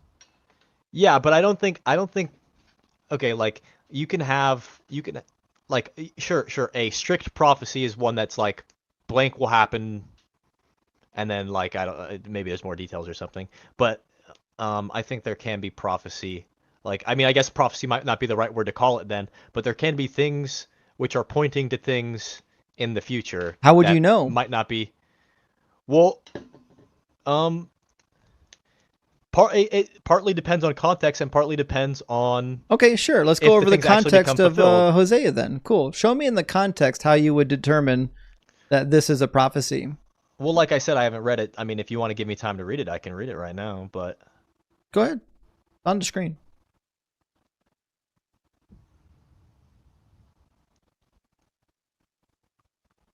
It's kind of hard to read it from your screen, but you got a Bible, right? On my own. Yeah, I'm trying to read it myself. And then you're also comparing this to the verse that I pulled up on Matthew. Matthew 2:14 through 16. Okay. Just so I can compare.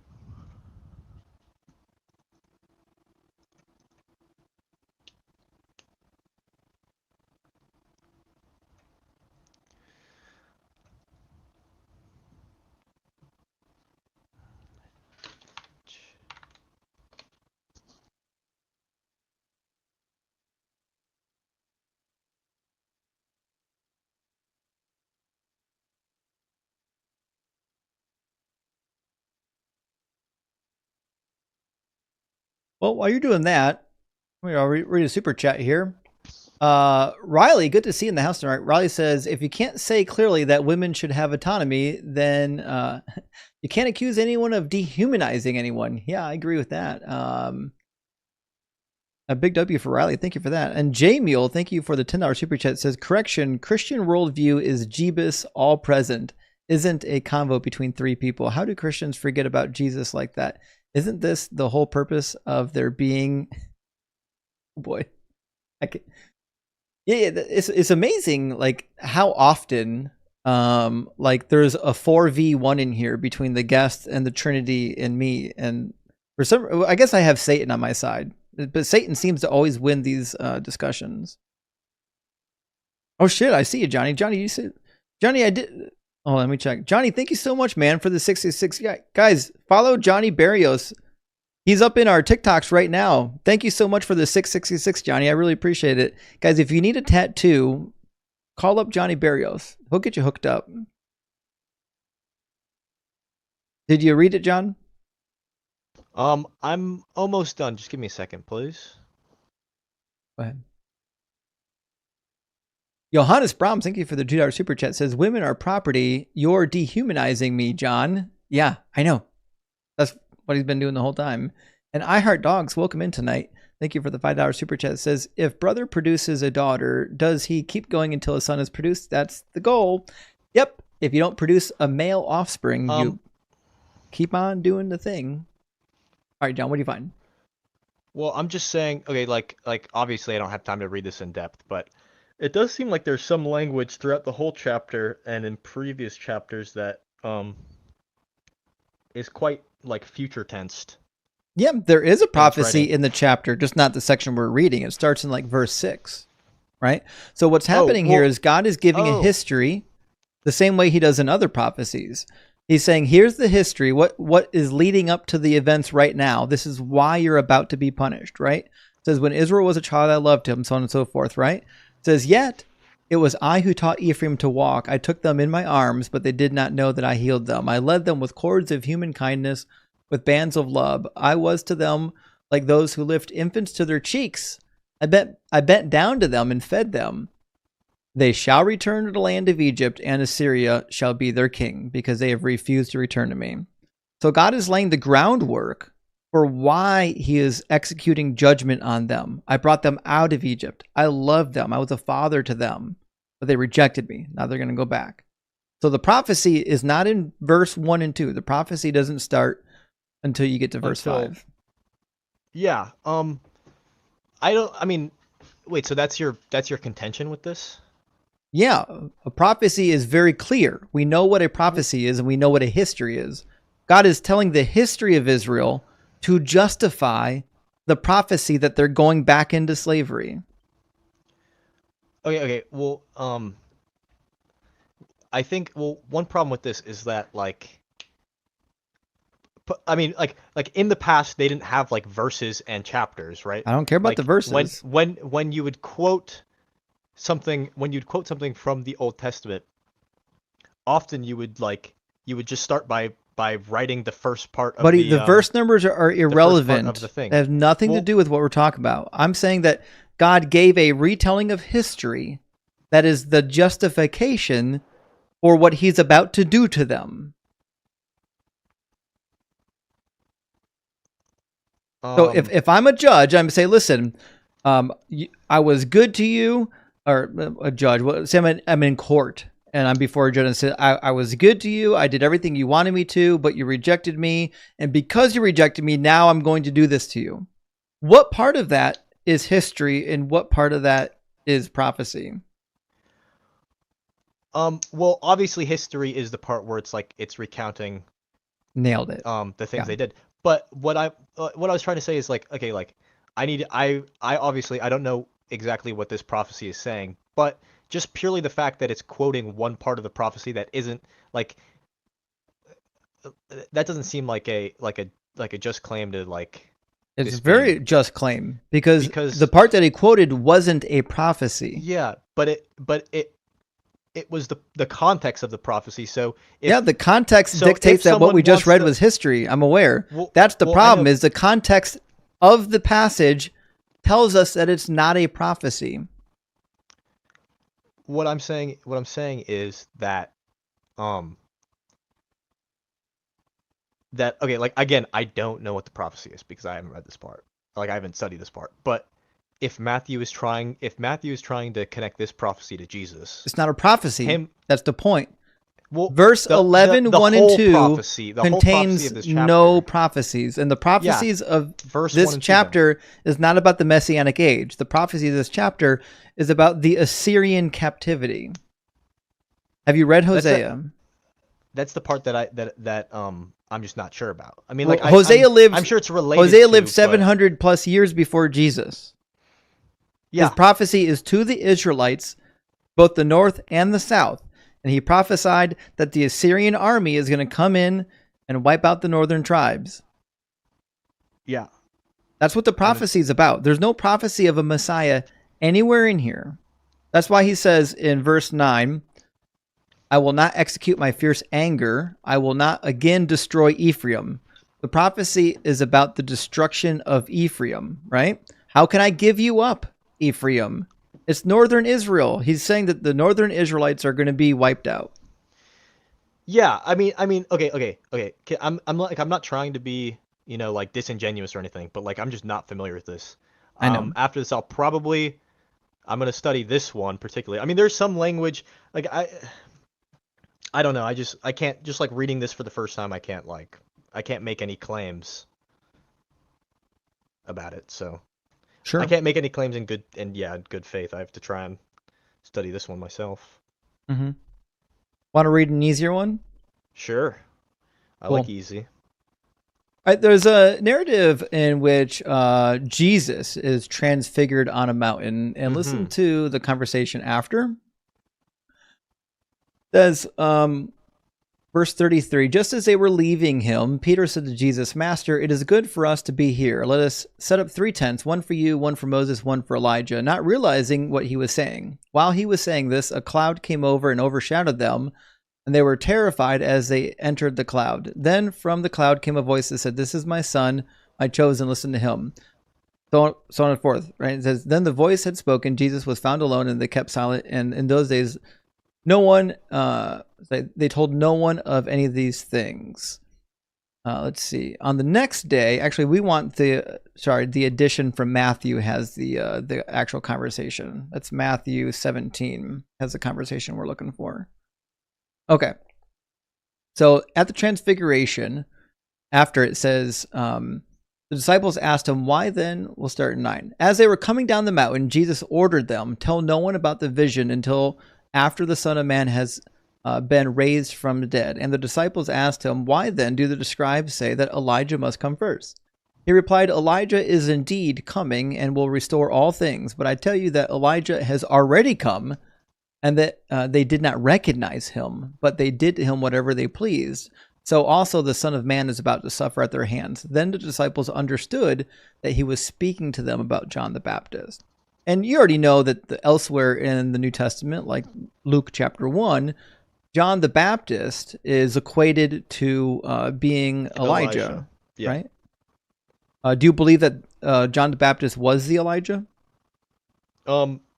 He was not the reincarnation of Elijah.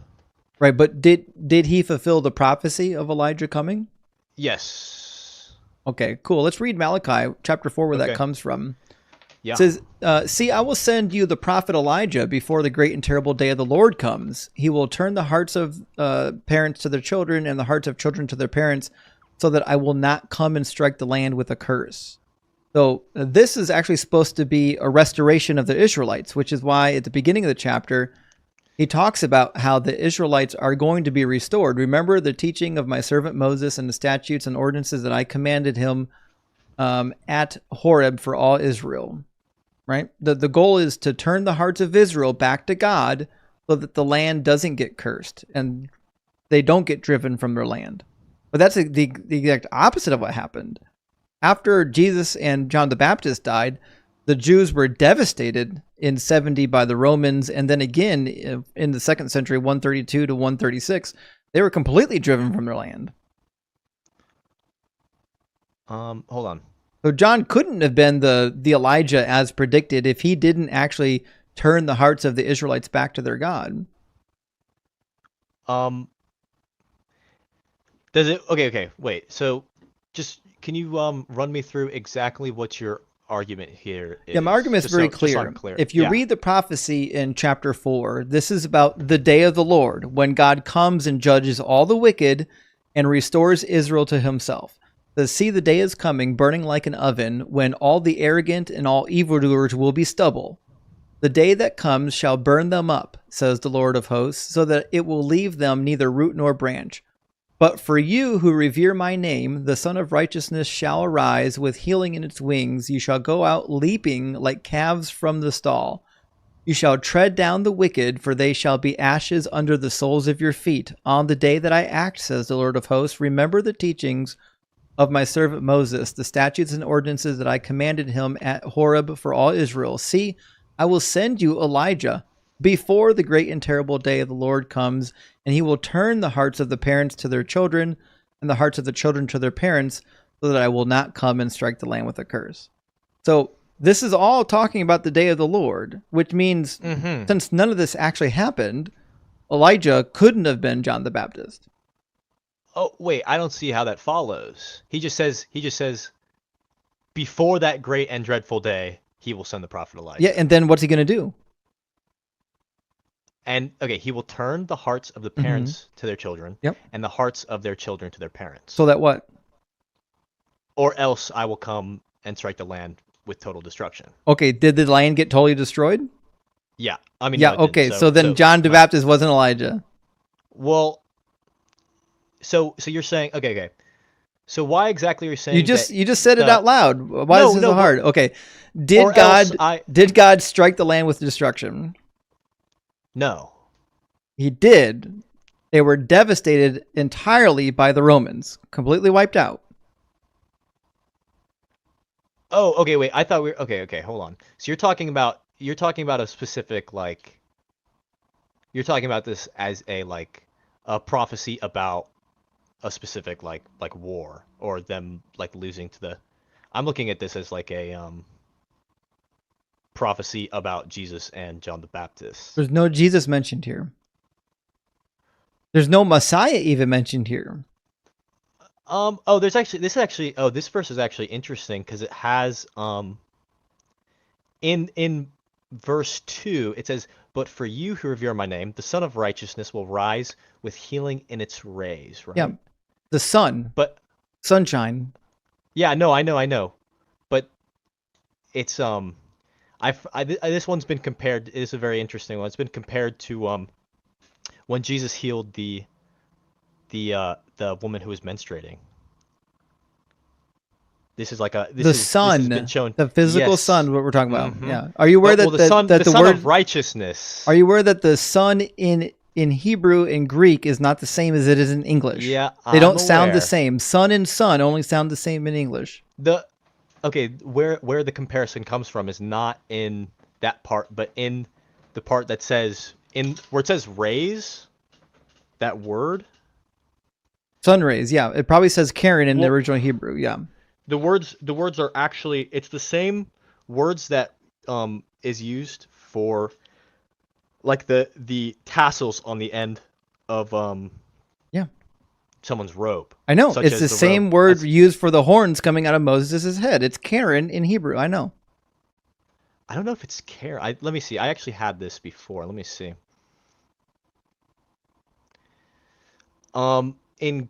Is this Greek?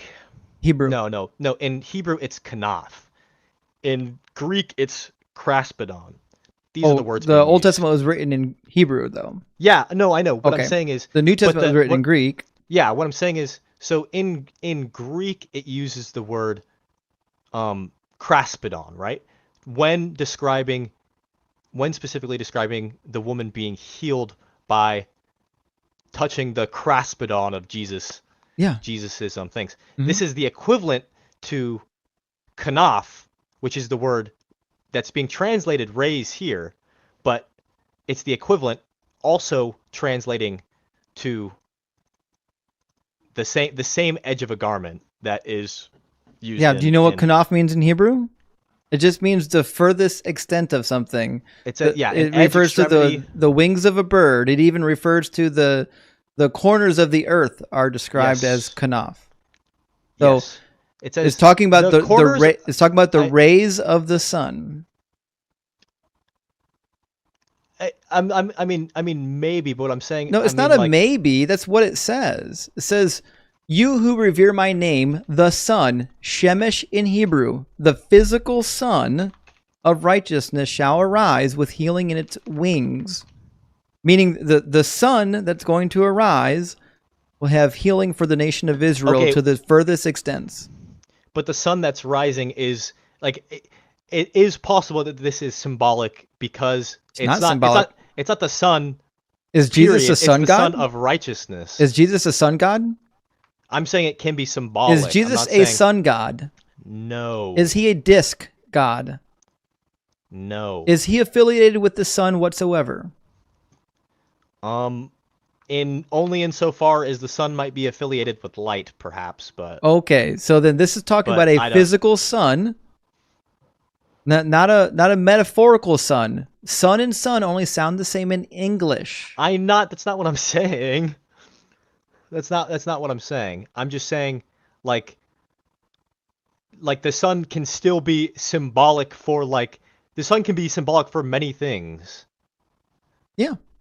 Right? Like when Jesus says his sun, he causes the sun to rise on the good and the evil. I mean, he's obviously not talking in that scenario about literal sun. He's talking about like good things. So if this is about Jesus, then please tell me when the Israelites tread down the wicked and they became ashes under the soles of their feet. When did that happen? In my version, it says then after the healing and the frolicking. Well, mine says and. I don't know if this word is Malachi 3:1 probably just has a Vav conjunction in it. You actually know Hebrew? I do not know Hebrew. That is be a rough ride for you. Okay.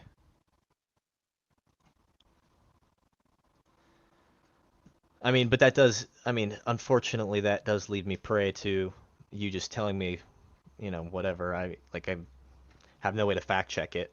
I know you don't. Yeah.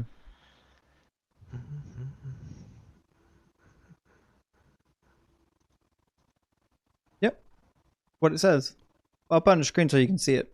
I'm not lying to you. This is a Vav conjunction, this first letter right here. Oh, I can't highlight it for some reason. It won't let me highlight it. All right, there we go.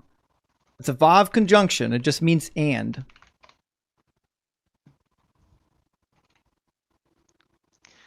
It said, okay, I just looked up. The conjunction Vav is a highly versatile biblical Hebrew and can mean and, but, then, so, or even or. Yep. And do you know when to translate it as a then? When? When you have a narrative that is sequenced.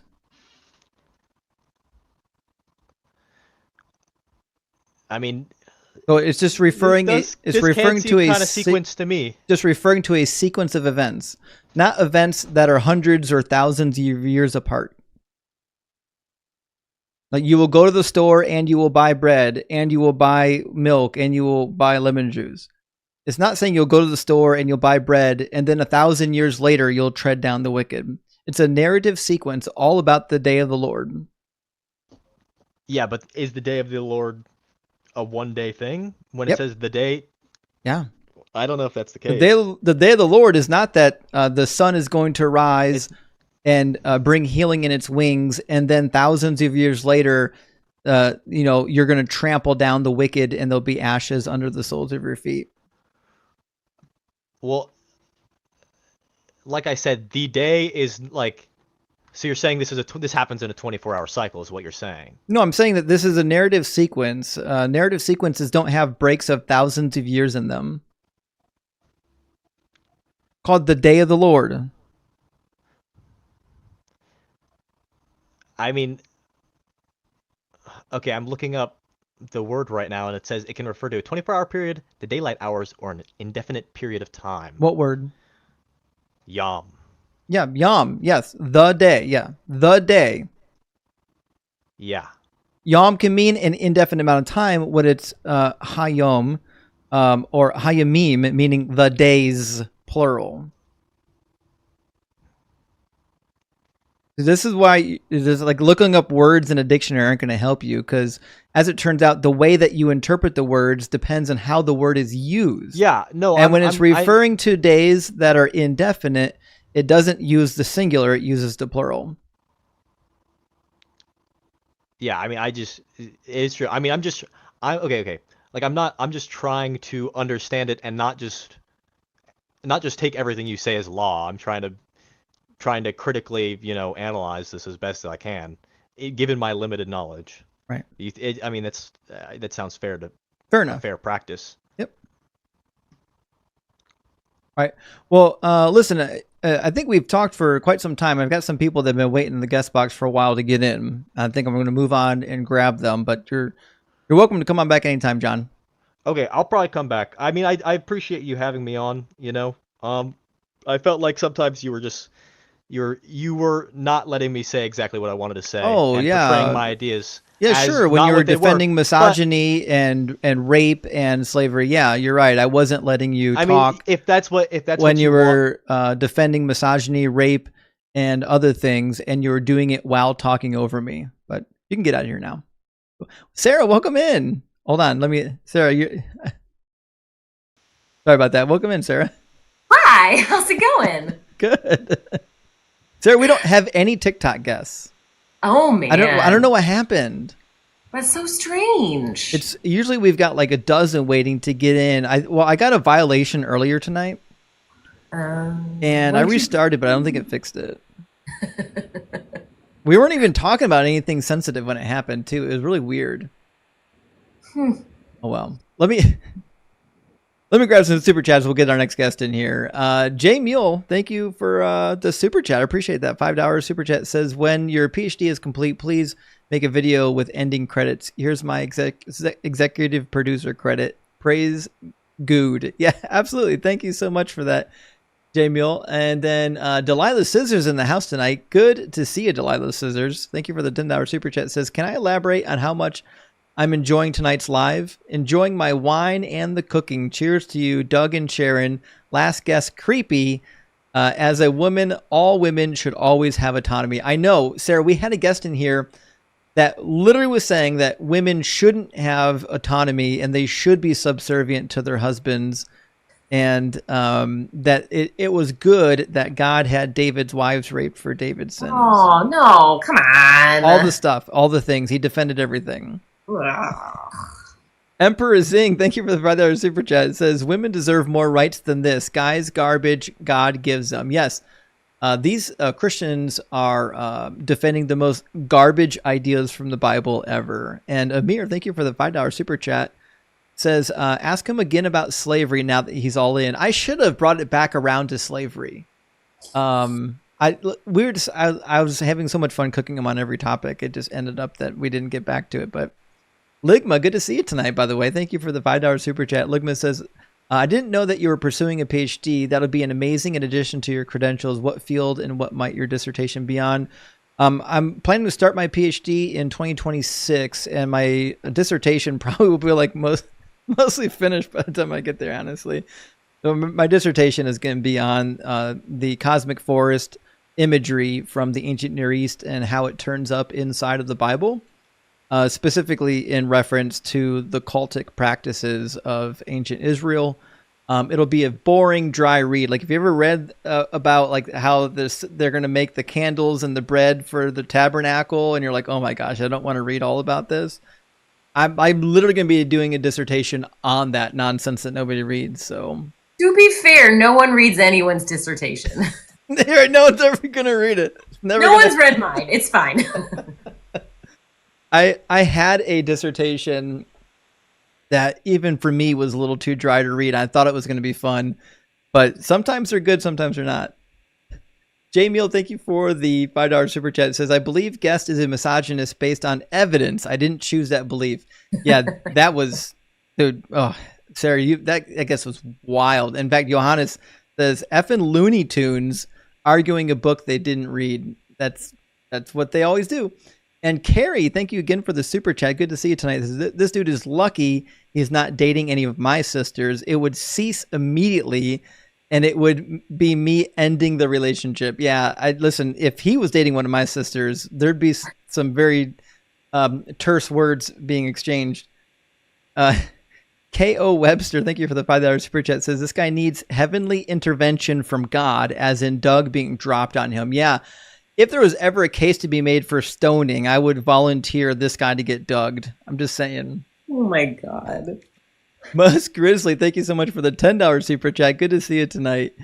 Mostly Gizzards. It says, your preferred talking point is quoting the Bible. Bro is cherry picking his own book. Unbelievable. Yeah, my preferred talking point is always quoting the Bible. It's wild to me that they talked that me reading the Bible is talking point, Sarah. I don't know if you knew this. What? Visible, thank you so much for the $10 super chat. Visible says, guest thinks it's justified because David is being punished for damaging somebody else's property, so God damaged David's tenfold. The men were damaging EO's property. I don't know what EO means. What's EO mean? Everyone's? Everyone? Yeah, the men were damaging everyone's property. You're right. But that's the wildest part, is he was justifying damaging the women as though they were property because David damaged somebody else's property. Holy shit. Okay, so you think women are property. Cool. Congratulations. God. And Dr. Pizza, thank you for the $5 super chat, says, watching this man forsake his empathy and compassion piece by piece in real time just to defend a book he has never read is insane. It is insane. But listen, if you're a Christian, you have no choice. You either have to say, well, this didn't come from God. I'm taking the stuff out that I don't like. Or you have to say words don't mean words. Or you just have to double down and say, yes, God said it. I believe that sky carcass. Johannes Brahm says, rape is bad. Thus saith Doug. Listen, I've got way too much of a lisp to say that word. I know I can see the letters on the screen. I will never be able to pronounce that word. Please never put that combination. You can say it. I can't say it. Please remember I have a lisp, guys. I can't say so many of these syllables. Dexter, thank you so much for the $5 super chat. Dex says, if magic is the excuse for the bloody sheet, then no critical thinking necessary. Magic explains everything and nothing all at the same time. Yeah, he tried to do the bloody sheet, the same thing that people do with the Noah narrative. Meaning, well, it doesn't matter if it makes sense. God's just going to do miracles. You know what I mean? Just magic. God's going to magically make the women bleed. Adam, thank you so much for the 2666. Big W, Adam. I appreciate that. Says, hey, Justin, what is the scholarly Bible you recommend to the audience in previous episodes? Fantastic work you do, by the way. All hail Doug. Well, hail Doug, and thank you so much for that, Adam. I really appreciate that. And the Bible I typically recommend, and my favorite one that I'm using only because it's got all my notes in it, is the New Oxford Annotated Study Bible. Mine is the third augmented edition. I wouldn't get any edition of this Bible before the third augmented edition, but it is currently on the fifth edition. But yeah, get yourself, I'll take a screenshot here so you guys can remember. Oh, sorry. There's my camera. Yep, the New Oxford Annotated Bible.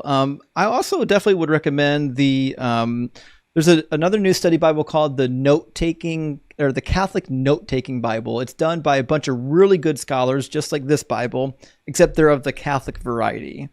But it's not a dogmatic study Bible. It's an academic study Bible for people in the Catholic faith. So those two Bibles I think are excellent. And the SBL study Bible is good too, but there's still some apologetics happening in the SBL study Bible.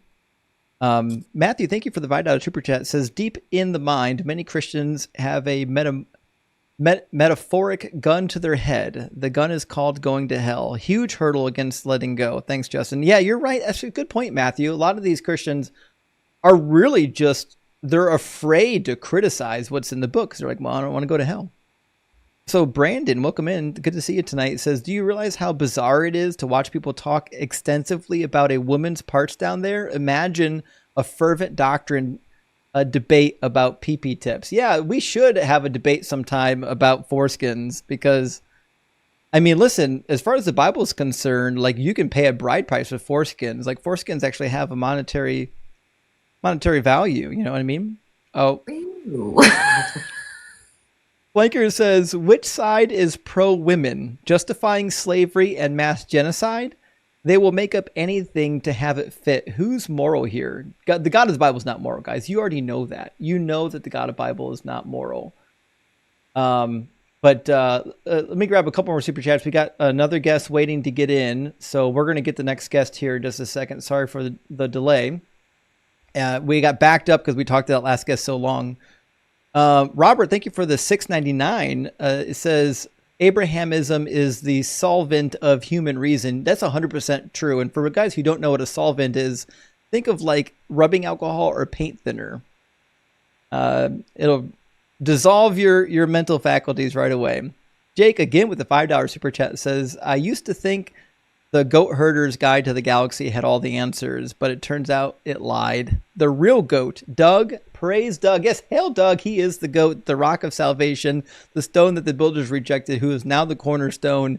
And Wayne, thank you so much for the $5 super chat. Says, Jesus says the baptizer was Elijah. However, the baptizer admitted he wasn't in John 1:21 contradiction. Actually, I just did a video on this recently. It's going to be published, I think, on Thursday. But you're right. In John 1:21, John is bluntly asked by the scribes and Pharisees if he is Elijah. And he's like, nope. And they're like, well, are you the prophet? He's like, nope. So if John doesn't even know that he's Elijah, despite the fact in the beginning of Luke, his father was told that he was, really weird turn of events, that the angel told his father that he was going to be the Elijah, but his father just never bothered to relay that to John. Or maybe the books are just contradicting each other. That couldn't happen, obviously. Vinny Angel's Rock and Roll Bedroom. Loving the name, Vinny. And thank you for the $10 super chat. It says, I took a shot every time John said, okay. Now I'm drunk, thanks. Listen, if you know anything about these callers, they have like repeated comfort phrases. You know what I'm talking about, Sarah? You ever see people repeat comfort phrases? Oh yeah, there's a lot of okays or some sort of affirmation, like, okay, I got that, but sort of phrases. Absolutely. Yeah. And Evan, good to see you tonight, buddy. Evan with the $5 super chat says, thoughts on the New World Translation of the Holy Scriptures. That's the one Jehovah Witnesses use. Here's the thing. Jehovah Witnesses did a couple good things with their translation. They, like when it says like sons of God, and then that gets variously translated into angels in some translations, they just literally say sons of God. Like they're openly okay with this kind of thing. But they do a bunch of other weird things with the translation. Like in spots where it seems to be talking about Jesus being God, it refers to him as being a God. Grammatically in Greek, you could do that. That's possible, but it's just not. It's not a sensible reading of the text. But to be perfectly honest, I don't think it's a great translation. I've been through it. I went through it way back when I was in Bible college just to see some of the nonsense in it. And remember, it wasn't originally translated by real scholars. It was translated by pretend scholars. So that being what it is. Just Stone, first and only prophet of Doug. Thank you so much. I should change my name to Just Stone rather than Justine or Justin. Acme Hero, you know I can't say it. Lithif. There's no amount of money that can cause my lips to say that word, guys. Lithificus. She said it. I'm being punished. I'm being punished right now, guys. All right, last one. Fierce Interaction. Good to see you, Fierce. It says, great live. Always love to see you fighting the good fight, but I think you overcooked that one guy. Yeah, I kept him on a little bit long. I knew he was young. I just wanted to give him a real run for his money. You know what I mean? I wanted to make sure that he thought long and hard about this conversation. Not as hard as Doug, but long and hard. All right, we've got hello. We got Varus in the box. How you doing, Varus? Hey, I'm the guy who decapitated you last time regarding the scholars and the resurrection. Oh, you're the guy that was crying the whole time about what you think atheist scholars think. So you. And you said ChatGPT was lying because you got so destroyed. So not even close. But I'm willing to debate what do you come up to cry about tonight? I'm willing to debate this right now. Cool, let's debate it. Does the Bible condone slavery? In the Old Testament. Does it ever outlaw slavery? I'm not sure. I'm not an expert, but I know Is God Jesus allowed God it of in the the Old Old Testament? That's fine. Yes. Okay, so then Jesus said it was okay to own slaves. In the Old Testament, How yeah. long did the Old Testament say to follow the law for? Jesus came to fulfill it. Cool, that wasn't my question. We're not supposed to enslave right According now. to the law, how long did the lawgiver say to follow the law?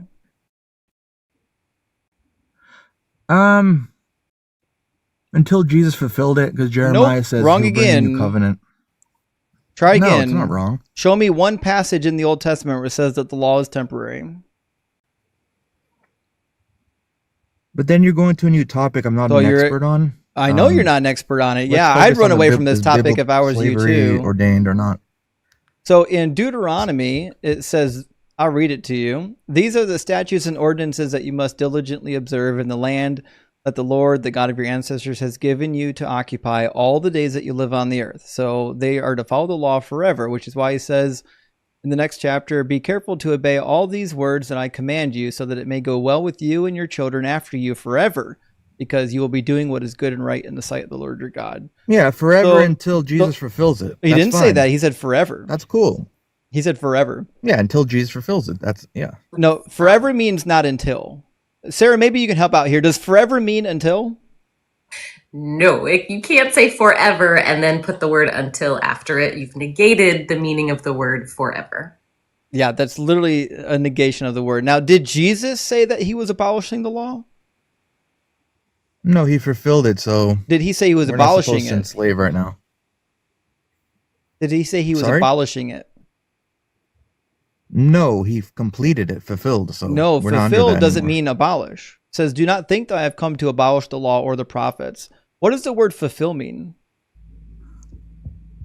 To finish. So Jesus did come to fulfill the law. so- He didn't come to abolish the law, which means whatever you want to think fulfill means, it doesn't mean the law goes away, because that would mean abolish. And he didn't come to abolish the law. No, abolish would mean he just went away with it. He didn't complete it or finish it. He No, completed abolish it's means done. that it's going to go away. It's going to be destroyed. It's not going to exist anymore. That's why he says, truly I tell you, until heaven and earth pass away, not one letter, not one stroke of a letter will pass away from the law until all is accomplished. Did the heaven and earth pass away? So he's saying... Did it's the not gonna heaven pass and away. the earth It's pass for- away? No, let me explain. Nope. I asked you, What do you a mean, yes no? or no Let me question. explain Did, it. did the heaven and the earth pass away? My God, it's not going to pass away until he completes it. That's his point. No, I'm asking, did the heaven and the earth pass away? No, but that doesn't prove your is point. the law going to stand until heaven and earth pass away?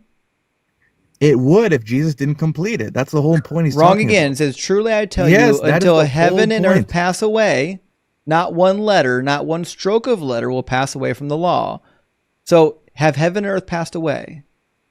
I just explained it. You're just repeating yourself. Okay, so or then the babbling. answer is clear. The letter of the law, the strokes have not passed away, which is why he says in verse 19, therefore, whoever breaks one of the least of these commandments and teaches others to do the same will be called least in the kingdom of heaven. But whoever does them and teaches them will be called great in the kingdom of heaven. So according to Jesus, is doing the This law is of before Moses, he died for our sins and brings the according new to covenant. Jesus, That's the is point. doing the law of Moses good or bad? During that time, before According he to died for our sins and Jesus, brings the new is doing the covenant. law good or bad? During that time, before he, He didn't died say for during our this sins and brings the time. new Did covenant. he give a time frame? Until he completes it. When he said, "This is my flesh. This is the blood of the new covenant." He Later didn't- on, nope, that's not the what he whole said. point of the New Testament. No, we're talking You about can't just Matthew 5. We're reinterpret talking it about the 'cause you're law. desperate. I'm not desperate. You just know how words work. You are. So we'll try this You're trying to again. go Jesus against what said that every Christian teaches. not a It's letter of the law ridiculous. is going to pass away until heaven and earth passed away. And you already said that heaven and earth haven't passed away. Jesus yes. said, therefore, whoever breaks one of the least of these commandments and teaches others to do the same will be called least in the kingdom of heaven. Because they're under the Old Did he say that Testament for of that now, time. or did he say for now? Did he give a time frame? Until he completes it. Did he give a whole did he say that point here? Was they're still under the Old Did Testament? he That's say the that whole point. here? You're not reading contextually. You're just trying. We'll try this again. Did he say that in this passage? Is that what he said? The thing is, you can't even argue into. As a yes or no question, did he say that in the passage we read? Say what? That the law was temporary. Did he say that? It's temporary. No, it's yeah. I get what you mean, but he came to fulfill it. But So fulfill you can't get doesn't around mean that. fulfill doesn't mean abolish. So why did he say in my blood, this is a new covenant? Like, what are you talking about? Because the new covenant has nothing to do with the laws going away. Yeah, he completed the old law. The We're new under covenant doesn't have the anything with the commandments. law By going the Holy away. Spirit, we follow it. Listen, fulfill doesn't mean abolish. No, it means complete, so it's finished. Like It doesn't mean abolish just finish. That's means what you quit. abolish You didn't means. fulfill it. You That's what failed. abolish He means. completed it. Completing it doesn't mean it goes away. If I fulfill the requirement to buckle my seatbelt, that doesn't mean I never have to buckle my seatbelt again. So fulfilling the You're making law, a false analogy. fulfilling It's the not law and the right. prophets doesn't mean that they go away. That's why he says that they're Wait, can not we- going to go away until heaven and Yeah. earth pass away. This is how words work. I already explained it. Can So we go if why the law you and the think prophets slavery is aren't going to immoral, go though? away until heaven and earth pass away, and heaven and earth haven't passed away, then that means that the law and That's the great. prophets are still here and they're No, still it valid. doesn't. But Justin, That's how words work. in your view in atheism, you Imag- have no moral ground to. Imagine having to pivot to No, tag. I already explained it. I'm like, Imagine having to pivot to the moral argument because you're getting You- so you cooked keep- on the law of Moses. you're What kind scared of to live. what kind of morality do you have scared to that let him you talk? that you can't actually have a discussion about what the law says?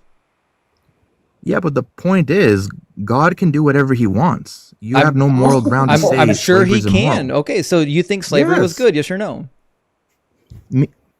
If God says it was good, yes. Okay, cool. When God had 10 of David's wives raped for David's sin, was that good? I haven't read that part, so I can't answer. I'll 'Cause read you it could be for lying. you. You lie a lot. I never But go told to a another single one. lie on here. I'll read it for you. Just to That's a lie clarify, you again. just confirmed that slavery was good. Yep. Right? It was good, yes, in the Old Testament. God, Because yeah. of the Uriah the Hittite situation. It says, Just within one your own thing. house, and I will take your wives before One your thing, eyes wait. and give them to your No, neighbor. I don't know the context, so I can't talk about it. But let's I go know like when because he you've says, never read the book, I'm sure. So the context No, is let's go clear. where he says, "Wipe out the Amalekites." Go to that part. We're not in that passage. This is not about the Amalekites. For what he did to Uriah the Hittite. Do you know that story? I don't, so I can't comment on that. Go to Okay. Do you Amorites know where the he- story of David and that's- Bathsheba? I heard of it, yeah, but I don't know Okay, it. so David saw a woman bathing on a roof and said, "Hubba hubba, I want that woman." It turned out that she was already married, but he went and he I took don't care her. about your stupid interpretation. I don't believe you. Go to one I know. It's in the book, dummy. You can read it for yourself. So You're an David, idiot, dude. so David went and took another man's wife, and he slept with her, and then he got called out by it. It's not he got, that you're stupid. he got called out by It's Nathan just the you prophet. lie, and I don't trust you.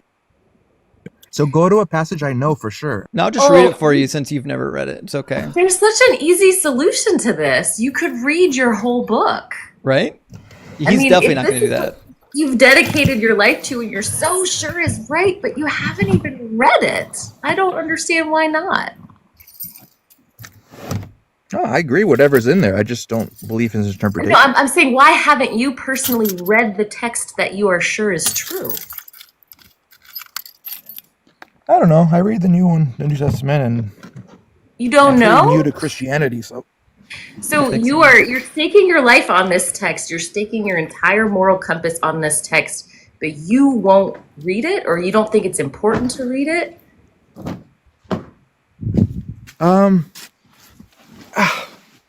I do think it's important. What do you mean? I want to talk about it. Go to the You Amorites. haven't read it though.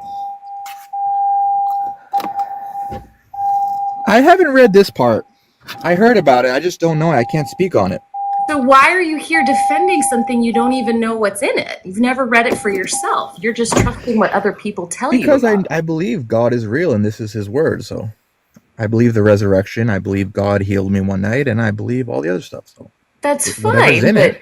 but if you haven't even read the text, that means you're trusting someone else to do it for you, right? No, that's why I don't want him to do it for me. Let's go to a part I know. But again, there's such an easy solution here. Take the time to read it for yourself, and you don't have to trust Justin to do Yeah, it for we you. can read it for you. Look, we've got it. It happens to be right here, and it's a short story.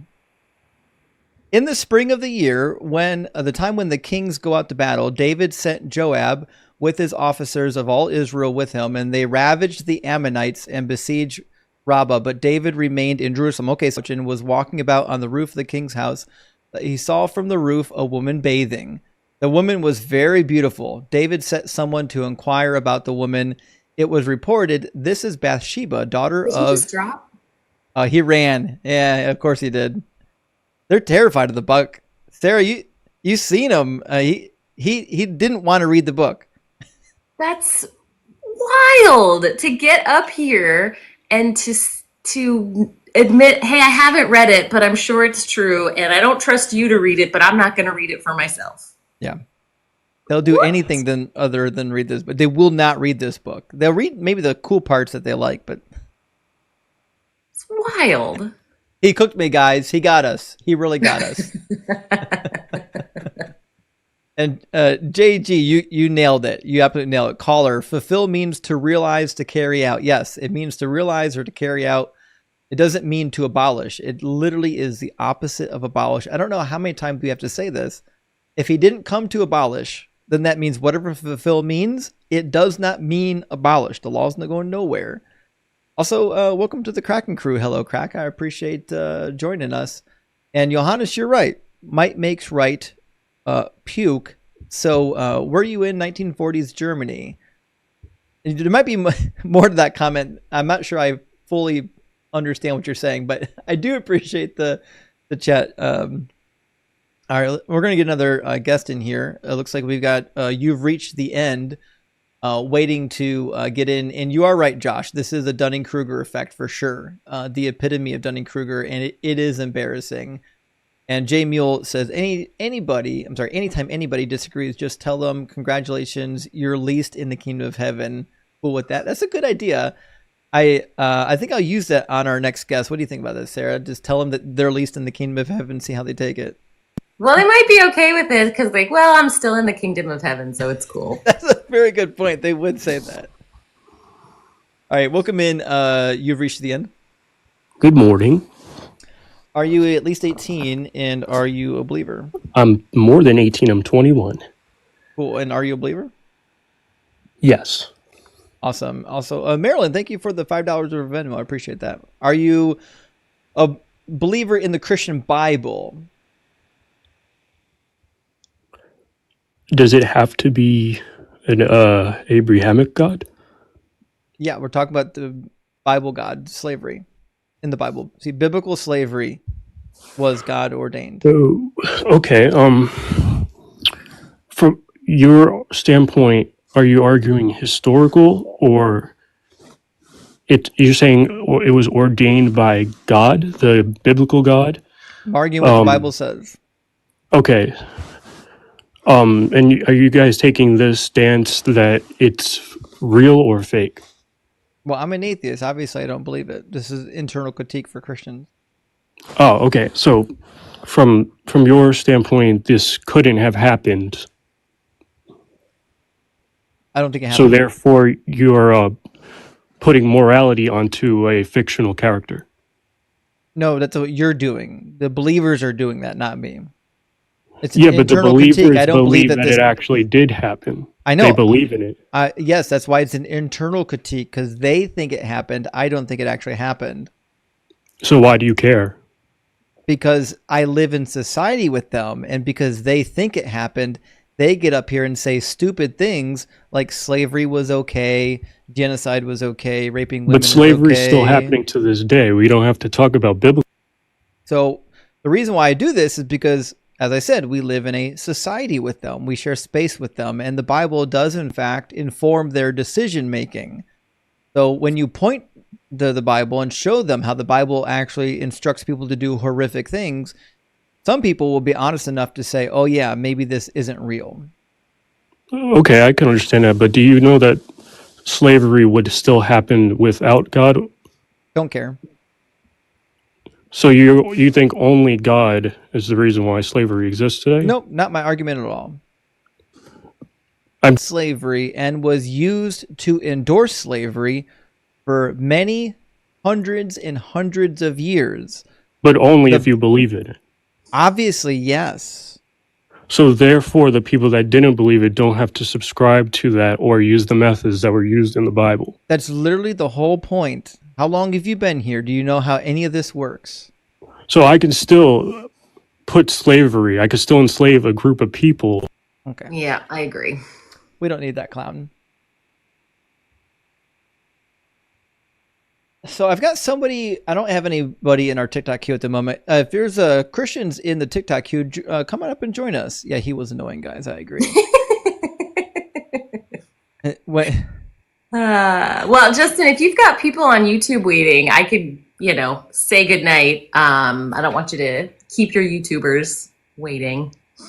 Well, we only got one in the YouTube queue. I was hoping there'd be a Christian that got enough Holy Spirit to jump up into our TikTok queue. It's been a kind of a slow night on TikTok. It's weird. Like we've had plenty of people in here. It's been a full room.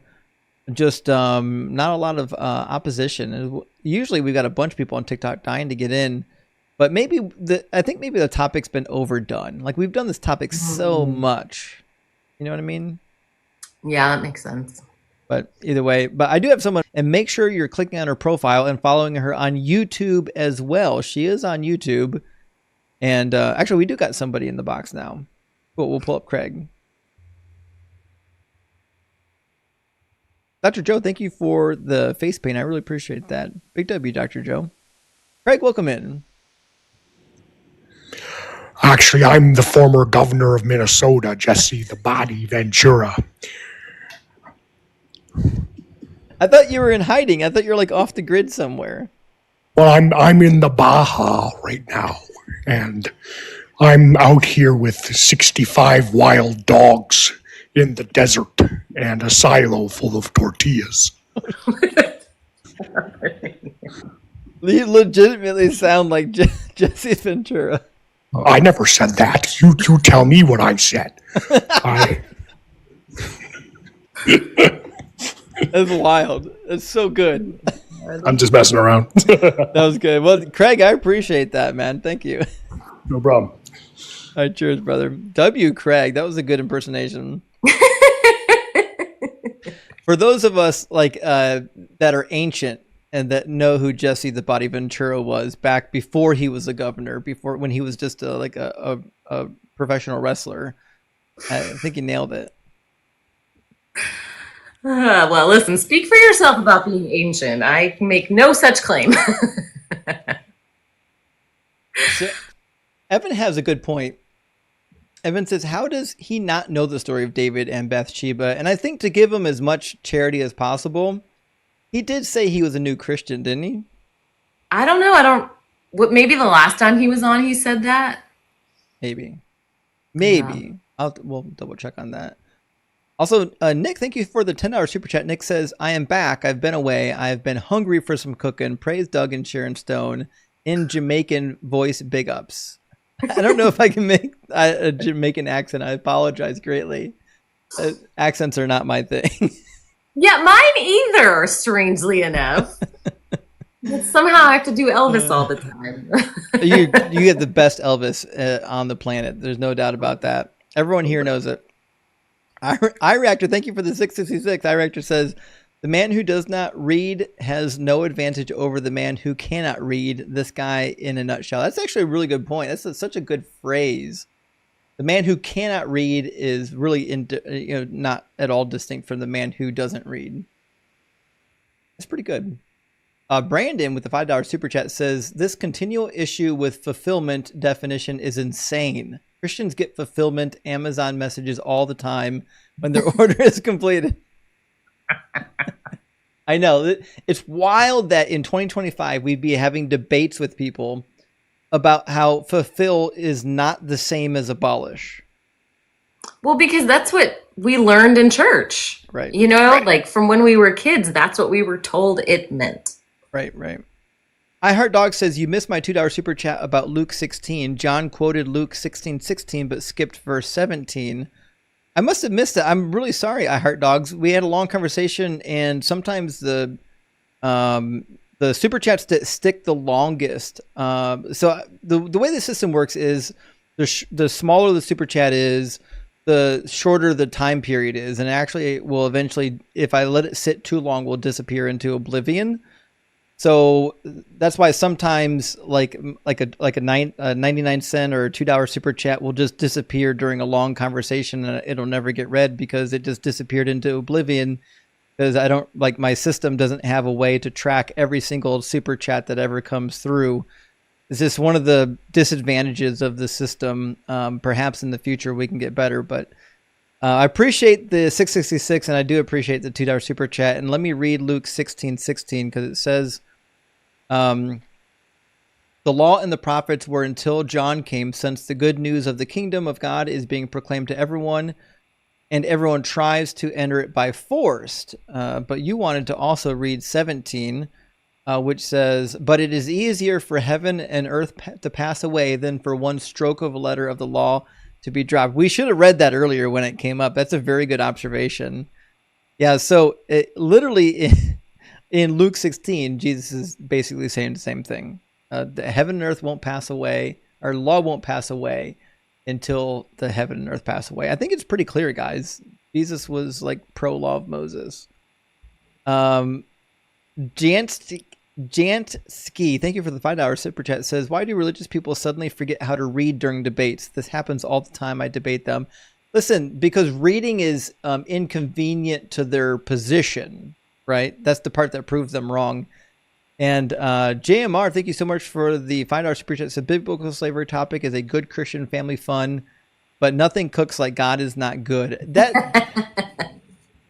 God is not good might be my new favorite topic right now, guys. I think we might run that later this weekend. All right, let me grab our last super chat. Nick, thank you so much for the super chat. $20 is incredibly generous. There's a quick question. Does the Jewish people believe in spirit? I saw something today that says the Jews does not believe in spirits. I check, it says that yesterday did, but I want clarification. So some of the Jews did. So from the Old Testament, it's quite clear that some of them did believe in spirits. And certainly, all the textual evidence we have from the ancient Near East would incline us to believe that there were, in fact, unclean spirits. So if you do a little study on unclean spirits in the ancient Near East, you'll find that it crosses over into the New Testament and even into the Old Testament. But yeah, whether or not the New Testament concept of spirits was identical to the Old Testament concept of spirits is not entirely sure.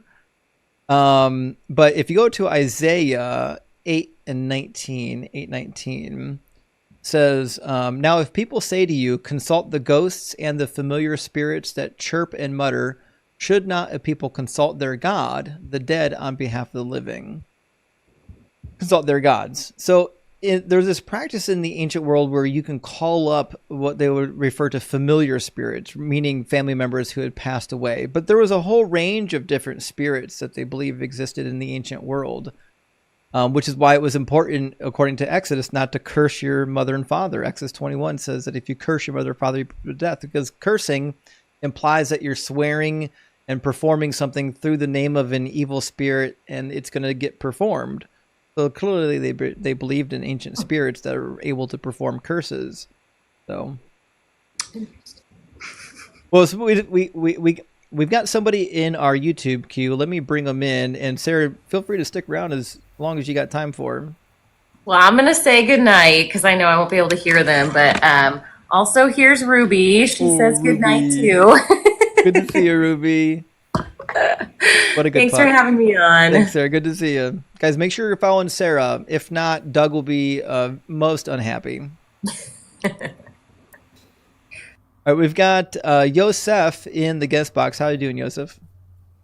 Hello, can you hear me? Yeah, I can hear you. How you doing? I'm doing well. Good to hear. Yosef, are you at least 18 and are you Christian?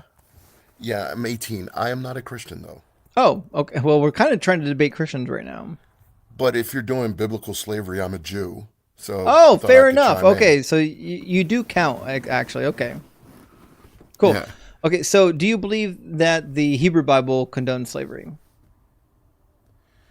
I think there's different types of slavery in the Hebrew Bible. Some Mhm. are condoned, some are not. Sure. What about chattel slavery? Don't know what you mean by that. Are you talking about like antebellum South in America? You know, The like chattel slavery? owning people as though they are property. Yeah, absolutely. The Bible condones that. Okay. And But it has a reason. But it has a reason why the people would be chattel slavery. There are several types of conditions a person could be in for slavery. What the Bible does not condone is kidnapping individuals, innocent people, and putting them into slavery, which is historically what people have had problems with slavery. okay, so Deuteronomy, when God says you can kidnap the women, that wasn't true. So one of the reasons people can be in slavery is if you're in war with them.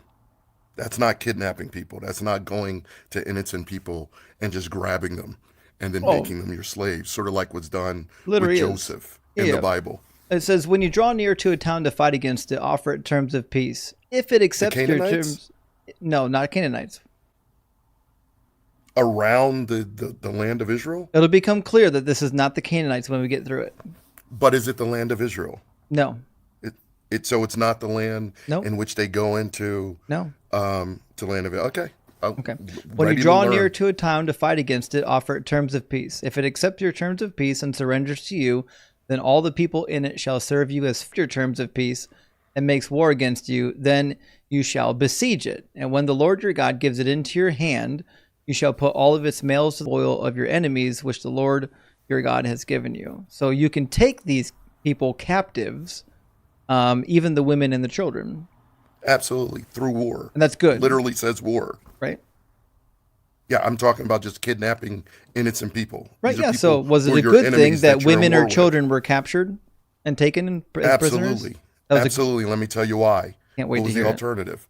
The What was the alternative? is you can leave them alone. Kill them. No. No. The That's not the alternative is alternative. if you're in a Bullshit. war, you would kill people. Bullshit. That's what people You don't did. you don't kill the women and the children. Well, what do you do with them? Leave them the fuck alone. Then you didn't capture the So territory. do you think it's okay to for the Israelites to kill all the Gazan women and children? If you have war and territory, That's not answering my question. Is a yes or no? Would it be okay for the Israelites to capture all of the Gazan women and children? there wasn't a Gazan people in biblical slavery. The question It's a is, yes or no question right now. Is it permissible for the Israelites to capture and take captive the women and the children of Gaza? Yes or no? there are no Israelites right now. We'll try this again. Is it okay right now for the Israelites to take captive the women and children of Gaza? Absolutely not. Okay, fantastic. Your Bible condones it. That's the problem. No, you went from today to the past. Oh yeah, the book says to follow the law forever. Have you read it? No, they're Israelis now. They're not Israelites now. They're not Israelis. They're called Israelis. They're I didn't make that up. Gazans. Are you talking about Bible or are you talking about today? I'm getting confused. I'm talking about both. The current Israelites No, are they're currently descendant from the Israelis. ancient Israelites. There are Israelis today. They Yeah. are not following the laws of the Israelites. Come on. Everyone knows But that. according to the book, they should be. And I know many rabbis that agree with this.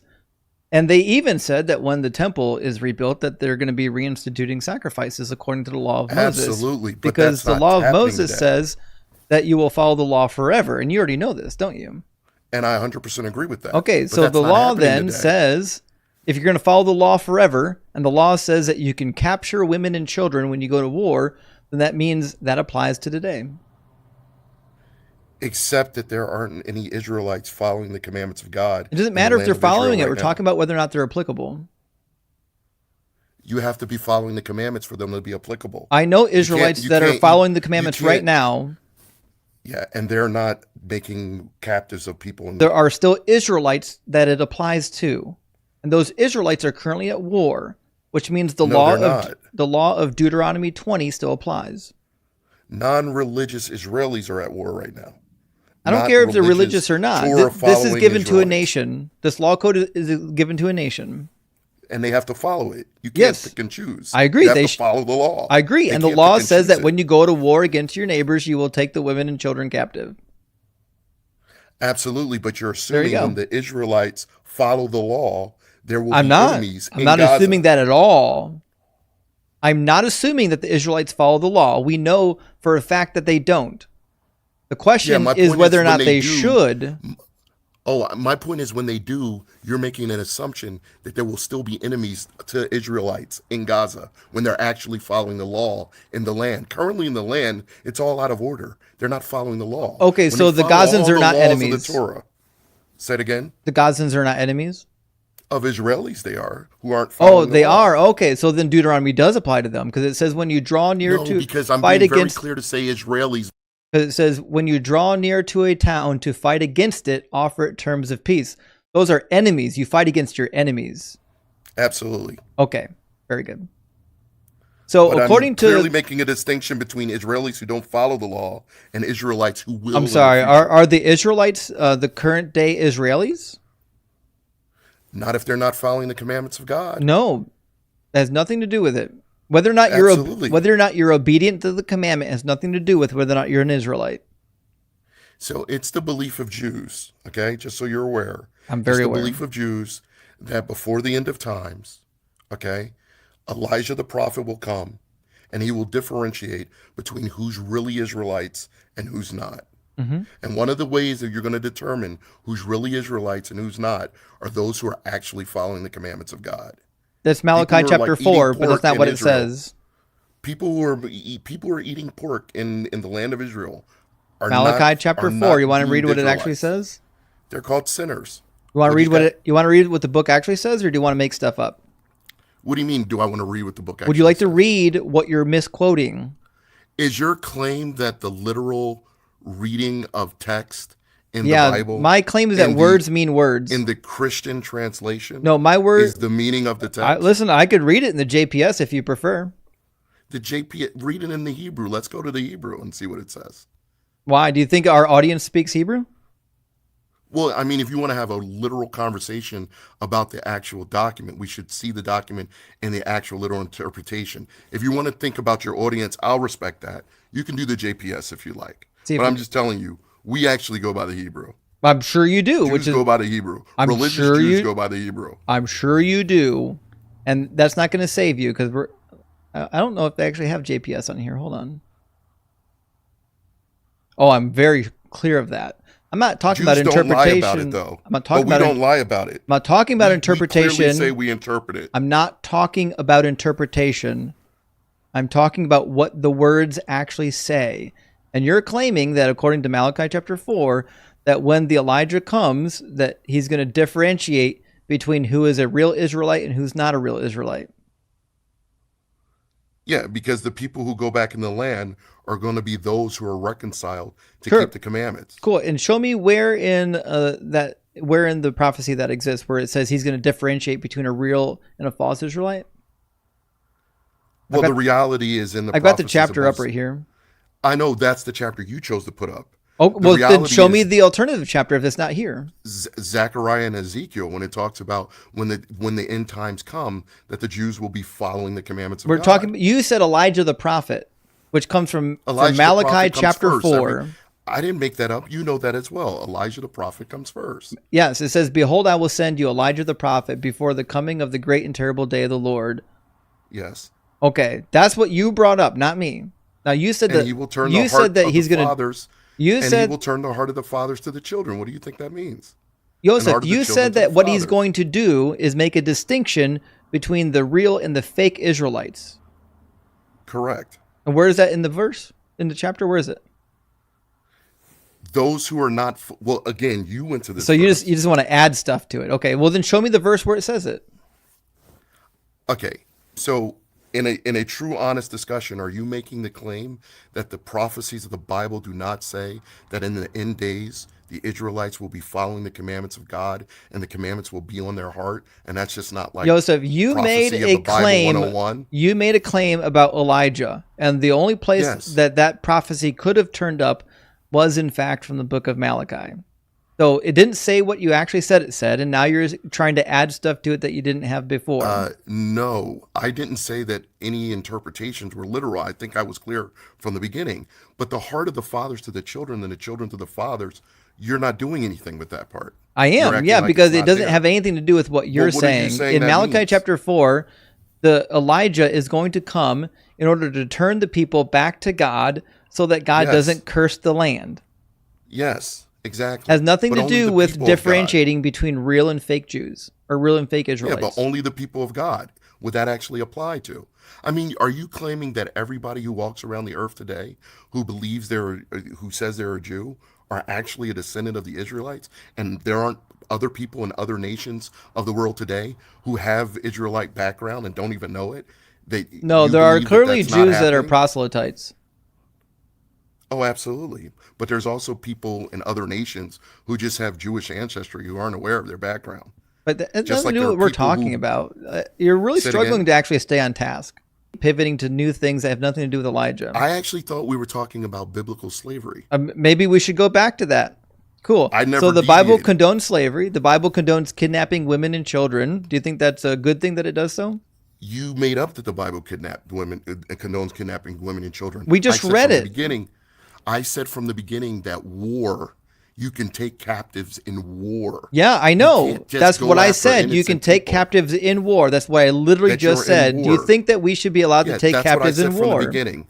100%. Do you believe that Israelites should be allowed to take captives in war today? 100%. Okay, there we go. So you think it would be okay to take women captive in Gaza right now? No, because I don't believe they represent the Israelites. Wow, the pretzel you have to bend yourself into. Okay, no, so then you have to follow, so imagine that the Orthodox Jewish rabbis are going to war right now. Let's just imagine that there are Israelites right now in Israel that actually are following the laws. Are they allowed to go and kidnap the women? No, because they don't have a Sanhedrin. It doesn't say anything about Sanhedrin here. A Sanhedrin is I know what a Sanhedrin is. Proclamations of things like that. I know what it. They don't have that. That's not in Deuteronomy. Deuteronomy doesn't say. Just a few individual. I know, but you're saying Deuteronomy doesn't say a damn thing about getting clearance from a Sanhedrin. It's getting clearance from God Himself. To do what? To kidnap the women and the children. But only in a place that you initiate war with. Yeah, yes, exactly. Only the place that Israel initiates war with. Although you could definitely say that if they didn't initiate the war, they'd be allowed to as well. Why wouldn't they be allowed to if the foreigner initiated the war? In fact, it doesn't actually really say whether or not. You that. And when I say, absolutely. And you know that your book also says to follow the law forever, and so you're sewed into a position right now that you're terrified just to admit that it's true, which is that law still applies absolutely today. No, see, the difference is I don't believe that the Israelites in Israel today are following the laws of God. That's irrelevant. There's nothing to do with that. It's totally relevant. It's not relevant at all, Yosef. Then how are you picking one law that they have? Joseph, I already asked you, and I'll do it for the last time. If there is a group of Israelites right now in Israel that are following the law, is that specific group allowed to go and kidnap the women and children, yes or no? Absolutely not. Why not? Because they're under no authority to do that. They are. They're under the biblical authority from your God. They're not. There's not biblical authority for little groups of individuals. So is your God the ultimate authority or not? Of the nation, yes, but not. Did your God say that you can do it? As a nation, yes. Okay, so there you go. No, He didn't say as a nation. As individuals, not as individuals. They always were the nation of Israel. You can't just take 20 people and so now your people are a nation. It's weird. You keep going back and forth between we're a nation or we're not a nation. When they follow the commandments of God, they are a nation in the land. It's very simple. That's not simple. That's not in your book anywhere.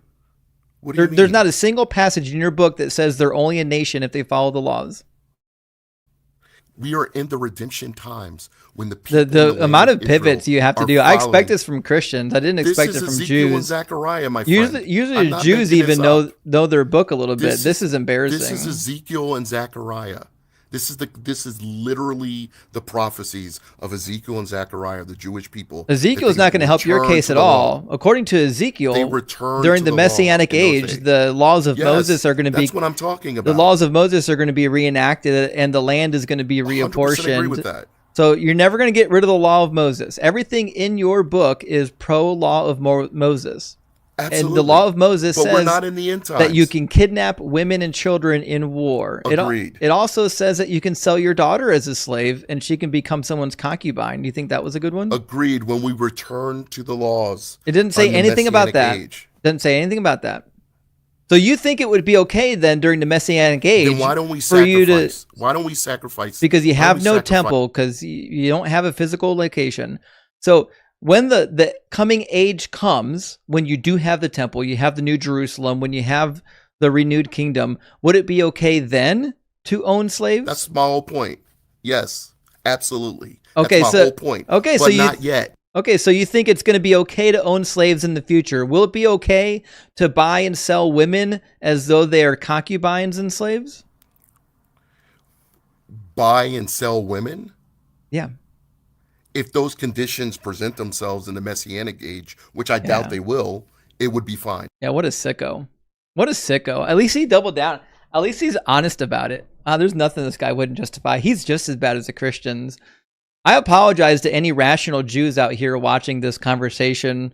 This is not typical rhetoric you hear from Jewish people, but you know what? I'm here for it. Thanks for letting us know that you're an absolute monster and that your God and your book have nothing at all to offer.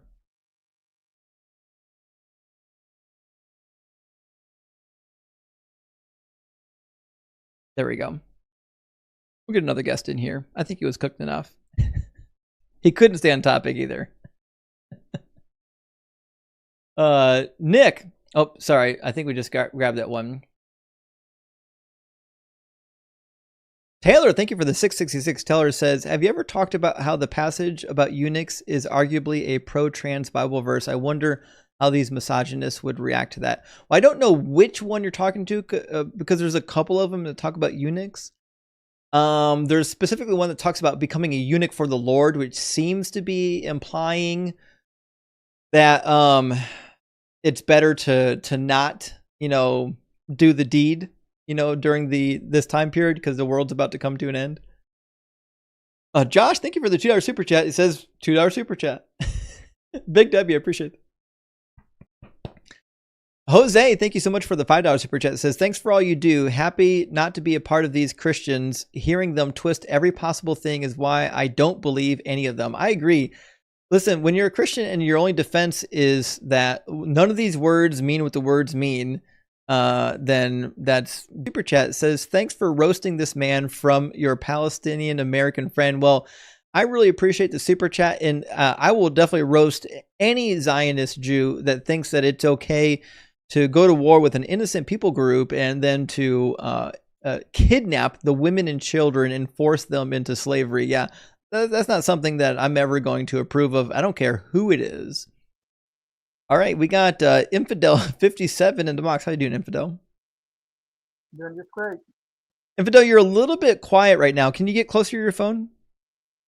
Okay, yeah, I'm talking on an iPad. It's really quiet. Let me see if I can crank your volume up. Okay. It's at like 800% right now. Can you guys hear him? Testing 1, 2, 3. Well, give me a second to see if the audience can hear you. Got a couple no's, couple yeses, couple barelys. Infidel, can you call back on your phone? No, my phone's in the other room. I just had I'll ask my question and you can just reply, and I won't talk to you anymore. Sure, I'm just interested in how we acquire slaves outside the community. Does that mean we can send slave drivers out to Canada and Mexico and acquire slaves that way? I'm really sorry, but we couldn't really hear your question because your connection was so bad. Okay, well, I'll just listen out then. I'm sorry, Infidel. I'll just listen to I really wanted to hear what you had to say, but no one can hear it. Sorry, buddy. Okay, thank you. Bye-bye. I feel bad. Infidel, I think had I think he had something on his mind that he really wanted to talk about, but couldn't seem to get his connection to work. And it was, I don't know for you guys, but I kept hearing the blip blop bullfrog in the background of it as well, which happens sometimes when your connection's really bad. All right, let's grab the next one in the queue. We've got L in the box. L, can you turn your speakers down? My speaker, turn my speaker down. Yeah, so I mean, I can hear myself talking in your speakers. It's like echoing back into the mic. Can you still hear it? Maybe. Yeah, a little bit. Do you have headphones? Yeah, I do. Well, I'll be quick. I just wanted to make a comment on something you said with the previous guy. It was I'm not a Christian, nothing like that, so I'm not gonna waste your time. But you had made a comment about autonomy, and you kind of conceded the point about people losing their autonomy when they become married, which I just saying I completely disagree with, because that's a decision that someone. If I choose to put a restriction on myself, that's not really losing my autonomy. That's part of my autonomy. You know what I mean? Right. I agree with you 100%. Yeah, I should have uttered the same thing, but I got work tomorrow in the morning. Peace out. Thanks so much. I appreciate that, L. Big W for L. Yeah, he was a little bit quiet too, but sorry about that, guys. I had, even from the last guys, I had it cranked all the way up just so everyone can hear, but wild how different the audio can be between guests. Some are like way up here, some are way down here, and I'm kind of adjusting them as they come in. Alan Iceman, welcome to the Kraken Crew Elite. You now have access to the Deconstruction Zone cheat sheet. I hope you enjoy it. I got a bunch of stuff I got to drop on that cheat sheet this weekend. It should be wild. It's going to be a big upload, guys. To properly put like a Word document inside of a spreadsheet. But you're right, Fire. You shouldn't have to lose your in earlier because their name looks like yeah, we're not going to pull them in. As much as I dislike the book that this Jewish man earlier was purporting to defend, I don't take openly hostile racist because that guy, as far as I'm aware, is an outlier. Almost all the Jews I know are incredibly pleasant and wouldn't say any of the crazy things that this guy said. That guy was, I don't think he's a good representative of the Jewish position. All right, let me grab, we got Tom, welcome in, buddy. Welcome back, man. I'm really mourning the fact that TikTok has done what it does because I don't have access to any of my emotes or the screen, the cheat sheet. So I may have to super duper gift you on the YouTubes to get back to it. But that's not why I requested up. Sure, yeah. I requested up. Do you know AC Assassin's Creed? I've never played. I don't know anything about games or movies. No, he's a friendly here as well. That's his tag here. Yeah, I know who AC is. Yeah. He was saying that you banned him because he embarrassed you so badly. I banned him? Of course not. I don't ban anybody. Listen, I talked to I Wonder Why. I want to say literally was in like my first like handfuls of lives. Nobody was like yelling at each other. I think we were talking about slavery actually. But that is a direct quote. What? What I said to you is a direct quote. Because AC said Justin would cook you, and he said Justin's afraid, and then he said Justin had banned me because I've talked to him like twice, and I embarrassed him so badly. No, I've talked to him once. He got utterly cooked. I'm more than welcome. Why would I duck somebody? It's crazy. Yeah, it is crazy. Like if I was going to like be ducking people on the biblical slavery topic, I wouldn't be running it. Right? It's ridiculous. Plus, I've only talked to him once, and it didn't go well for him. And now he's just making up lies because he's cooked. Listen, tell him to come back anytime he wants, and I'll be glad. Right, have a good one. See you, Taylor. A big W for Taylor Tom. Tom's a good friend of the channel.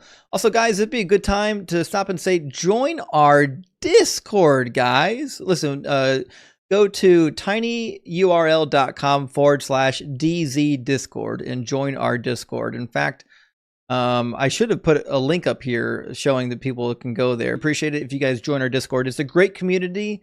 We got a bunch of people there like Tom, like Dr. Joe, We've got Sarah makes an appearance there. We've got a spot for Myth Vision now in there. Obviously, Benny and Seth are in there running the joint. Crystal and Joyful and Joel. Everybody's in there. Thinker's got a section. Mezzo's got a section. It's a great place, and we have a lot of dialogue with each other. So I highly recommend joining our Discord. We're almost at 2,000 members, which I think is pretty good for a closed Discord. It's not an open Discord where people can just like randomly find it and join. But definitely, if you like to have these discussions, if you want to have more of them offline, where we're not debating, where we're just having discussions, join a Discord for status. But listen, Nick, shoot me an email. My email is connected to my account. I will send you a copy of the cheat sheet. Nick, you've supported the channel a bunch, so I want to make sure you get a copy of it. And Adam, thank you so much for the $10 super chat. It says, just found your channel, loving the prophecy videos. People using Psalms as prophecies would be random, out of context quotations are not prophecies. That's all there is to it. That's just called coping. Actually, I got another prophecy video dropping Thursday. I'm going to try to do one a week. I'm going to debunk all the prophecies, at least one a week. You guys already know a lot of my talking points from hearing them live, but I'm getting the long form presentation videos done on these finally so that we can have a collection of them. And when people start talking nonsense about the prophecies, you could just send them to my playlist.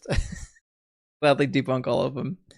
Boop and Boom, thank you for the $5 super chat. Says, certain African kings made war on other tribes and captured, enslaved, and sold the people. American slavery totality passes the biblical sniff test. Yeah, I've made that case before. Listen, the biblical slavery as it's described, I can tell American slavery in the South it passed the smell test. It's fine. It's good to go.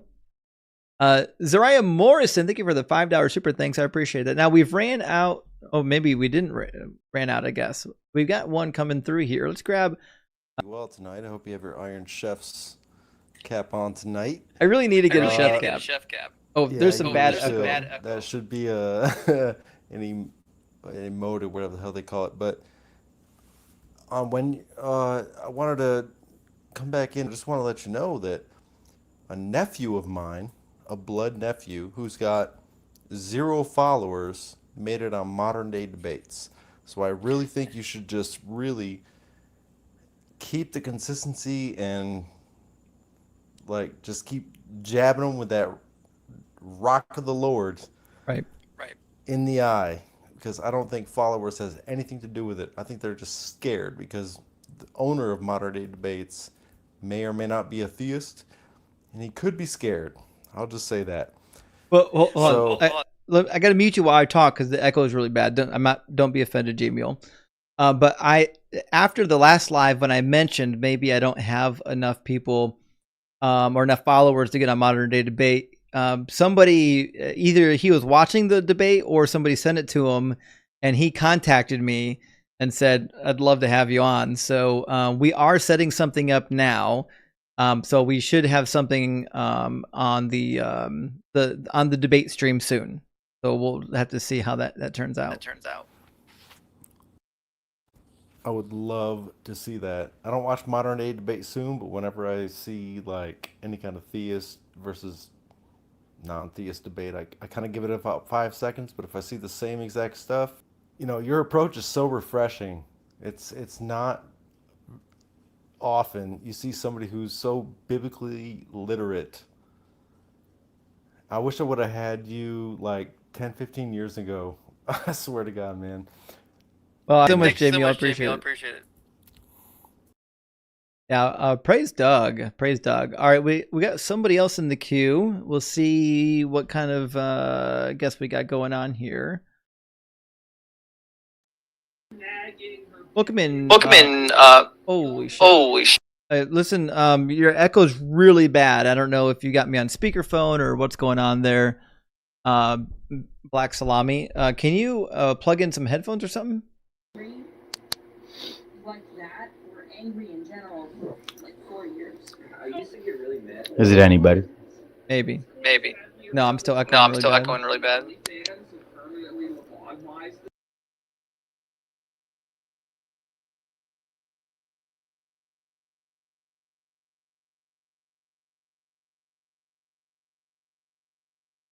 Nothing. Flami? Mainly why I'm calling in is like, what relation to Christians or the Bible do you think the Talmud has? To Christianity, not much.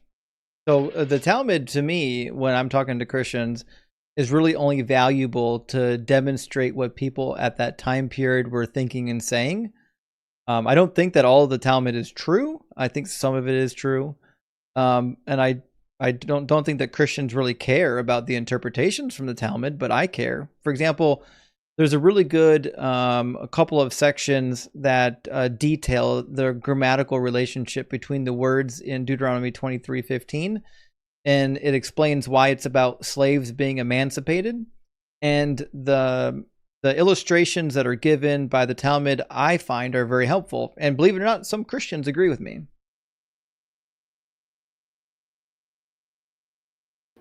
What do you consider to be like the laws perpetuated by the Bible in the most recent form of the laws that it talks about?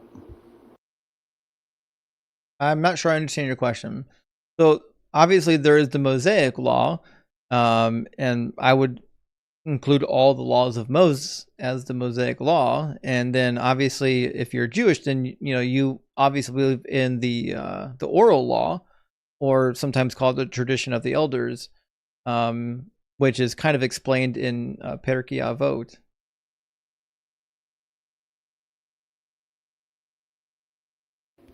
I'm not familiar with Perkei Avot.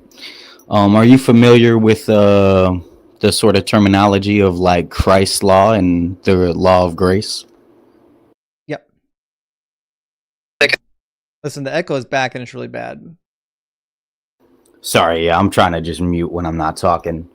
But or more applicable, more applicable than the laws of Jesus and grace. Well, Jesus said that the law of Moses was going to be around till heaven and earth pass away. So if the law of Jesus is what Jesus says is the law, then that includes the law of Moses.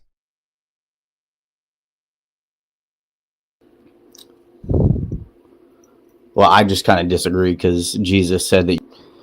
Well, Paul references it as Jesus actually saying it. No, he didn't. It says, "Do not think that I have come to abolish the law or the prophets. I have come not to abolish, but to fulfill. For truly I tell you, until heaven and earth pass away, not one letter, not one stroke of a letter will pass away from the law until all is accomplished. Therefore, whoever breaks one of the least of these commandments and teaches others to do the same will be called least in the kingdom of heaven. But whoever does them and teaches them will be called great in the kingdom of heaven." So, simple reading. Does following the law of Moses according to Jesus make you great in the kingdom of heaven?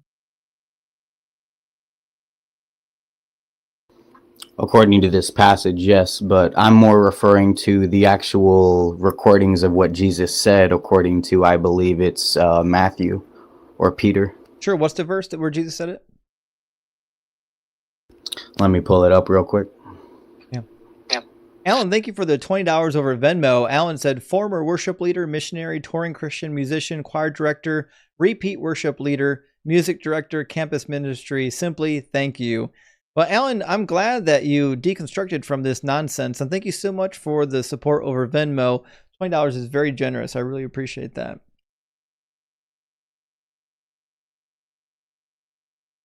I'm willing to bet that there's a quotation about to come from the Apostle Paul, not from Jesus.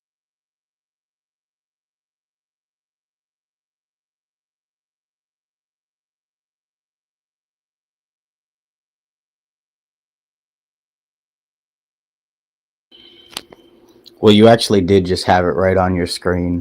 Matthew 5:17 is where it starts. Yep. And it talks about how... But you're doing all this to get rid of biblical slavery, right? Oh, no, not at all. So what's your goal here? More so to point out that you're more focusing on this quotation that Paul makes rather than the actual original verses about it. The original verses, you mean what Jesus said? Yeah, in Matthew 5:17. Yeah, and Jesus said that the law and the prophets are not going to pass away until heaven and earth pass away.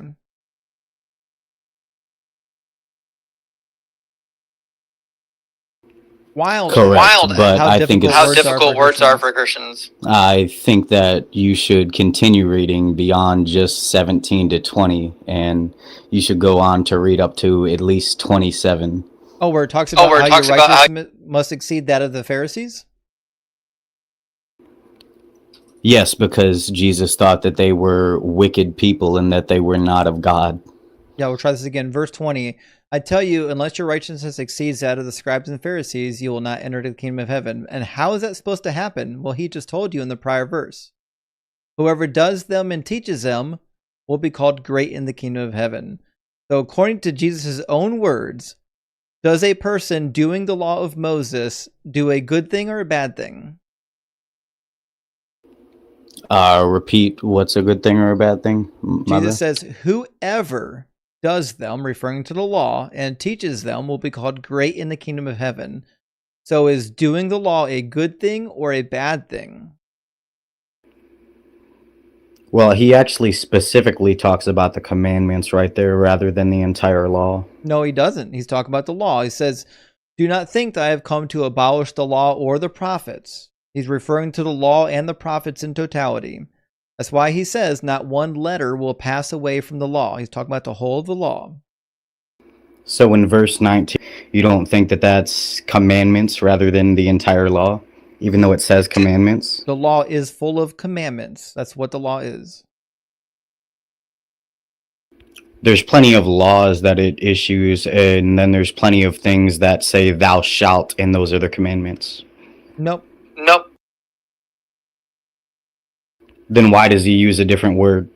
He doesn't. So words don't mean words anymore. No, laws are a body of commandments. When you say the law, that is a collection of commandments and instructions.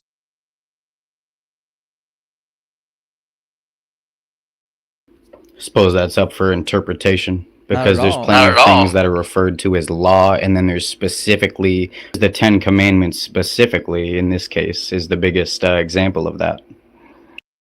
Yeah, that's part of the law. The law is a collection of commands and instructions. What I said.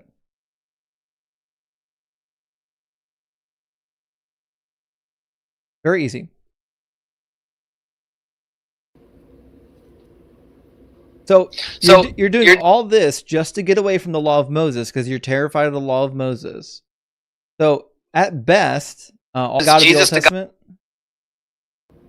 Absolutely. Are you familiar with, I believe it's Numbers 22, when Moses and his army took captives and slaves and sex slaves of a nation that they had? Why did he do that? Because God wasn't happy with them taking them as slaves and forcing them into slavery as sex slaves. Nope. First of all, it doesn't say anything that you're talking about. Numbers 22 is about Balak and Balaam, the guy who was on the talking donkey. That's what Numbers 22 is about. You're completely off base. You're probably referring to Numbers 31.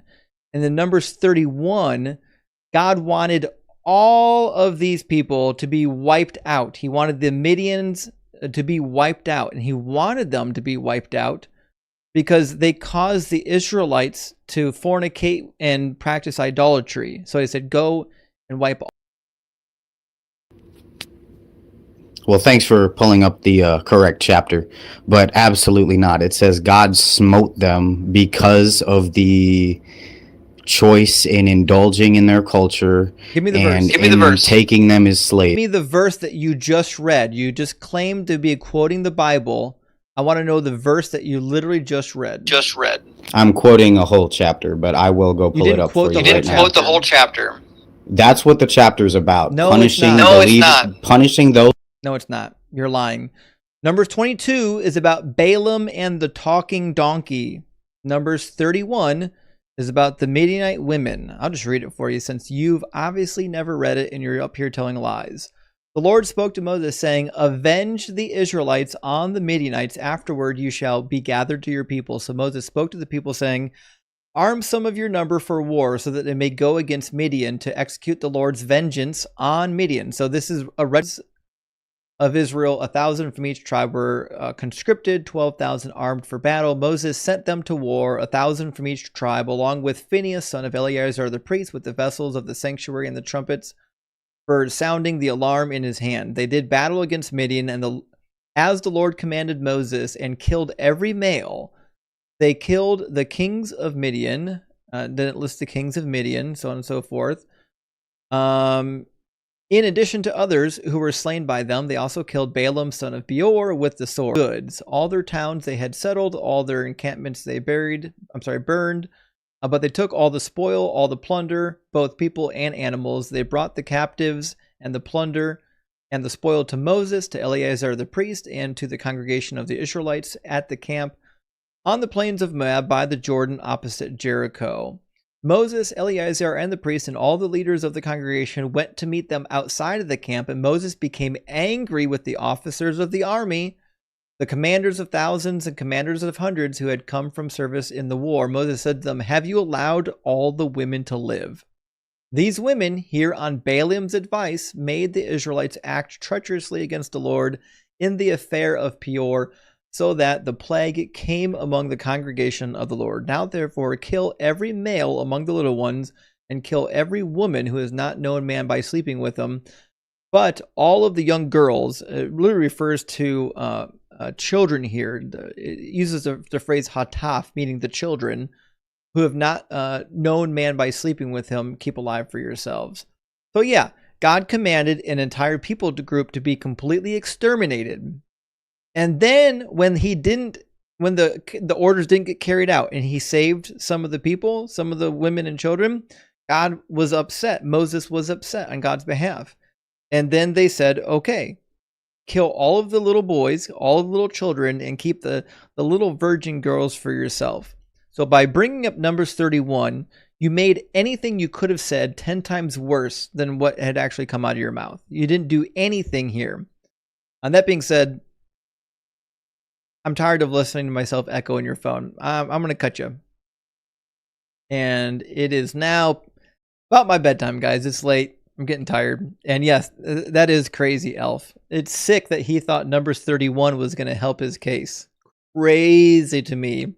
He thought Numbers 31 was going to help. Taking little children, girls, to be your war brides is never going to help.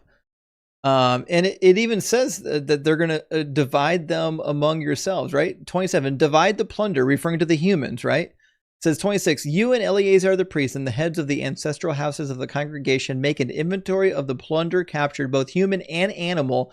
Divide the plunder into two parts between the warriors who went out to battle and all the congregation. So all these fierce warrior men got to divide up these little children, virgin girls, and keep them for themselves. Praise God. How merciful. What a great God. That being said, let's see. Who's live right now that we can raid, guys? I'm seeing, is Mezzo live?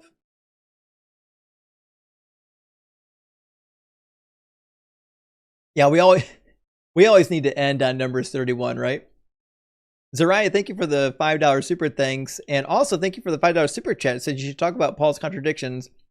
Why does he say to be as you in Corinthians, but then women are supposed to be saved through childbirth? Let me say that. Why does he say to be as you? I think you might have put a typo in there, Zariah, because I'm not really sure I know what you're saying. But he does say in Corinthians, is really funny. I think you're saying in 1 Corinthians chapter 7, he instructs people basically not to take wives, not to get married. You know, even if you are married, live as though you're not married, because the present form of the world is coming to an end. And then later in Timothy, 2 Timothy, he says that women should be quiet and learn in submission because the Eve was the one who ate the fruit and was deceived. And this is, now that you brought it up, this is one of the many reasons why scholars do not believe that Paul actually wrote 2 Timothy. They don't believe it because what Paul is saying to Timothy contradicts what he says in the undisputed letters. Corinthians is definitely an undisputed letter, with the exception of one or two verses that scholars think that were added in. But so because in the undisputed letters of Paul to the Corinthians, if it contradicts one of the other letters that already has other elements of it that seem to not actually be from Paul, then yeah, they're going to throw that out. And JMR, thank you so much for the $5 super chat. Says Moses is Christian kryptonite. You know, they just wish so bad they can just say he wasn't real. They really do want to get rid of Moses as much as possible. They hate the law of Moses. They really do. All right, let me get Mezzo on the screen, guys. We're gonna go raid Mezzo. And Donald Trump, who tried to on. forcibly overturn the results of. See if Mezzo's live. If Mezzo's not live, I'm certain that Thinker is gonna be live, right? And Mezzo is live right now, guys. Let me put him on the screen so everyone can see him. He might also be streaming on YouTube as well. I gotta log into TikTok to see his live. Ridiculous. I just want to look. All right, listen, we'll zoom in right here, guys. Go find my friend Mezzo_WS. He's live right now, guys, and he's debating. He's probably got a bunch of our friends in there. Go ahead and drop on into his live. Let him know that we're coming. I'll meet you over there in just a minute, guys. Thank you so much for all the super chats. Thank you so much for all the gifts and all the support. I really do appreciate it, guys.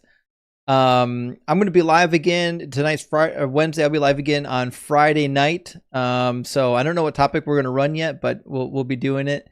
And then Sunday night, I'm going to be hosting on the Atheist Experience with Forrest Valkai. So Forrest and I are going to be hosting on AXP Sunday, and then Sunday after AXP, I'll do a short session here on TikTok and YouTube. I may do like a Q&A after the AXP live rather than a debate live. A lot of people have wanted to do Q&As, and I just haven't really got time to do them, but I figured since it's going to be a short live, that might be a good one to do it. So let me know what you guys think about that, whether or not we should do just a Q&A live after the AXP episode rather than a debate live. And not Freak, we are going to be doing more Blitz streams. Blitz and Ian and I will be streaming on the Unapologetic podcast or the Unapologetic live show. Eve says that Mezzo's not streaming to YouTube yet. I got to talk to him about that. We got to get him. We got to get him on YouTube. But anyways, guys, I'll see you over in Mezzo's live in just a minute. Thank you so much, guys, for all the support. And I'll be updating the Deconstruction spreadsheet pretty heavy this weekend, so keep an eye out for that. Should be a lot of fun.